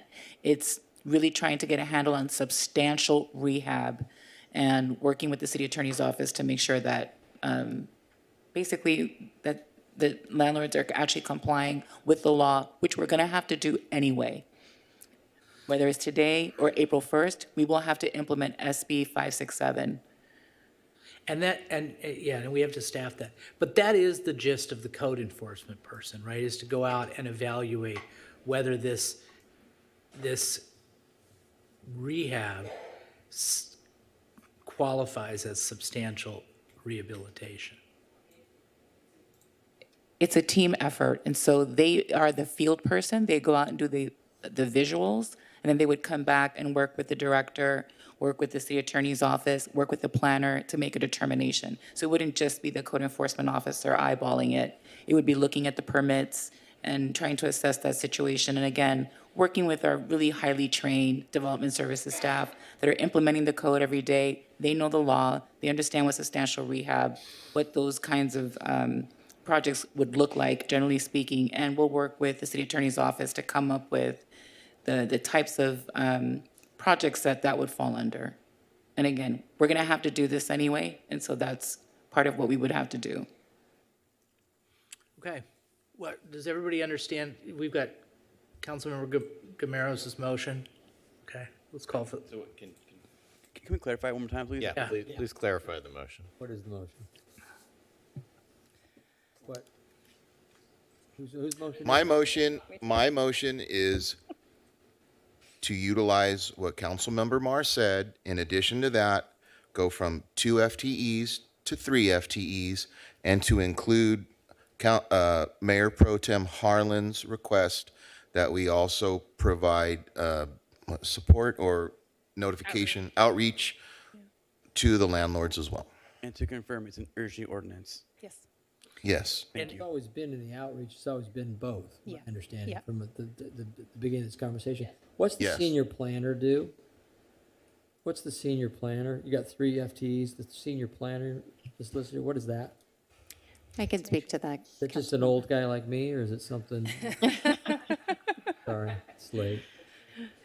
The idea here, council member, would be that the senior planner is experienced in reviewing plans and coordinating with the city attorney's office, the code enforcement staff, as well as our building and inspections folks, and that's what they do on a day-to-day basis. So part of the job would be to coordinate internally to make determinations and work with the city attorney's office in doing so. Yeah, I don't think I understand that. Can you try that again? What exactly do they do that's not being done now that's gonna help people find or get through this process? I'm not sure I'm clear on that. Maybe it's just late. But can you clarify that again? Sure. So essentially, I think Nate's described the process by which the notice is reviewed. Essentially, if it's not clear to an outreach worker whether the notice complies or not, then it's forwarded to my department for a more detailed review, essentially by people who have expertise in housing law and also in plan review and making determinations as to code compliance. Okay, I get it now. Okay. Okay. Thank you. Is everyone clear on the motion? Yeah. Yeah, I can say it again if you want. I got it. Thank you, though. You don't have to say it again. Let's call for the question.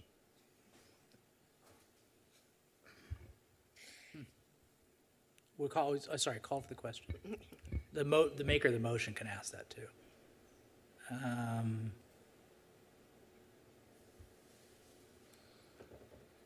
Motion carries 6-1. Councilmember Harper voting no.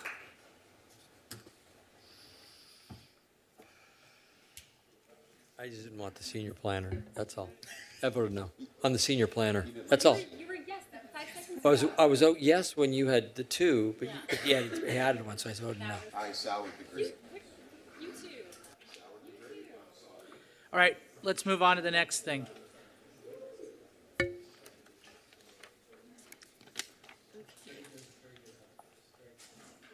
Oh, there's Carol.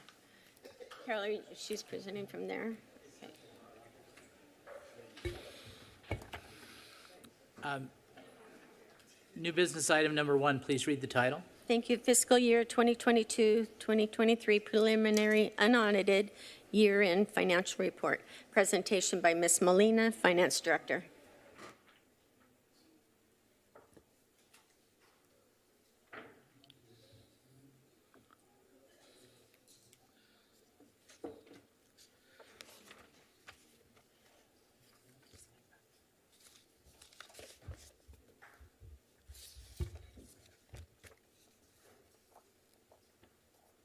Go ahead.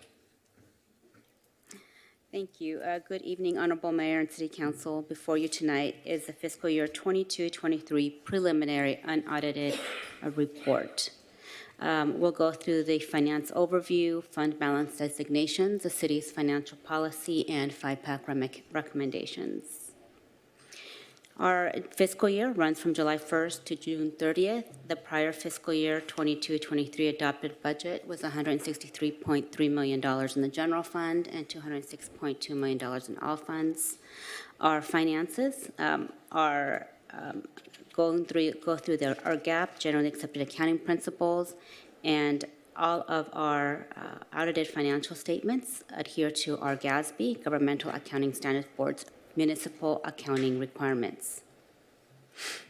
For our fund balance designation, essentially, fund balance is essentially the revenues minus the expenditures that occurs at the end of the fiscal year. In this case, it will be June 30th of 2023. We have multiple fund balance categories in our general fund. Our non-spendable, essentially the dollars that can't be spent because they're in a format of that are not spendable, such as an inventory, or they're legally required contractual costs. We have restricted fund balance category, can only be spent for a specific purpose. Committed, that are used for a specific purpose determined by a formal action by the council. Assigned category, which is designated funds, but formal action is not required. And unassigned, which essentially is the balance from outside of all of these other categories.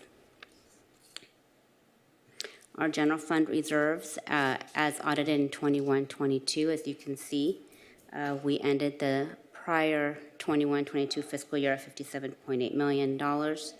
Our reserves goal of $55 million was exceeded at the end of 21-22 by $2.8 million. On our financial policy, we do have an operating surplus financial policy, which states that such a surplus is to be reviewed for the potential use of the following priorities. Increase reserves if the reserves are below target. We've marked that one. Examine opportunities for prepayment and accelerate paying off a debt, and increase funds for capital facilities.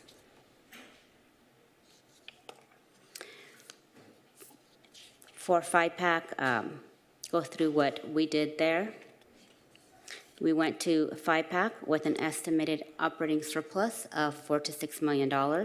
We held 3 different meetings with 5-pack where we discussed the estimated operating surplus, our fund balance designations, and the city's financial policy. On September 27th, we held a special meeting with Public Works to review the capital improvement projects with the 5-pack members.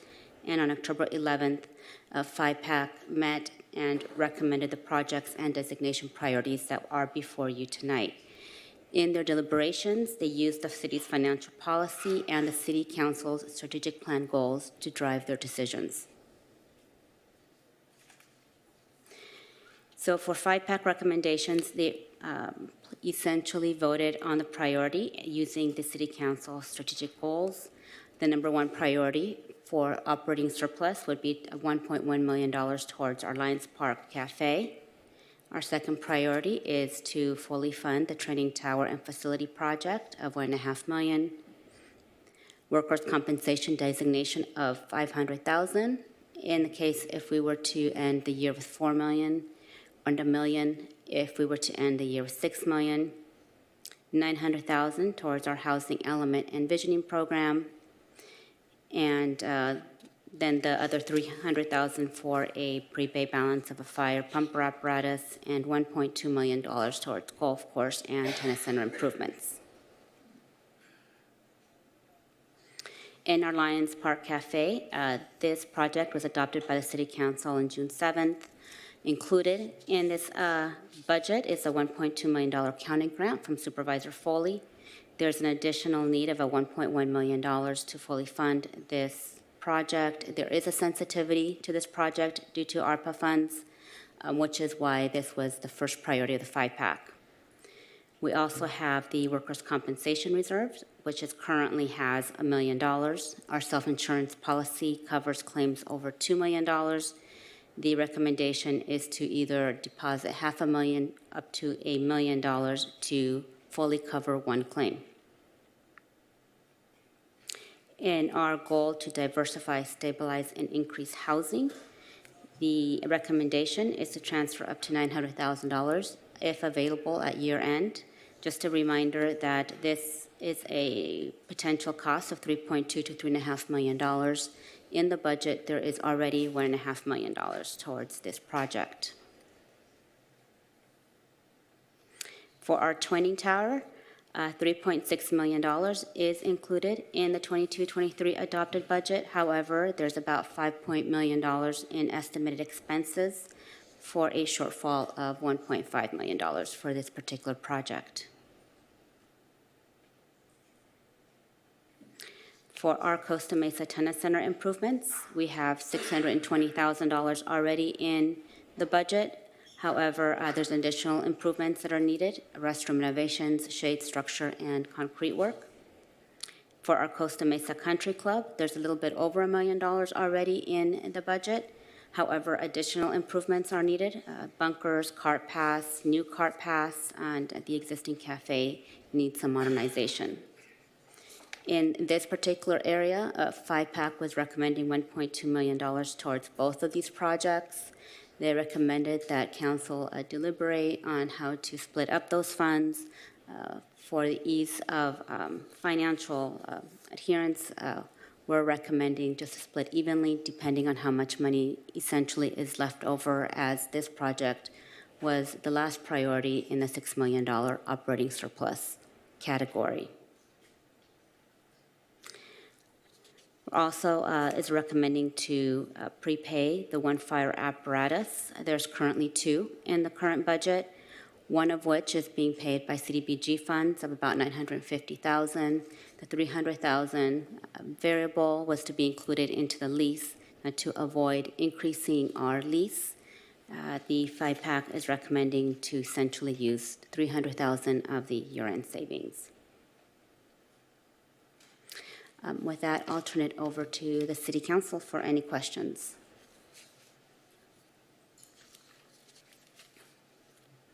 Council, any questions? Councilmember Reynolds. Okay, so thank you for the presentation. One thing that's come up fairly recently is need for shelters at our bus stops, and I think this is another example of, like, unless you're walking it, you don't experience it. So I want to confirm, so my understanding, I think from a previous conversation, is that adding a shelter to a bus stop is about $30,000. Is that correct, approximately?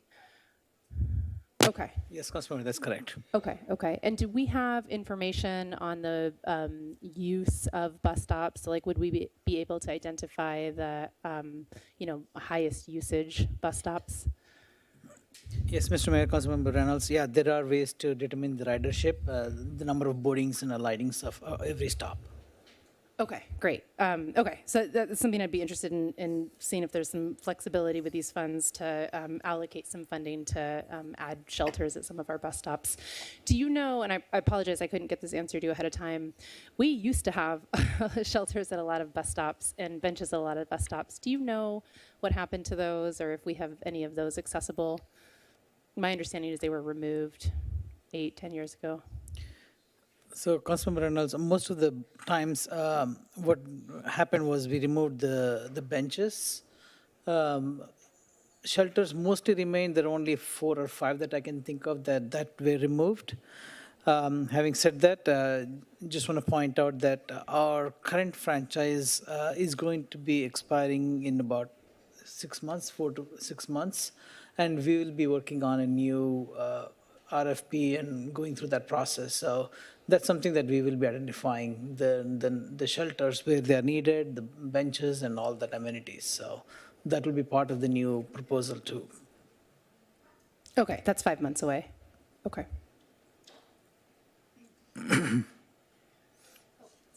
Oh, sorry. Anybody else? Councilmember Mar? Yeah, thank you. On the Lions Park Cafe slide, priority funding due to the time sensitivity of ARPA funds. To be clear, those are Supervisor Foley's ARPA funds, not our ARPA funds, correct? That is correct. Okay. And then $350,000 for design and construction of a new coffee shop and bar area at the country club seems very cheap. Yes, Councilmember Mar, that is mostly seed money at this point. We're trying to accumulate some funds.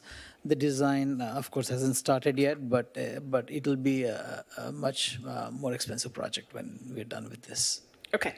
And the thing that we have heard all year long is that because of all of the priority parks projects that were funded by Assemblywoman Kari Petrie-Norris, Senator Daveman, and Supervisor Foley, the backup for working on anything that is not a grant-funded project takes us essentially into next fiscal year. Is that correct? That's correct. So when would this $350,000 actually get spent, do you think? My hope is, again, as I said, we are actively recruiting for new staff, and as soon as we have the staff on board, we can start assigning some additional projects to staff. But I think early fiscal year, next fiscal year is probably reasonable. Okay. And then last but not least, if we do not allocate this funding to any of these projects, it goes back to our reserves. Is that correct, Ms. Molina? That is correct. Thank you. Any other questions? Oh, Councilmember Harper. The funding for the tennis lights, Raj, is that, I thought it was like 500,000 to do lights. So, Councilmember Harper, we approved the purchase of actual lights as part of earlier council action. So it's part of the Jack Hammett and T. Winkle ball fields. So as part of that, we did authorize purchase of the lights. We are right now working on getting quotes for bids for installation of the lights. So that's going on right now. So the purchase of the lights are funded already by Senator Min's money. We might have to use some money from the allocations previously approved by council for the installation of the lights. This is only at the tennis center. Yeah, I just remember an email from you. It was like 450 or 500 for the That's correct, with the installation, yes. the installation. So 320. But then part of the 300 below there is, I guess you've got light installation as well. So you take some of that out of there. That's Some correct. leaves- That's correct. leaves like, I don't know, resurfacing tennis courts. I don't know what that cost. Is that, you know what it costs? You don't have much left, right? So typical court resurfacing is in the range of $50,000 per coat. So it's, so we have, I think, 8 to 12 courts there. So we need to look into that. That needs resurfacing, yeah. In the country club operating agreement, the tennis, the golf course, does that have a provision for them to do improvements, or are we responsible for all the improvements? So, Mr. Mayor, if I can answer that question. So there is an agreement with the country club, a pretty detailed agreement with how they operate. They're responsible for most of the maintenance, the routine maintenance of Not these kinds of improvements. Exactly. So if it involves about- any capital improvements, that falls under CIP and the city funds them. So that covers the divots that Stevens and Harlan create over there. Is that right? So Is that yeah, enough? That's routine maintenance. Routine maintenance, yeah, that's covered. We sand our divots. Yeah, for example, if they fix a pothole, that's routine maintenance. But if they have to redo a cart path, if they redo something in concrete, then it's a capital project.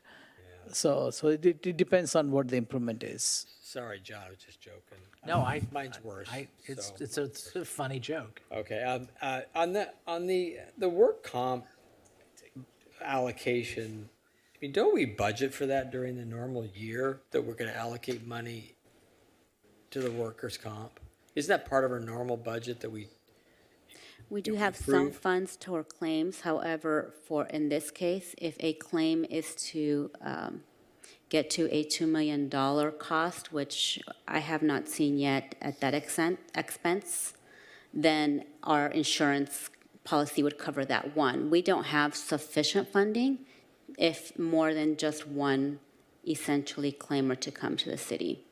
So what we do budget in the budget is our ongoing costs related to the administration of the workers' compensation, administration of litigation, some claims, but it's not a lot. So when we budget, we don't say this much is gonna go into this fund, and we make sure we fill that up every year? I mean, we never turn down anything that y'all request. So it always surprises me when there's excess money and then somebody wants a fire truck and somebody wants a work comp fund. That's what I'm questioning. Does that make sense? The workers' compensation fund is an internal service fund, so it operates outside of the general fund.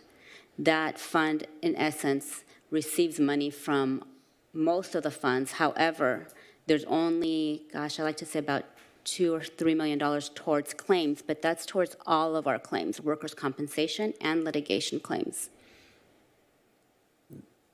Right, but let's say there wasn't these excess funds this year, and next year you go to budget, you're gonna budget to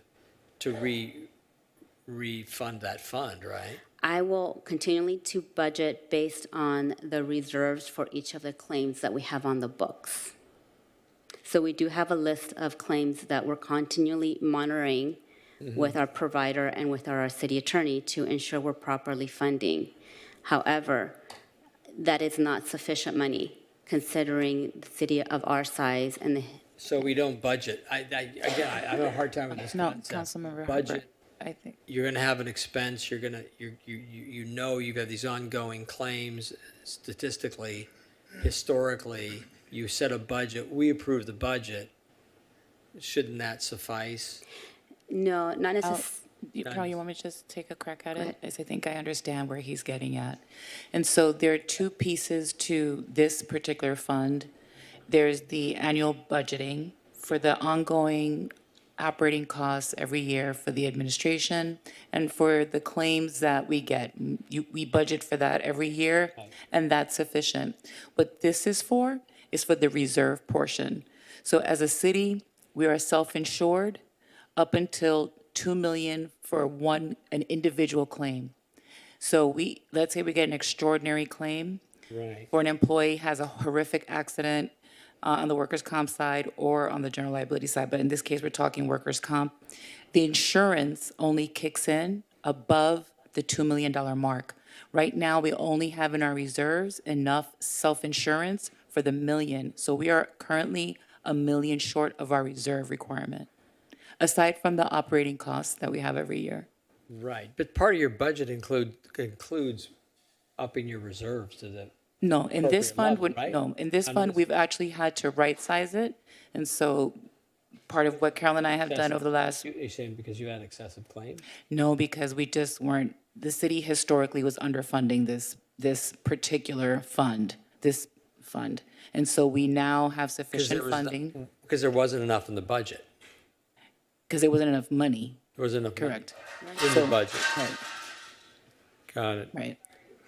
So this is funding the reserve requirement, the self-insured reserve requirement. Okay. The same thing applies to the $300,000 for the fire department apparatus, whatever the apparatus is. That's different. That's different. That's completely different than this in this case. In that case, we are purchasing 2 fire pumper trucks. We're using $950,000 of CDBG funds that were approved in the budget of the $1.2 million of the cost. We're just saying instead of financing the balance of the $300,000, let's use the operating surplus to fully fund that 1 pumper truck without using a financing Right. lease. Buying a truck. Just to buy the truck outright. Buying a truck, same thing. Okay, got it. Okay, all right, thank you.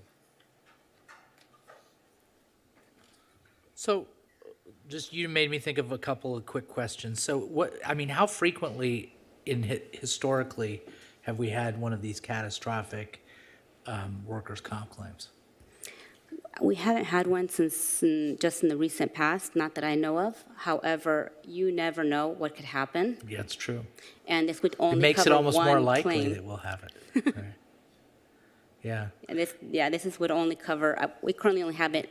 We don't even have it for one claim right now, because one claim over two would be for $2 million, a catastrophic claim. But I've always wondered this: what's the utility to, as just a practical matter, to having that money, like the $2 million, let's say, that covers our deductible, our self-insured retention? What's the practical benefit to having that in this restricted fund as opposed to having it in unrestricted reserves, which we would still be able to use if there's a catastrophic, workers' comp injury, but we'd also be able to use those reserves for some other catastrophe. For example, the city manager just mentioned a large general liability claim that's within our self-insured retention. So this locks us in. What's the benefit to that? Well, in one case, it guarantees that we have enough funding set aside for at least one large claim. So that guarantees think about this, it would only be to cover one claim. If we had more than one claim, we wouldn't have any funding set aside, right? Right. So this essentially makes sure that we're keeping reserves to fund our liability in a future year. Well, it's only one claim, but the likelihood of having multiple catastrophic claims when you don't have, look, I don't want to predict the future. Who knows? We could have two people in a truck that have a, yeah, I know. Yes, please. No, but isn't it really, because we covered this at FIPAC, isn't it really a hedge against irresponsible spending by our council or a future council or an irresponsible staff or something like that? Yeah, It's a hedge against irresponsible fiscal behavior by the council or staff. Not us, but we're not going to be here forever. And it also guarantees for our policy coverage that we actually are being responsible financially, making sure that we're at least setting aside funds for our SIR, specifically for this purpose. Okay, thank you. You've answered my questions. All right. Let's, any other questions? Let's open it up to public comment. Okay, anybody on Zoom? No, Mr. Mayor. Lovely. Let's close public comment. And we've got a motion by Councilmember Chavez. Thank you, Mr. Mayor. I want to move staff recommendation with Councilmember Reynolds' suggestion of funding park benches if there's more than $6 million surplus. Bus benches. Yeah, or bus shelters. My apologies. If there's a what? If there's more than the $6 million surplus. Oh, okay. Yeah. I'll, how can I second that? Let me see. What am I doing? Second. You don't have a second yet. Oh, here, I got to go to this. Oh, he's got a second now. All right. You want to speak? It's a good motion. Well, it's your motion. I think it's a great motion. You bet. If you don't, nobody does. Do you have anything on the second? No, I concur. Call for the question. Can I make of course. Just sort of friendly request? Could we allocate, because I don't think there was an amount there, could we allocate $300,000 to the bus shelter from the, what was just being discussed? Item C, the workers' comp fund.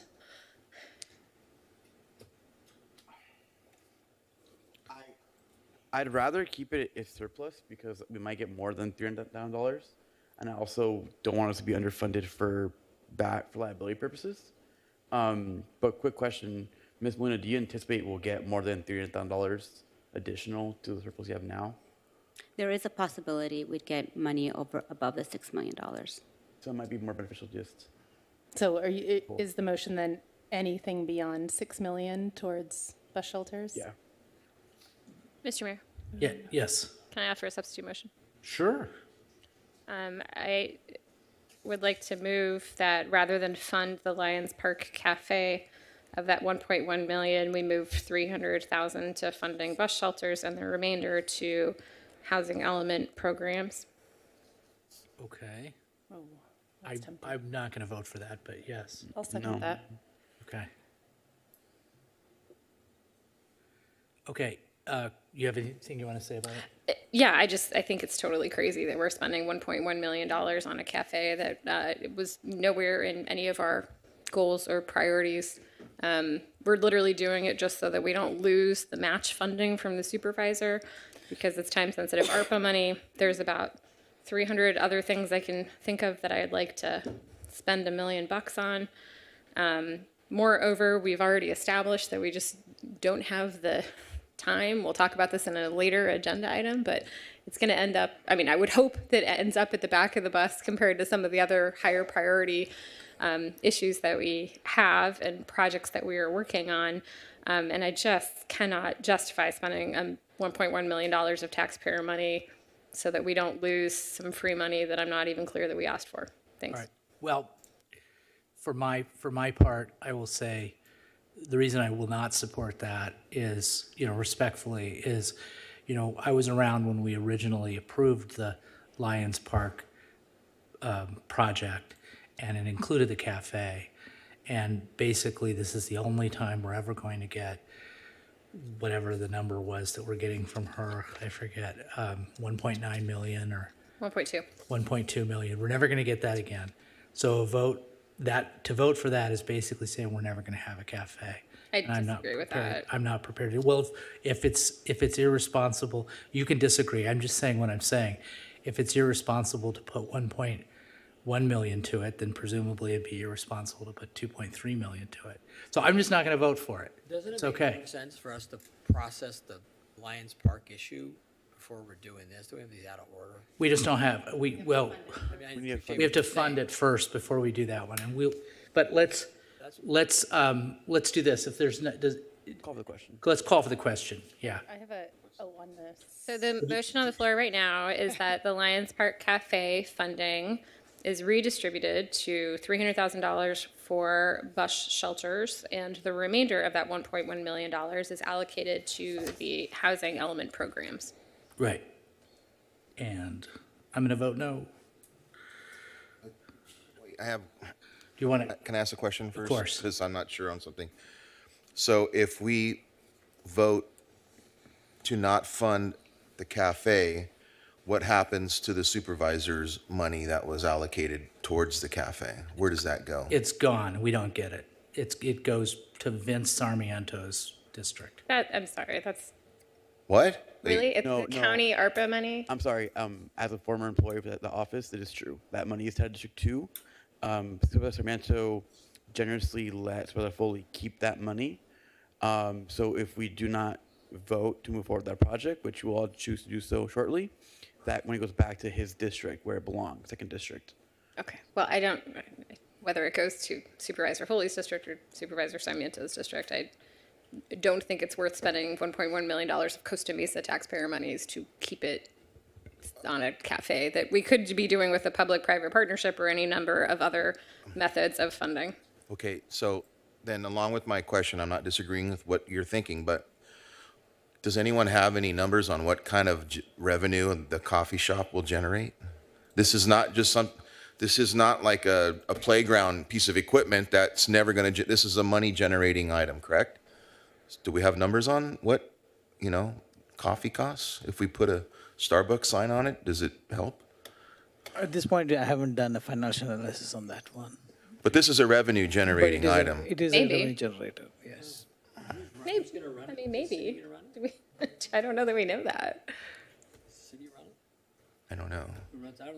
Are we gonna contract this out to subcontracted people to run it, or are we gonna have city employees run it? I mean, I have a number of questions. I'm sorry, I don't mean to crash here, but I kind of agree with both sides. I'm trying to get clarity on we just have this black cube, this obelisk-looking thing landing there, and we don't know if it's going to make money. We don't know anything about it. And what's our timeline if we can't decide tonight on the coffee shop? Can someone tell me this $1.9 million has an expiration date, correct? That's correct. Yeah, the funding deadline is, I believe it's 2026 is when it has to be expended. So we have time to figure out the coffee shop. But the cost, the quote that we have will expire shortly, like I think within 30 days or less. We received that quote actually in a few months ago.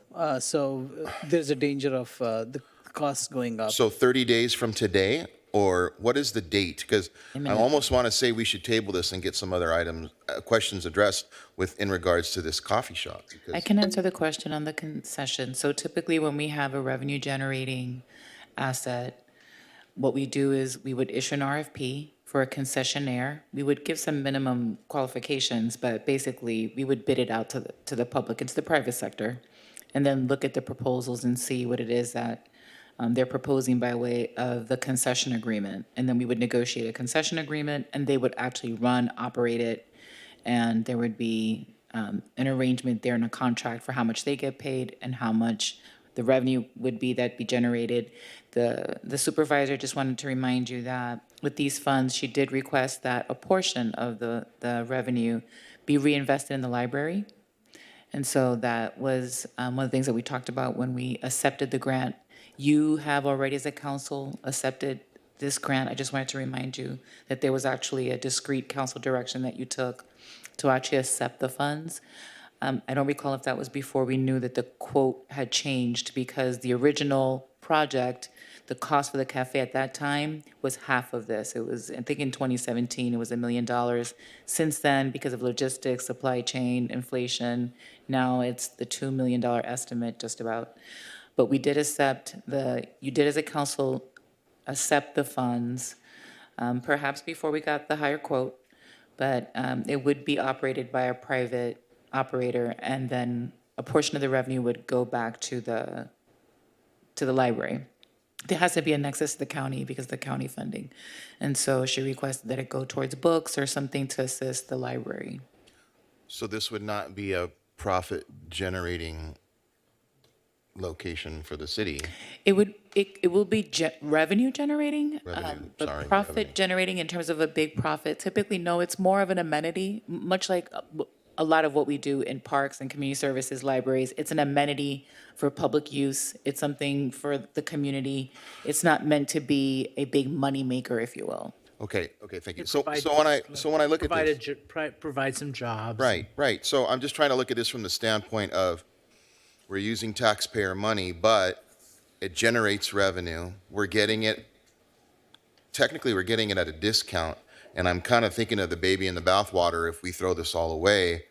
If it wasn't going to generate revenue and we weren't going to utilize it for books and whatever, then I kind of would agree with Councilmember Mar. Not that I'm disagreeing, but this thing generates money. So I'm going to have a hard time. Buying more books for the county library is not any of our goals. Well, how much money are you talking about? Well, we can't. No one. We don't know. We don't No idea. know, but No one's ever- coffee and donuts. Donuts, So coffee, cannabis. What else you selling there?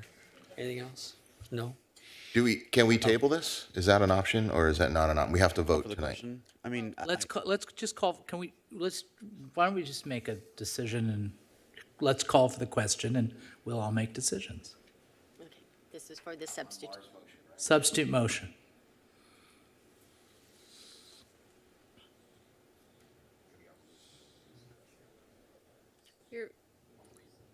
Motion fails 5-2.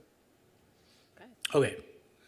And the original motion, Councilmember Chavez's motion. Let's call for Can I the make question. a substitute motion? Councilmember Mars got my wheels turning. I think she made some good points. So my substitute motion would be to, so accept staff recommendation with the following change. Reallocate 300,000 of the 500 to 1 million from item C, workers' compensation fund for bus shelter amenities. Okay, I would support that. I would too. We just do the first motion, it's fine. You want to just, it's a friendly amendment? Yeah, it's fine. So we've got the first motion, that's a friendly amendment. Fair enough, Councilmember? Call for the question. Okay, hold on, let me get back Are we to keeping the the coffee motion. shop? Yeah. Can I clarify? I want to clarify, my substitute was to also place that in the order between B and C. That's fine. Yeah, okay. Okay, I think, do you understand that? Okay, call for the question.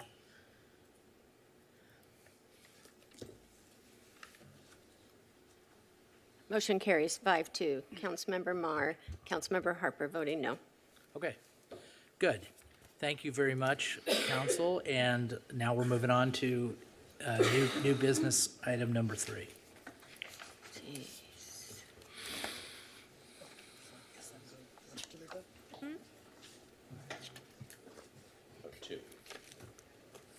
I'm sorry, new business item number 2.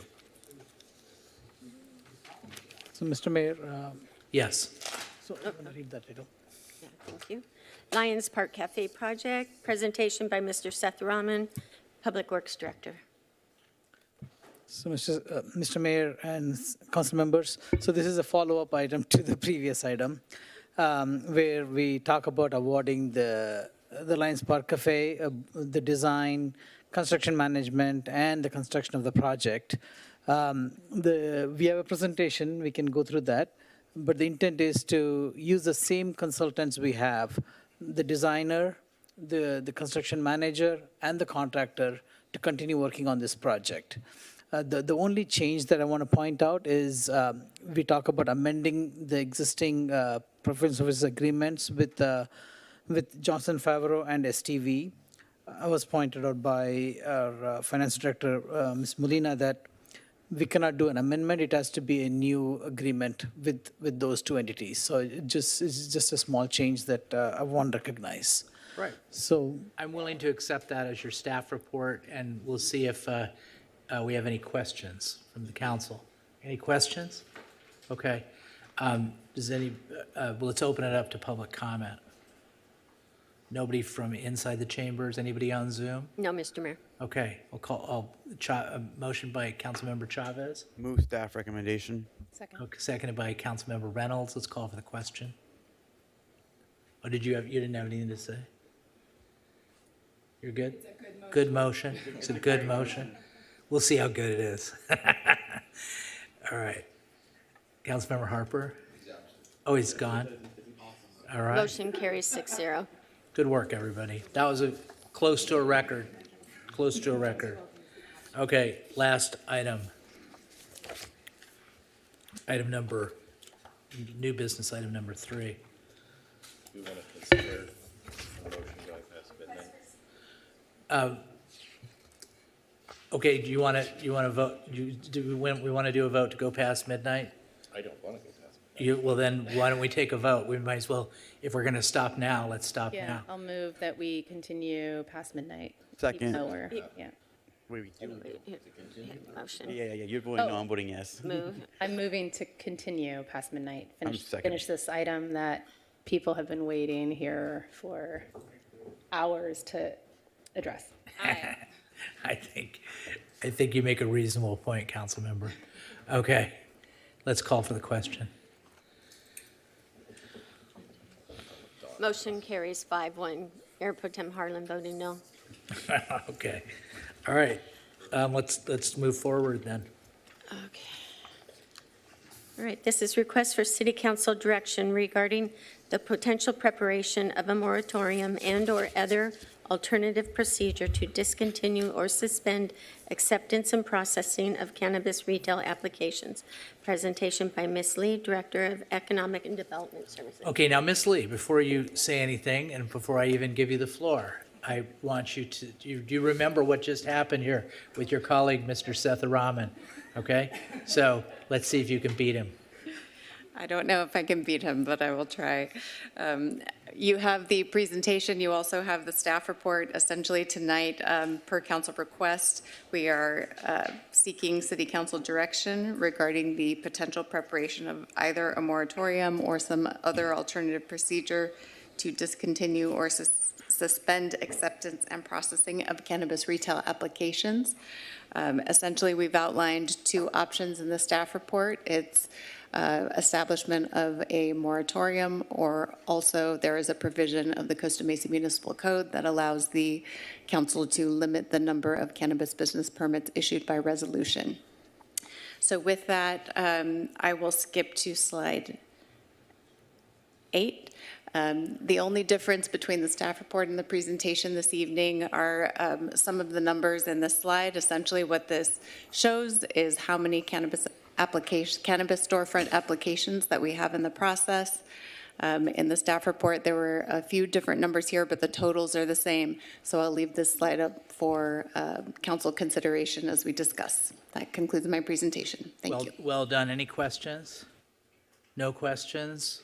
Open it up to the public.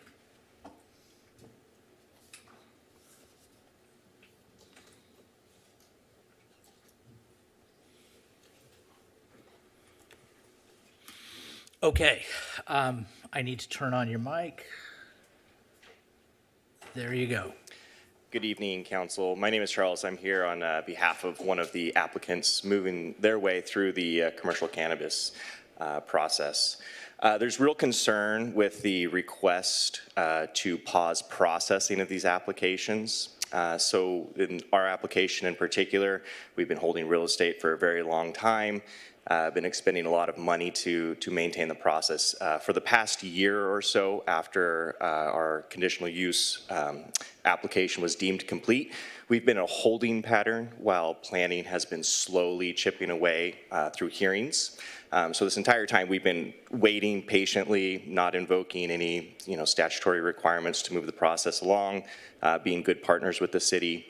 And so to hear discussions around a decision to now put a pause on the process that would affect us indefinitely, with no sort of known time at which point it could resume and when those expenses would stop flowing, causes significant concern. Certainly understand staff's concern around the proliferation. No issues from I think many of the pending applications related to a pause on accepting new applications and stopping that bottleneck, but staff and council has had many months and years at this point to address that problem and to negatively affect those that have been playing by the rules, playing fairly, and spending a lot of good money and further into the process causes certainly great concern. Thank you. Thank you. Yes, sir. Hi. I'm here on behalf of the applicant also. Good evening, y'all. Okay, let's see here. Okay, let's see. As a longtime resident of Costa Mesa, I'm deeply concerned about the recent developments that have raised significant questions about the integrity of our city's decision-making process. It has come to my attention that all retail license dispensaries issued thus far have seemingly been related to Measure X applicants. While the initial rules were implemented to ensure certain business locations would meet city ordinances, they now appear to be in direct contradiction with state laws. What is even more troubling is the potential for legal repercussions that the city might face due to the recent will to rewrite these regulations. Excuse me. The city and certain people sitting on the city council advocated hard for these rules, particularly favoring shorter setbacks from door to door rather than property line, has already served its purpose, and that business that needed that spacing distance has been issued its CUP. It is imperative to remember that our decisions must align with both city and state laws to uphold the principles of justice and fairness that we hold dear. We must ensure that our city's integrity remains intact and the decisions made on behalf of the community reflect the highest standards of ethical governance. Let us work together to uphold the values of transparency, accountability, and adherence to the law that our city was founded upon. Thank you. Thank you. Yes, sir. Way past my bedtime. So once again, my name is Keith Scheinberg. I'm a 25-plus year resident, homeowner. I've owned at least a minimum of 6 properties in Costa Mesa, bought and sold. I applied for this application at 8:04 when the applications opened at 8 o'clock on the day that these applications were taken. I didn't use a straw man. I didn't use a Measure X component, which a lot of stores have and no longer have. They got 30 days prior application to apply. We played by the rules. City came out, they approved our property. We've been in this holding pattern for almost 2.5 years. I'm $300,000 deep right now, which is, my life savings coming through, as a resident and homeowner. I emailed the city 25 plus times about where we were in this process. And, the staff has been as helpful as they can be, but there's still this cloud of mystery that somehow I still don't know where we are. And I think a lot of applicants don't know where they are or where in this bucket they are. I've asked for it numerous times. No one's ever been able to give it to us. We don't know what position in line we are. I relied on the city's we're working through them, and still to this day, I still don't know. I know I'm in the 4, waiting for getting a notice to proceed, but I don't know where that is. The moratorium, number one, this is not a direct threat to the health, safety, and welfare of the city. As you know, that the current locations, they're not being flooded by people. There's no excess people going into those locations, like overfilled parking lots. You've got, the free market will determine how these stores play out. You got stores that are dropping millions of dollars into renovation, into properties that would normally not have them. And over concentration, I'm confused on what would be so bad to process the current applications that are in there to prevent the city's liability, because you're talking a lot of liability. You're talking 12 to 15 people that are in millions of dollars deep to this thing. So, like I said, I think that the concentration will figure itself out. If the stores don't fly, they're going to open something else. But at least you have these properties that are now well developed. I don't think anyone has a problem with Taco Bell, Denny's, Carl's Jr. all sitting right next to each other. It plays out. There's no one rushing into these stores. There's no, they've got security. If anything, the streets are more protected by the security that these stores have outside them. They'll transition. And I just think that, I think it's fair. I've waited my turn for a CUP hearing, and I played by the rules, and all I'm asking is for that hearing. Thank you, guys. Appreciate it. So, anybody else? Anybody on Zoom? Close public comment. I'm just going to move to receive and file. No second? Okay. Receive and file just means I don't want to work this up. I mean, I just think we're going to get pretty soon the work of the Planning Commission. I don't see that there's any reason to stop processing these applications. I think it would be super unfair to the applicants. And so I just want to receive and file and not have the staff spend any more time on this item. That's the reason for my motion. Okay. Mr. Mayor? Yes. It's going to be my night of making substitute motions. I'd like to offer a substitute motion. And that is that we direct staff to adopt a resolution, or to draft rather a resolution pursuant to Costa Mesa Municipal Code, section 9.486D, which states that the city council may by resolution limit and or restrict the number of cannabis retail permits available for issuance and renewal. And that we direct staff to bring back a resolution that limits that number to the 22 cannabis business permits. I'll second. May I ask a clarifying question that, Mr. Mayor? Yes. Does that include delivery and storefront? That is just storefront. I'm not suggesting a change to delivery. Thank you. So that would be the 22 that have already gotten their CUPs. Specifically, the resolution's looking for the number of cannabis retail permits. And so to be clear, I'm offering 22 as the number of cannabis business permits. There are 22 that have gone through the conditional use permit process that are now eligible for cannabis business permits. So, yes. They're eligible because they have their CUPs. Correct, but I want to be clear that my motion is not about conditional use permits. No, it's because the resolution is specifically about cannabis business permits. So for example, if one of the current operating folks decided not to operate anymore, that would make one additional cannabis business permit available, which means the entire queue could move forward by one. All right, it's okay, you don't need to explain it.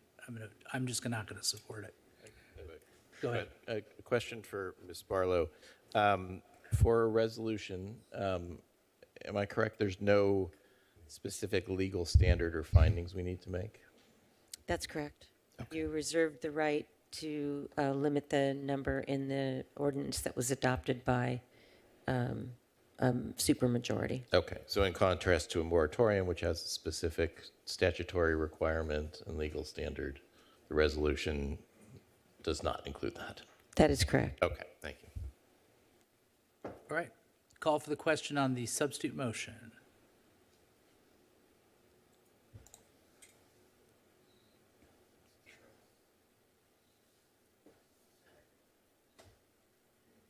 Motion fails 5-2. Mayor, can I offer a motion? I don't know if it would also be a substitute motion at this point. Yeah, okay. And I apologize, I was traveling the last few days, so I haven't had a chance to connect on the language here. So what I'm going to do is try to explain my intent, and then we can reframe the language if we need to. So my motion would be to stop processing cannabis applications, anything that's in the pre-application and waitlist box. Otherwise, continue processing cannabis applications, but no more beyond the applications that are, that have made it through that have made it past the pre-application and waitlist box. Well, but here, let me just say something. Yeah, I'm sure I didn't say that. You're not, so, let me just, can I just talk a little bit? We're not voting on that, okay? So we're voting to bring it back. I mean, that. Sure, okay. But here's the thing, no, here's the thing, this is what I want to say is, you know, the pre-application and wait list are so far temporally away from getting, you know, getting a hearing that, I mean, by the time they get their head above water and they start their process, we will have already ruled on and you know, ruled on all these amendments that we have coming forward. Right. I understand what you're saying. I think the small difference is it would give people in that box an indication that that they wouldn't get processed. I mean, So it creates some certainty for the folks in that box. I'm also going to second the motion because it's not clear to me what we're going to change in the future, what planning commission's going to suggest, what council is going to address. So I'd like to have something on the books in the interim, but there's no guarantee we're going to change things in January. So, for clarification from staff, are we allowed to vote on the process? I thought what we're voting on today was either a moratorium or imposing the resolution to do a limit. Are we able to do what Member Reynolds is mentioning? Yeah, it would be a resolution, either capping it at the number here, or it would be a moratorium that would only affect those any new applicants and those that are in the pre-application and waiting list. Well, moratorium requires 6 out of 7, so we're probably going to go resolution route. So, Member Reynolds, is your intent to have 26? That'd be the limit of cannabis shops in Costa Mesa, 26 versus 22? I mean, it could potentially be more. I think the total, if everything, kind of got through approvals, would be 36. We have seen, if we would continue the planning commission process, and we've seen some applications not make it through that process. That was an important part of our ordinance to get, full community feedback on projects. And I'll explain why I'm proposing we draw the line there. I was, as you may recall, was interested in overconcentration considerations and caps early on in the ordinance. I've struggled, with understanding the amount of investment that companies have put in place. I struggle with changing the goalposts so drastically for applications that have been in place for a couple of years. And so I am interested in discontinuing to process applications that haven't made it past the pre-application stage. But I think it's appropriate as a city to continue processing applications that have made it to the second box here, the cannabis business permit application submitted box. Can I ask a question of Ms. Lee, though, with respect to what Councilmember Reynolds is proposing? Is what is the likely amount of work or time that's going to be spent on these 15 pre-applications and the 2 waiting lists remaining over about the next, say, 6 months? Mayor, staff has focused their time and efforts on ensuring that we're moving through the pending conditional use permit applications. So over the next 6 months, I anticipate that staff would be focusing on the CUP applications, Right, and I know, not but the pre-applications. Not the pre. So as a practical matter, getting back, we're not, no matter what we vote on, if that comes back to us, your staff would not be spending time over the next 6 months on the applications, the pre-applications, and the waiting list. Not in the next 6 months, correct. Okay, all right. So I can't support that. I can't support spending time, bringing it back for us to rule on that based on what I just heard, okay? Right, and I'll just reiterate my reason for doing so is it gives 17 people a clear signal that they should not wait. Right, and they'll get that maybe they'll get that in January. Maybe. Yes. You want to go first? You can go first. If I get it right, I'll say, okay. Go for it. You go first. I'll make a motion to extend the meeting. Did we already do that? Oh, I'm sorry. I was in the bathroom. We voted while you were gone. I'm sorry. Thank you. We already did that. I would have voted no, too. Could have won that. I should have. You know what? I think you can still make a motion to adjourn. I could make a motion. I am very sympathetic. I don't want pot shops in Costa Mesa, never did. But I'm extremely sympathetic for those that stepped up and said, we're going to build a business, and I totally respect that. And I'm going to support that, oddly enough, because that's the process we set up. I didn't, but we collectively did. Would the council consider some incentive to get individuals to drop out of this process?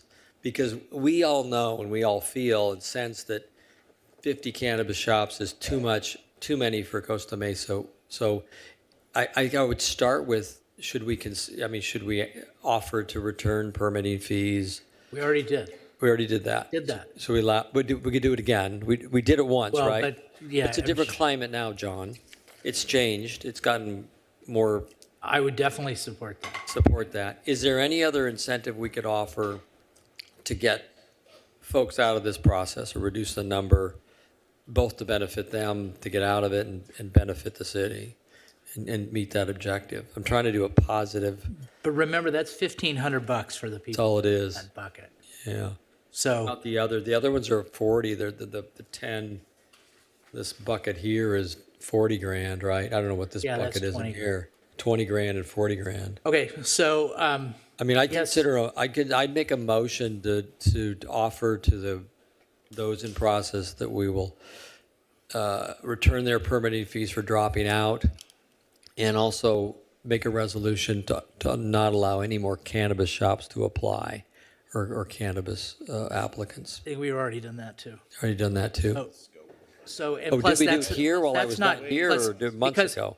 Don, Don, I mean, sorry, Sorry, that's all Councilmember right. Harper, we can't do that here because of the Brown Act and what we have and what we've agendized. Sorry about that. So, I apologize. you Okay, know. fair enough. We just can't vote on it. I mean, you can ask for it to come back. I don't object to that.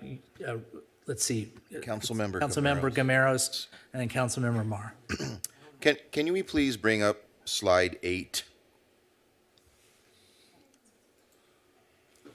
Okay, thank you. So looking at slide 8, page 8, if everyone wants to go there, we're looking at placing a line between the 15 pre-application wait lists and the cannabis business permit application submitted and calling that the hard stop? Is that correct? Is that what's being proposed? No, it's to I mean, Councilmember Reynolds' motion is to direct the staff to bring back for our December meeting a resolution that says we will stop working, the staff will stop working on the pre-application and wait list bucket, but we've established by talking to Director Lee that in the next 6 months, they're not going to be working on that. So I mean, it's fine if you want to make that motion. I don't support it. But it is the starting place for what the resolution requires per the code, which is restricting or limiting the number of cannabis retail permits available for issuance or renewal. To be clear. I just want to be honest with what we're doing is saying 26 stores versus 22 stores, because that's essentially what we're doing. So I just want to say that, hear that verbally, that like that's what we're doing. Okay. We're asking staff to come back with it. Yeah, but essentially we're asking them to come back for 26 as a cap. Yeah. So, like that's all I want to hear. I want to hear as a cap. So is it, 36 cap. what do you got? Cap 36. So we're 22 plus 10 plus 4. It's 26. it's 26. How am I doing my math wrong? So the 22 includes the 10 and CUP. Okay. Yes, it's 26. 30 it's That's 30. even better than I thought. Okay. It's 36. It's 36. Yes. Okay. So My math It's is right. It's the 22 CUPs that are approved, plus the 10 CUP applications that are in the queue, plus the 4 cannabis business permit applications that have been submitted. Minus 36. any that don't make it through planning commission or a council appeal. Correct. Yes. Yeah. If you establish a numerical limit through resolution, then that number would hold. Okay. Ironically, I want to vote no off of the high level of the cap.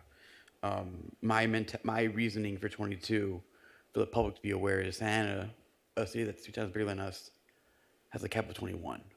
So I kind of felt like that was parity with them. So I don't feel comfortable doing 36 at that point. We should do free market and let the free market decide. So, yeah. okay, can we call for the question? Call for the question. Not sure I understand. I'm just saying no. Motion fails 2-5. Okay, call for the question on the original motion. All right, let me get there. So to be clear, the original motion is to do nothing. No, it's to receive and file the report and to take this up in January, as we've decided to do. It's not to do nothing. So that sounds, okay. Well, it's to do nothing in December. We're only have one meeting in December. But Okay, call for the question. Here we go. All right. Motion carries 4-3. All right. We are adjourned. Thank you very much, council. Good meeting.